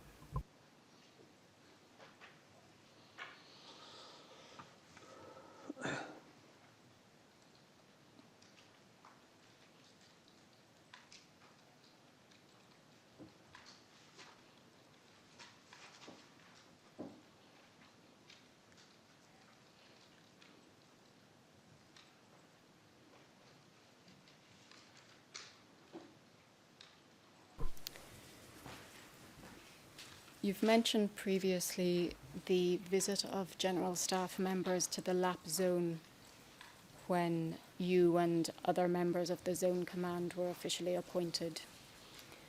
Do you recall any other visits of members of the general staff to the LAP zone, say in September or October 1998?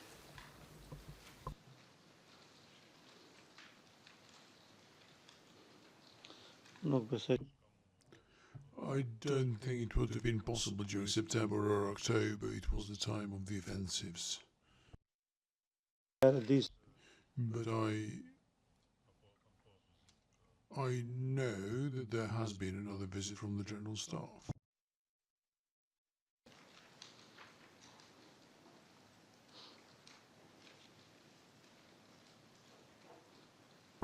Approximately what time period do you remember there being a visit from the general staff?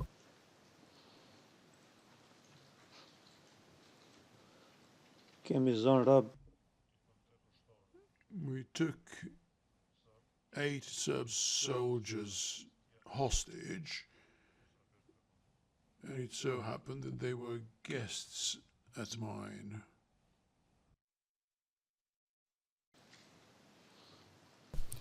The general staff members were guests in LAP at the time that the 8 VJ soldiers were arrested. Is that what you're saying?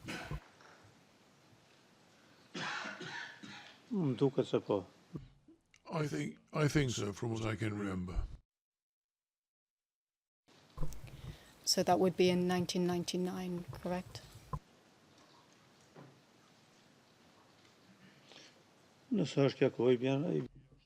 If it's that time, yes. Maybe I have made a mistake, but I know that they visited on another occasion too. I agree and stand by my earlier statements. And do you remember which general staff members were in LAP at the time that arrest of the Serbian soldiers occurred? I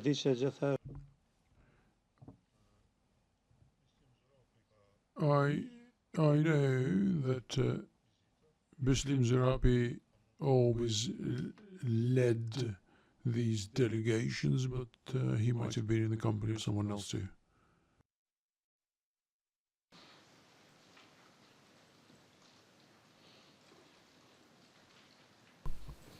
Do you recall, was Jakub Krasniqi present? He might have been, yes. But you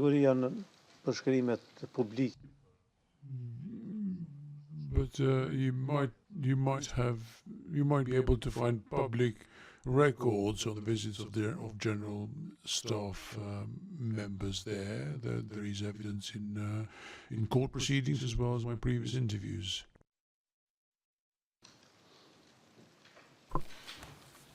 And did the general staff members take any action in response to the arrest of the news that the 8 soldiers had been arrested? Did they stay in the LAP zone?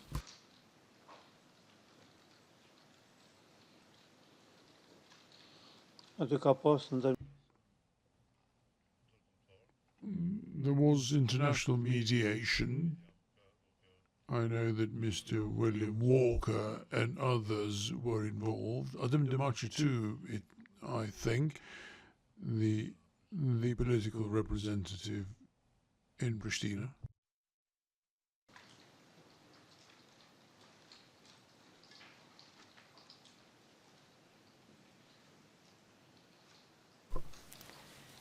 Going back to 1998, I'd like to show a document, please. The reference is SPOE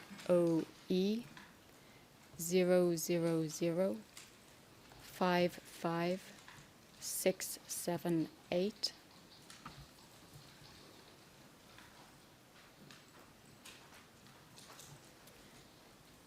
And the relevant page is 55838.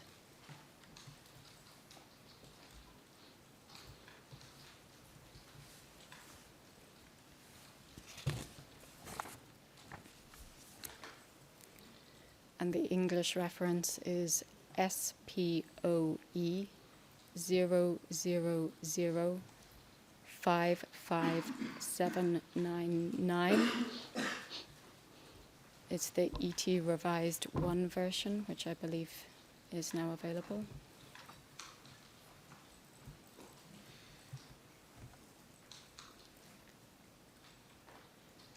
And the specific page is 55838.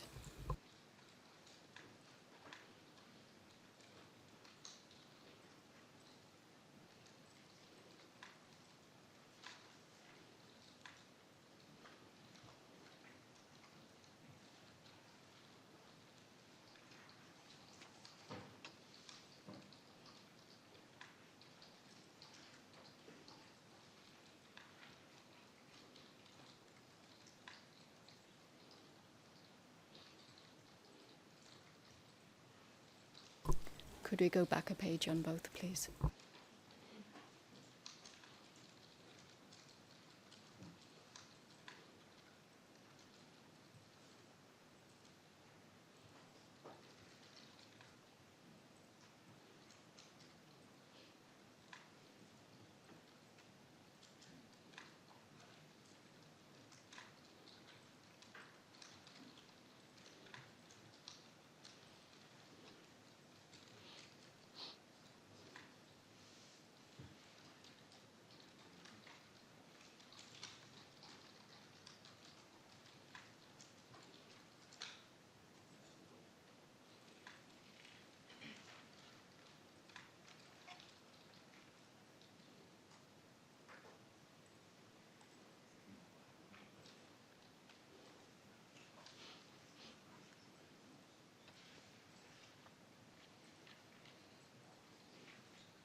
Your Honours, I'll come back to this so as not to take up valuable courtroom time. We'll need to re-identify that reference.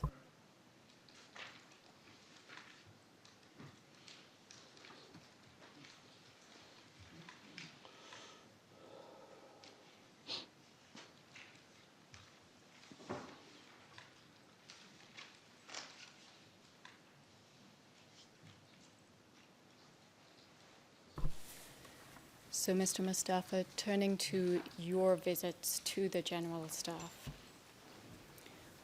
let's take September 1998 to March 1999. Where was the general staff based at that time? In In the Berisha Mountains.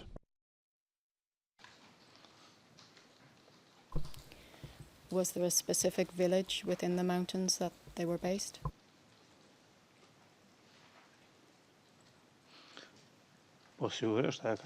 Yes, certainly. It was in a village, in a house in there. I cannot recall the name of the village exactly, even though I have visited it 2 or 3 times. If I suggest the name Divyake to you, does that sound correct? Yes. Yes, it's correct. Approximately how frequently did you travel to meet with the general staff in the Berisha Mountains in October and November 1998?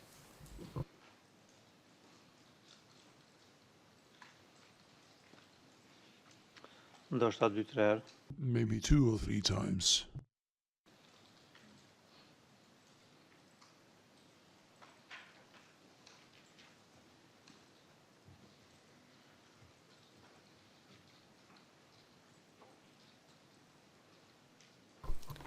Do you mean 2 or 3 times in October and 2 or 3 times in November, or do you mean 2 or 3 times in total?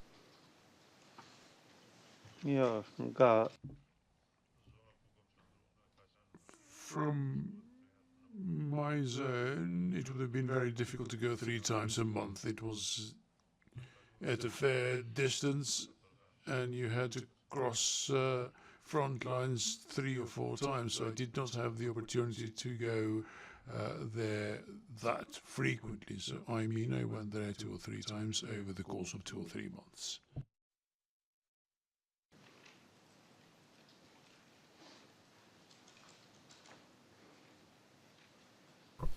Did you continue to have regular meetings at the General Staff up until March 1999? Sa ka mund. Whenever it was possible, I took part in meetings of the General Staff. Whenever that was possible, I tried to be punctual.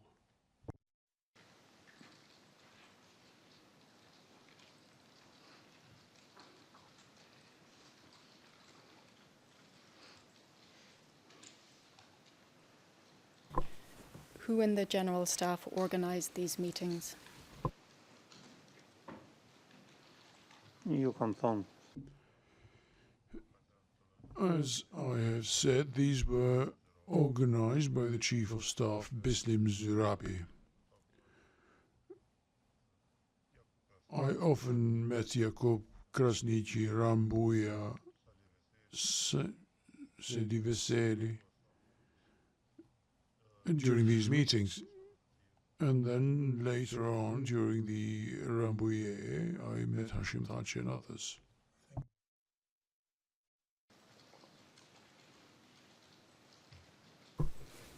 Who were the others? Kanë qenë Recep Selimi. Recep Selimi,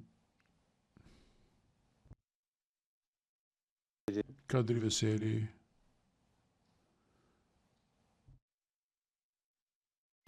Was Recep Selimi only present at these meetings around the time of Rambouillet, or was he also there on other occasions? Me Recep Selimi kam pas. I remember meeting Recep Selimi earlier as well. I had 2 or 3 meetings with him. Kishte detyrën e vet. He had his own tasks. And would other zone commanders also be present at these meetings? Ka mund mos vi dikush, po ka There were occasions where someone might not have been able to make it, but these were meetings of zone commanders, including myself, so yes, there were others too.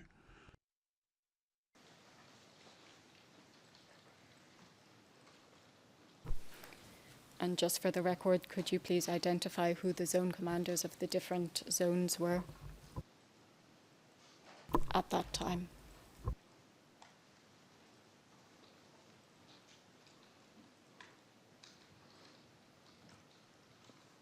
po. Yes. Rahman Rama, Rahman Rama,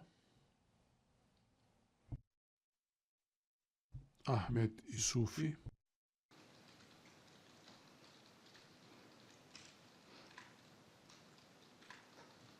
Süleyman Selimi, Suleiman Selimi,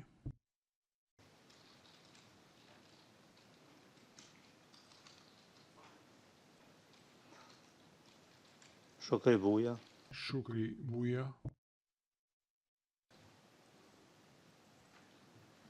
Ramosh Haradinaj. Ramush Haradinaj. Regionit Prizrenit Commanders of the prison region changed frequently, but I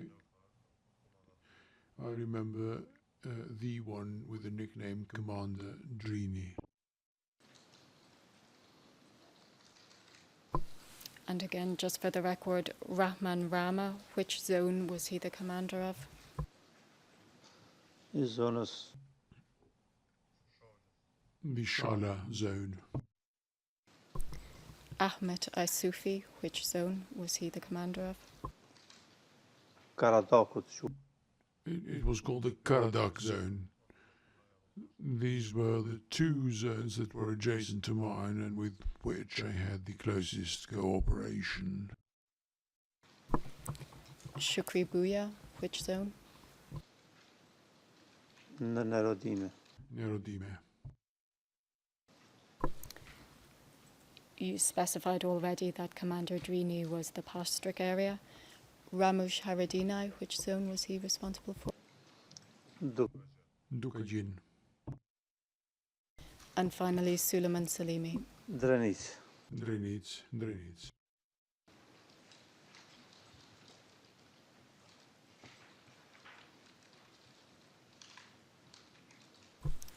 What was discussed in these meetings?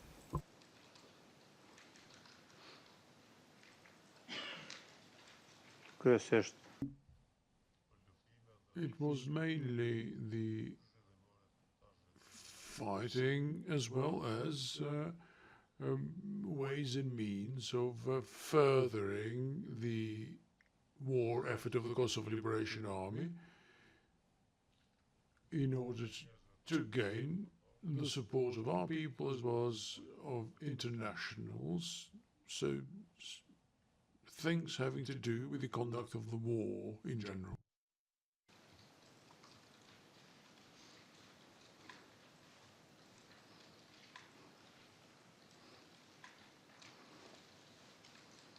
And did you report on the progress in your respective zones?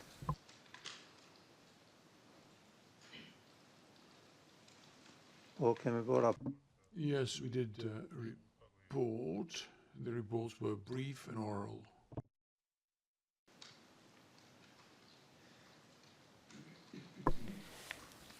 You've already mentioned that a written order was issued during a General Staff meeting in relation to the detention of collaborators.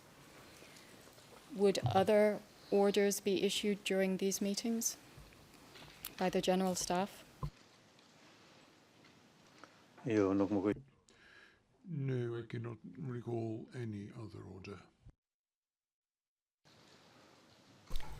Even if you don't recall a specific order right now, do you recall that orders in general would be issued during these meetings?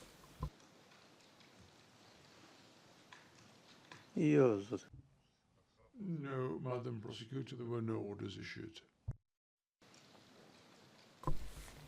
Your Honours, I'd like to refer to a portion of a prior statement again, please.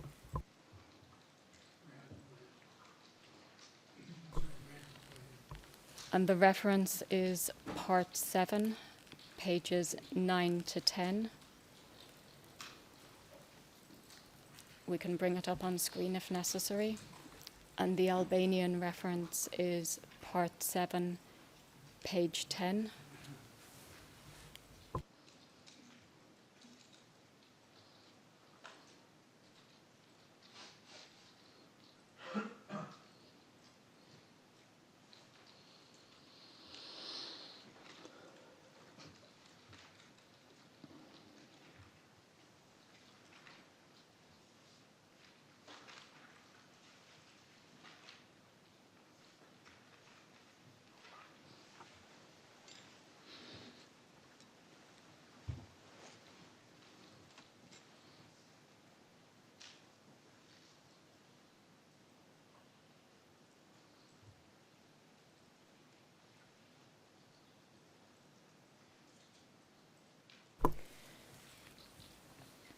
And you say there, I don't recall, I don't know, I've said we were all there, and I told you how we received the order from them. At the end of the meetings, it's possible that we or they could give us 2 or 3 orders in one envelope at the end of the meeting. But I don't remember further details about this. What is important is that that order or administrative action was printed for each of us. And the context there, you're referring specifically to the order to do with detention, but you see that you're referring to envelopes being given at the end of a meeting that could contain 2 or 3 orders?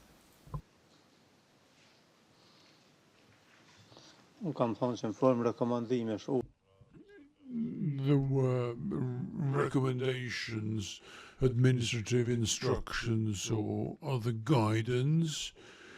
If you call them orders, fine. Yes, these were issued. We accepted them. This happened very rarely, but I cannot recall specifically an order on detentions. However, I abide by what I stated before the prosecutor in this interview. And I'd like to go, please, to Part 8, page 3.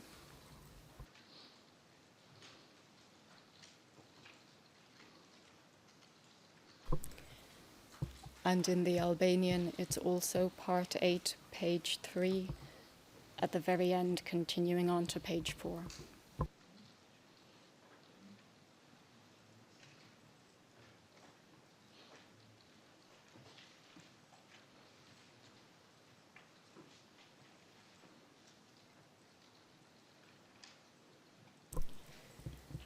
Thank you.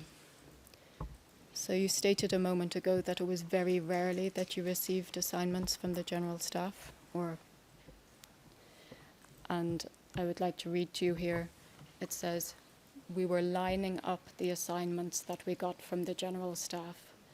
I believe the KLA's archives has it. There were lots of them, Mr. Prosecutor.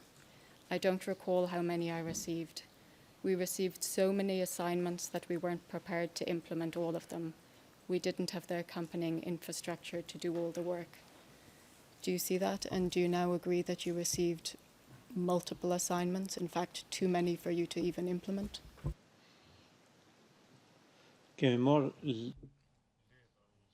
We got letters, guidance, recommendations from the general staff, and as I said, we weren't able to implement them.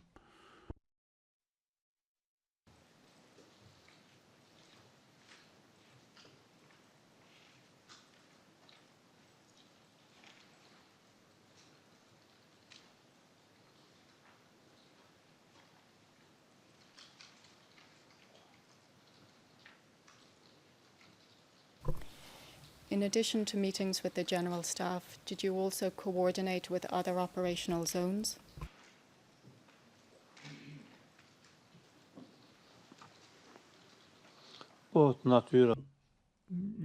Yes, on issues having to do with assistance during severe fighting. So zones would go to the assistance of each other where possible, one zone supporting the other, one unit supporting another.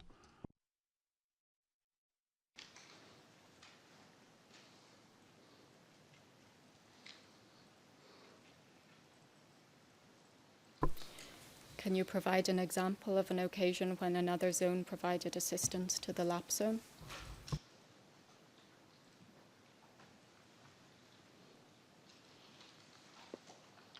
In the course of December, there were units from Shalo-Karadak zones who fought alongside my soldiers, the soldiers of my zone. In Labashtic, in Dobratin, Mayats, and elsewhere.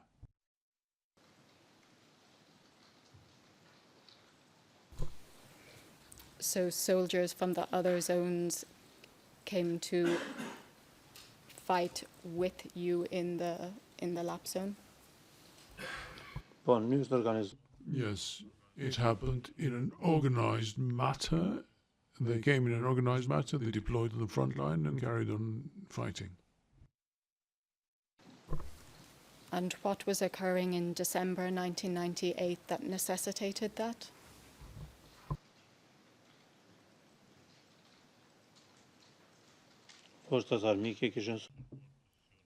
Enemy troops had attacked our positions. We were forced to respond, so a severe battle ensued.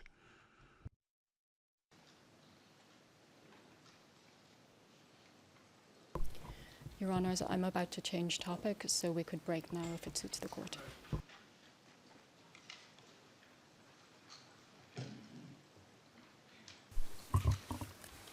All right, witness, we are finished for today.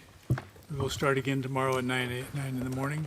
Tomorrow we will only have 2 sessions, the morning session and then the one just before lunch.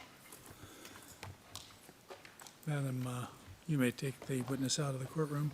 Thank you for being with us.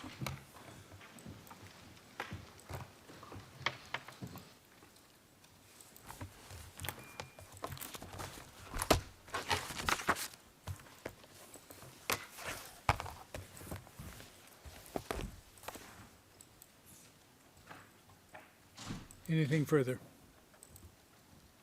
We are adjourned until 9 tomorrow. All rise.